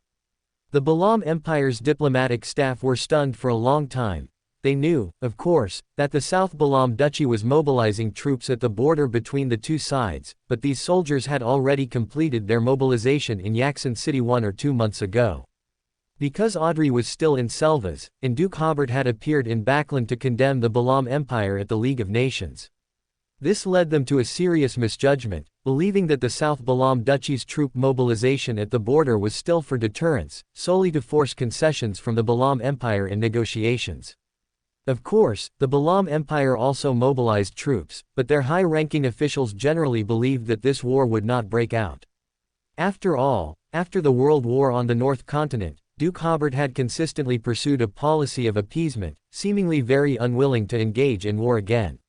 They stood frozen for a full dozen seconds before someone picked up the national letter on the table and looked at it. It was indeed a declaration of war. Only then did they react, immediately reporting the matter. Prime Minister Santos was very surprised and reconfirmed the content of the declaration of war before immediately convening a Privy Council meeting, simultaneously ordering soldiers to intercept Audrey and ensure they were detained. However, shortly after Audrey's motorcade left the city, it vanished into the void. As Audrey declared war, the South Balam army had already crossed the border between the two countries.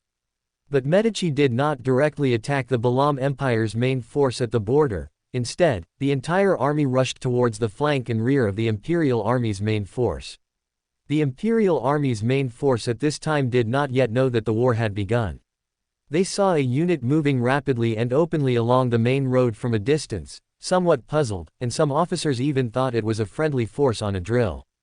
Only after a portion of the South Balam army had passed did they react, quickly organizing personnel to intercept them. But the South Balam army was well prepared, intercepting the Imperial army while quickly passing through. Soon, their vanguard occupied the small border town of Miguel, an important supply city for the Imperial Army's border forces. Occupying this meant that this flanking operation had achieved an initial victory. However, Medici did not stop the offensive. Taking advantage of the slowly mobilizing Balam Empire, he launched another infiltration tactic, occupying the cities of Vanaki and Lanyadi from south to north within one day. From Lanyadi, one could overlook the Bashaureu mountains to the north.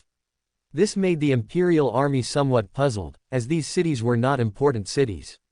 Why would the South Balam army expend so much effort to occupy them? It wasn't until the subsequent national mobilization that the Imperial Army suddenly realized. It turned out that the three cities occupied by the South Balam army formed a north-south battle line, connected to the Bashaureu mountains in the north, effectively cutting the Balam Empire's forces into eastern and western parts. At the very beginning of the war, the Imperial Army lost the opportunity to gather together. But even at this point, they were not anxious, because in their view, these three cities were not large and could not garrison many troops. Moreover, this part of the South Balam army would become isolated forces. While food could be plundered from the cities, it was impossible to bring much ammunition. Therefore, the Imperial Army's commanders believed that these three cities could be quickly recaptured. So they calmly divided into eastern and western parts to gather, and then calmly gathered absolutely superior forces to launch attacks on the three cities respectively. The moment the attack began, they were bewildered. Where did the defenders get so many cannons? Where did they get so many heavy machine guns? The Imperial Army's officers were very clear that, for the convenience of rapid assault, the defenders of the three cities had not brought heavy equipment. Taking Vanaki city in the middle as an example, during their siege, a single volley of artillery fire from the defenders killed 200 to 300 people. It was estimated that within the small city of Vanaki, there were at least 100 large-caliber artillery pieces. Unless the scouts were blind, it would have been impossible for them not to notice so many artillery pieces passing from south to north through half of the Balam Empire. In addition, the network of heavy machine gun fire within the city was so dense that not to mention soldiers, not even a mosquito could fly through. For a time, the Imperial Army's officers were all somewhat bewildered, unsure how to fight this battle. On the fifth day of the war, an observation group composed of high-ranking military officials from the Loan Kingdom, the Intis Republic, and the Fasak Empire arrived at the forefront of the battlefield. The Imperial Army's supreme commander claimed to have surrounded the main force of the South Balam army in three small cities. Duke Hobert's old superior, Georgina, stated directly after hearing the introduction, "You have already failed." She was very clear about the South Balam army's application of teleportation arrays. Their initial assault troops were not defenders at all. They seized the city and established teleportation arrays before the Imperial army could react. If they did not recapture those 3 cities at that time, then now, unless they voluntarily withdraw, there is no way they can capture them. Just as Georgina had predicted, these 3 cities had established teleportation arrays leading to Yaxin City and Anju. The wounded would be carried down from the front lines and directly sent to Anju's National Hospital for surgery and treatment there. Shells from the rear were sent to the front lines by the cartload. Because too much ammunition was transported to the front lines, it accumulated there and became very dangerous, prompting the logistics unit to send a batch back.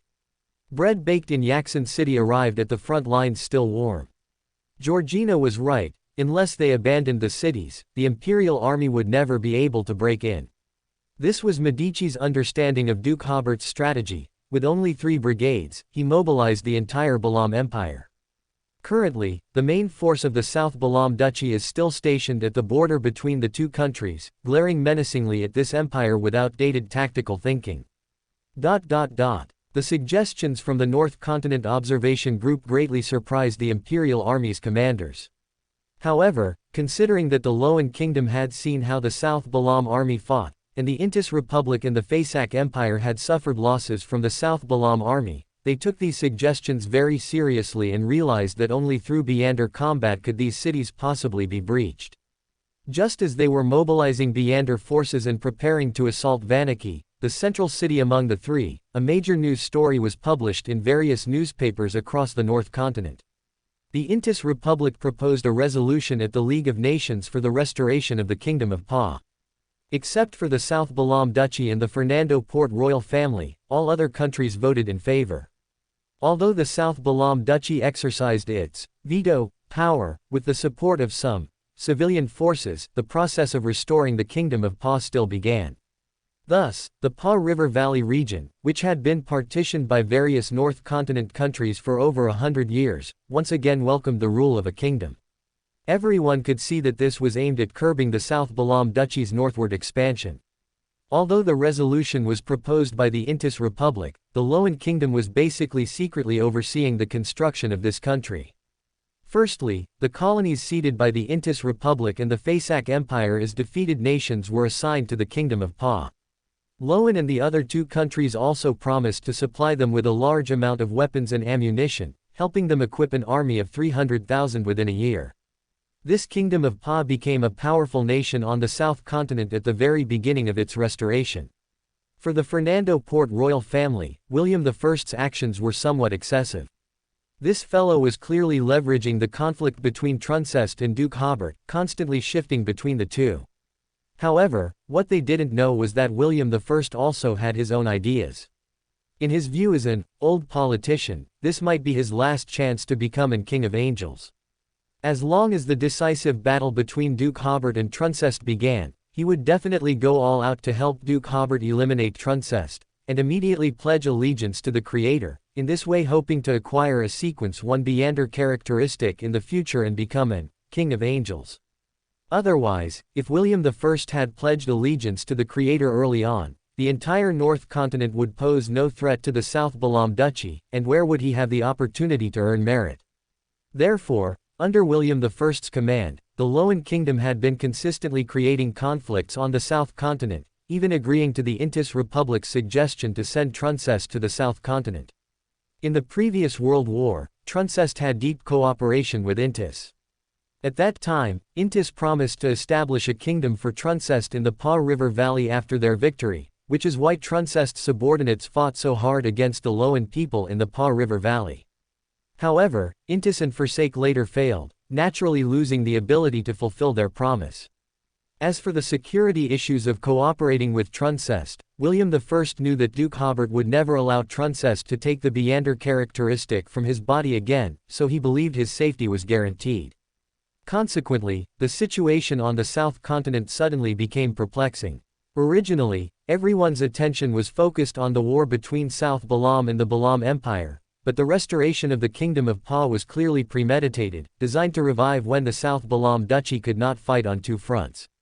Once this newly restored kingdom established effective rule through the war, it would inevitably create a two-on-one situation. The South Balam Duchy would be tied down by them, falling into a long-term state of war, thereby losing its best opportunity for development. At this time, the nations of the North Continent could calmly mediate, politically manipulating South Balam.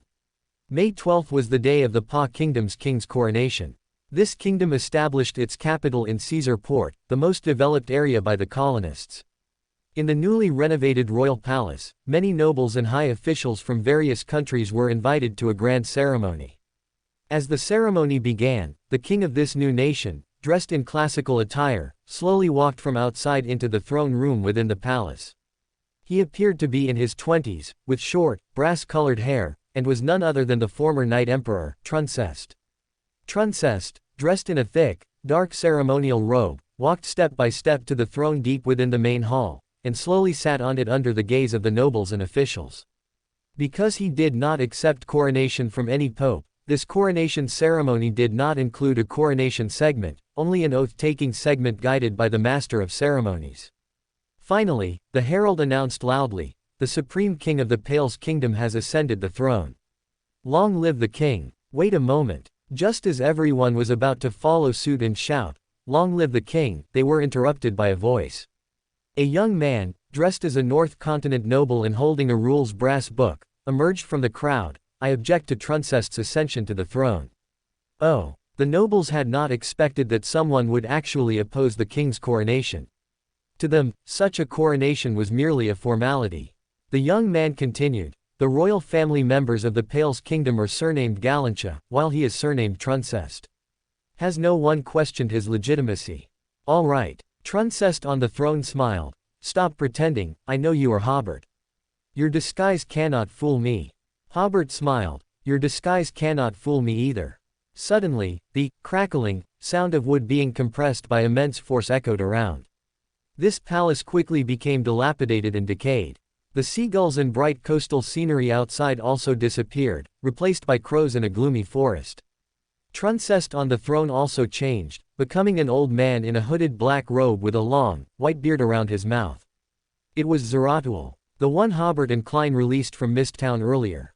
This was a miracle. The venue of the king's coronation ceremony suddenly transformed into a dilapidated hall in a dilapidated castle, and the guests became Zeratul's puppets. At this moment, Truncest's coronation ceremony was still continuing in Caesar Port, but the assassination attempt against him had been transferred to this dilapidated hall. Hobert looked at Zeratul and smiled. "You shouldn't help Truncest, at least now is not a good time." Zeratul also smiled. "I know what you mean, but do you think I would appear before you without any preparation?" Above Hobert's head, a tall hall filled with gray fog appeared. On the high-backed chair in the center of the hall sat a mysterious figure in formal attire. That was Fool. He slightly raised his hand, and Zeratul's puppets suddenly revealed eerie smiles one by one, stiffly turning to look at Zeratul.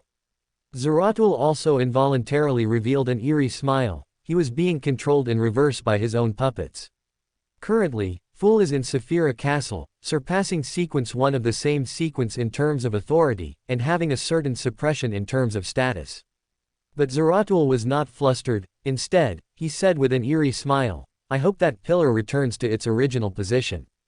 The huge stone pillar disappeared, revealing Aemon, wearing a pointed soft cap and a monocle, hiding behind it. "How boring, I thought little Zeratul had led me here for something fun. I didn't expect it to be you two fighting." Klein's eyes above the gray fog narrowed. He knew this was Amon's true body. After Aemon stole Pallas Zoroast's Sequence 1 Beander characteristic last year, he had been missing. Klein thought he must be preparing for godhood. He didn't expect him to appear here. He used True Sight to take another careful look. Thankfully, he was still in King of Angels, not a true god of the error sequence. Hobert was also very surprised. He was mentally prepared for Zeratul's appearance, but he didn't expect this guy to be so bold as to attract Aemon. However, what everyone didn't expect was that Aemon, by theft of distance, sat on the distant windowsill. "You continue, just pretend I don't exist." This action made Zeratul's mouth drop open. He clearly heard that Aemon really wanted to get Saphira Castle. Originally, he planned to team up with Aemon to deal with Fool, and he had prepared for this battle for a long time, but he didn't expect Aemon to be so uncooperative. Hobert laughed. You haven't been crazy for too long, have you forgotten the legends about Aemon? You actually still plan to utilize Aemon. He had already understood that Klein was currently an angel. As long as he was in Saphira Castle, Aemon couldn't steal again before becoming a god. Zeratul might not be clear about this point. For Aemon, since he couldn't theft, there was no need to act, and he could still enjoy Archangel Zeratul's surprised expression. But at this moment, Fool still had to keep an eye on Aemon. Who knew when this guy would suddenly lose his mind and rush up to help again? Hobert then looked at Zeratul, distortion, his spirituality threads, and hung him to the top of the main hall. Aemon smiled and commented, "Haha, this move is interesting. Zeratul has hung so many people, this is the first time he's been hung." Zeratul, hanging high in the air, grabbed into the void, but he only managed to pull out a rose from the historical void. It turned out that Hobert knew Zeratul was going to pull helpers from the historical void, so he caused a certain chaos in his Beander ability. Zeratul dropped the flower in his hand and grabbed into the void again, but his hand got stuck. Hobert acted again, distortion, the abstract, historical void, making it smaller and trapping Zeratul's hand. Aemon, sitting on the window watching the show, pinched his chin. It seems you've studied the seer sequence abilities quite a bit. Hobert smiled and said nothing. Apart from the Black Emperor and Justiciar sequences, the abilities Hobert was most familiar with should be those of the seer sequence. One of the core elements of dealing with this sequence is not to give him the opportunity to pull helpers. Zeratul, hanging in midair, no longer summoned helpers from the historical void. Instead, he waved at Hobert, connecting this annoying order-usurping prince's spirituality threads with one of his own puppets. Hobert immediately felt his body stiffen, as if it was somewhat out of his control. Almost at this instant, the ugly Sua appeared not far away and cast a transformation curse on Hobert. Hobert immediately, distortion, the curse onto Zeratul, turning this attendant of mysteries hanging in midair into a giant spider. Looking at Sua, Hobert frowned slightly. I thought tomorrow would come. As he spoke, the rules brass book in his hand opened on its own, revealing a line of mercury-colored text that had already appeared on it. There is only one king here, and that is the great Hobert Jeffrey. Hobert had previously told 0 to 80 rules brass book that when no one was around, it could call him the creator, but when people were present, it should call him Hobert. The rules brass book had a rule prepared long ago to deal with Tamara. He originally intended to utilize today's opportunity to obtain the last copy of the order-usurping prince's Beander characteristic. Perhaps Tamara had already realized that she was not Hobert's opponent, and thus did not show up. As the rules brass book opened, Hobert's aura suddenly increased, but because the surrounding high-sequence Beyonders were not kings, they were not affected. The only one slightly affected was Aemon, who was watching the show over there, because he was an king of angels. At the same time, Zeratul, hanging in midair, swapped positions with a puppet. That puppet turned into a spider hanging in midair, and Zeratul returned to normal. Using the opportunity of Hobert fighting Sua, Zeratul pulled outwards and finally pulled Rosal Gustav, with two exquisite little mustaches, out of the historical void. Rosal, whose gaze seemed somewhat bewildered, looked at Hobert. Immediately, illusory symbols and numbers appeared in his eyes. Hobert felt himself become illusory as well, as if he could become a stream of information at any moment. At this moment, two hazy large doors appeared beside Hobert. The doors opened, revealing an open illusory book inside. This was a special creature summoned from the spirit world. The symbols and numbers in Rosal's pupils were all imprinted on that illusory book, and the attack Hobert received immediately disappeared. Hobert looked at Sua, amplify, the terrible state on him, but his ability was blocked by the spirituality barrier Sua summoned. Sua had suffered several losses before, being amplify, his bad states right at the start, so this time he had already been guarding against Hobert's move. Hobert grabbed into the void, taking the Twilight Scepter in his hand. This staff, with orange and yellow intertwined and crisscrossing, suddenly turned into a long sword hilt, and a silver-white sword appeared at the top of the hilt. He wielded the long sword, and the spirituality barrier summoned by Sua was immediately shattered by the power of the Twilight Giant. At the tip of the silver-white long sword, a dazzling light suddenly shot out, heading straight for Sua's head. This scene was too familiar to Sua. He had been blasted in the head by Hobert like this before, so he simply retreated into the spirit world, closing the entrance between the real world and the spirit world to avoid Hobert's attack. Hobert immediately, distortion, the boundary between the spirit world and the real world. It would be good to severely injure Sua again and make him disappear for a while. But the sunlight that was about to shine into the spirit world suddenly faded. The gloomy, dilapidated castle and the dim forest outside became brighter. The Twilight Scepter's sun sequence attack was balancer, and no longer had offensive power.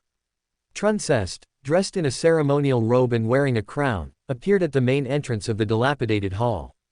He looked at Aemon sitting on the windowsill, and Fool confronting Aemon, then his gaze turned to the rules brass book in Hobert's hand. Hobert smiled. You used to be an emperor, and now you're a king.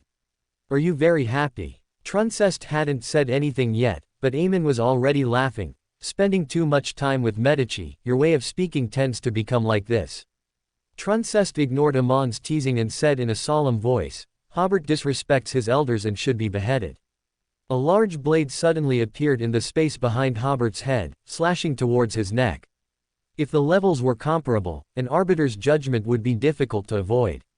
So Hobert grabbed his own head with one hand and lifted it upwards, temporarily breaking the association between his head and the rest of his body. He took off his own head, allowing the illusory blade to complete the beheading process. As the great sword vanished, Hobert placed his head back on his neck, re-establishing the association without suffering any harm.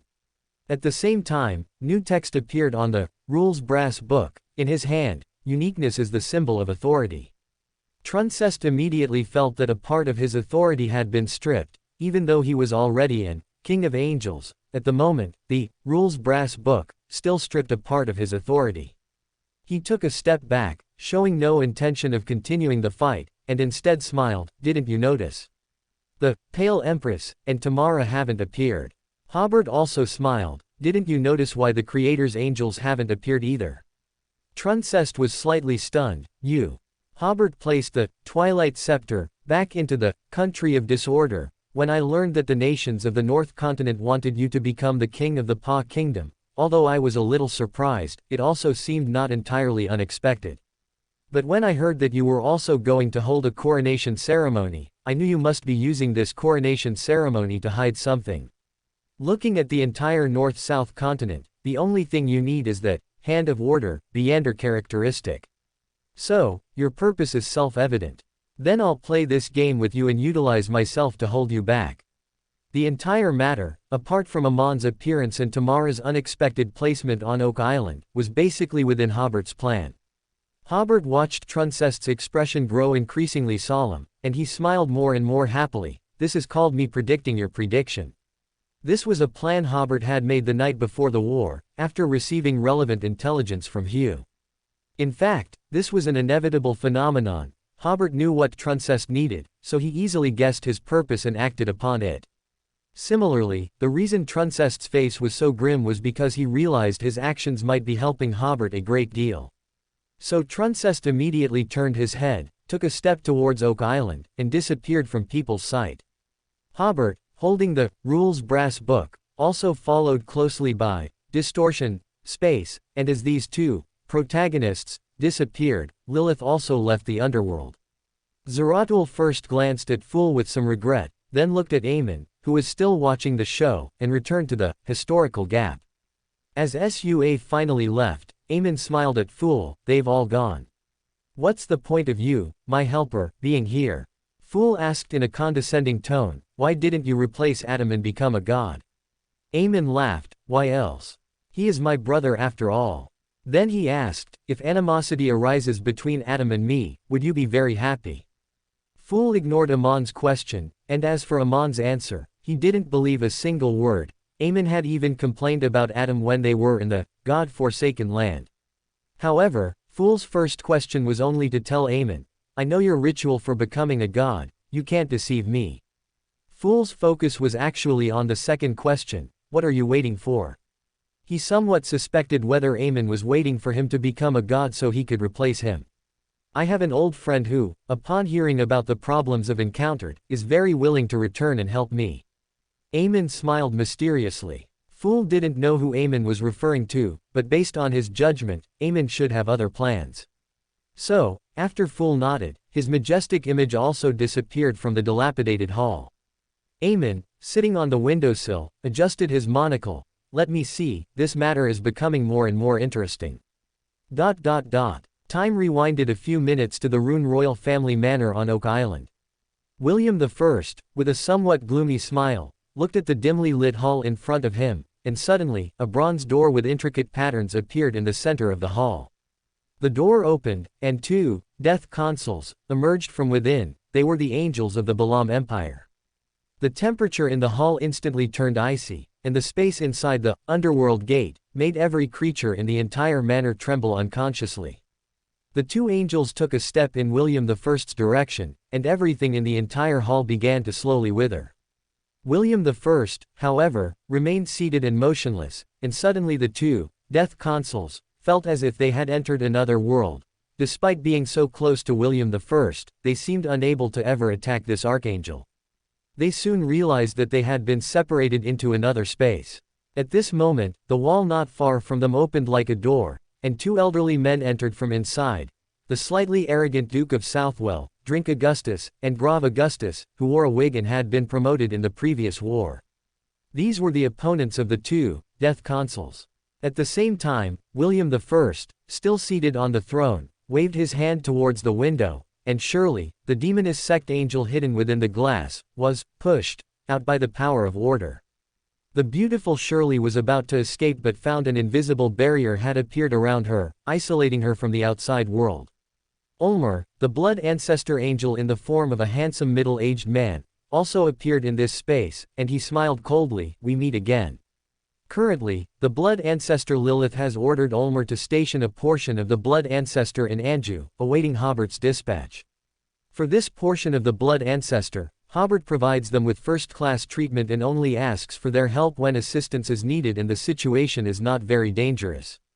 Previously, during the siege of Assen City, Ulmer and Shirley had some grievances, and now, meeting again, Shirley smiled sweetly at this handsome uncle, even causing the two balancers and two death consuls, who were fighting nearby to glance over. But this time, Shirley's charm had very limited effect on Ulmer. This blood ancestor angel had specifically prepared a Sequence 1 sealed artifact to deal with Shirley. The ability of this sealed artifact was not outstanding, but it had a very practical negative effect for dealing with witches. It would ignore all beautiful things. Although Shirley's charm does not only attack targets through sight, even a blind person can feel her charm and even fall madly in love with her. However, for a blood ancestor angel, without the visual impact, it is easier to maintain sufficient rationality under the attack of charm. Ulmer smiled slightly, and a hazy crimson moon appeared above his head. Creatures illuminated by the moonlight rapidly mutated, either turning into monsters or growing wildly, and even small bricks grew on the walls. Shirley felt her spirituality becoming uncontrollable, so she quickly retreated, looking for an opportunity to counterattack. Theoretically, even if this hall were larger, it could not accommodate two angel battlefields. But now it did, and with great ease, as if the space of this hall had become infinitely large. At this moment, the third round of assassination against William I began. A candlestick next to William I's throne suddenly disappeared, replaced by Tamara, holding the order-slaying sword. She had just altered her position with the candlestick, allowing herself to appear silently beside William I. This time, William I was not as calm as before. He immediately got up and dodged Tamara's thrusting, order-slaying sword. The throne he had been sitting on was struck by the black sword body and instantly fell apart. Just as Tamara continued to pursue William I, her order-slaying sword was blocked by a long sword with rust and bloodstains. Tamara's old opponents, Beverly and Raymond, arrived, and it was still this brother and sister duo confronting Tamara. This left Tamara somewhat helpless. Such opponents made her wonder if it was her honor or her disgrace. The combination of Beverly and her brother was very famous in the fourth epic, causing great headaches for the enemy's archangels, so it was normal for Tamara to not be able to defeat them. But they were indeed two sequence 2s, and they had blocked her more than once or twice. Tamara was almost psychologically scarred from seeing them. William I, standing in the corner, looked at the several angel battlefields before him and smiled again. These angels fighting for him represented that the world's situation had once again been stirred up by him. Just then, he suddenly felt his ankle grow cold, and looking down, he saw that beneath his feet was a world without any color, full of skeletons and wraiths. At this moment, skeletons and wraiths were dragging William I's ankle, trying to pull him into the world of the undead. The expressionless, pale Empress appeared opposite William I, and she raised a hand towards William I. William I felt his spirit body rapidly withering.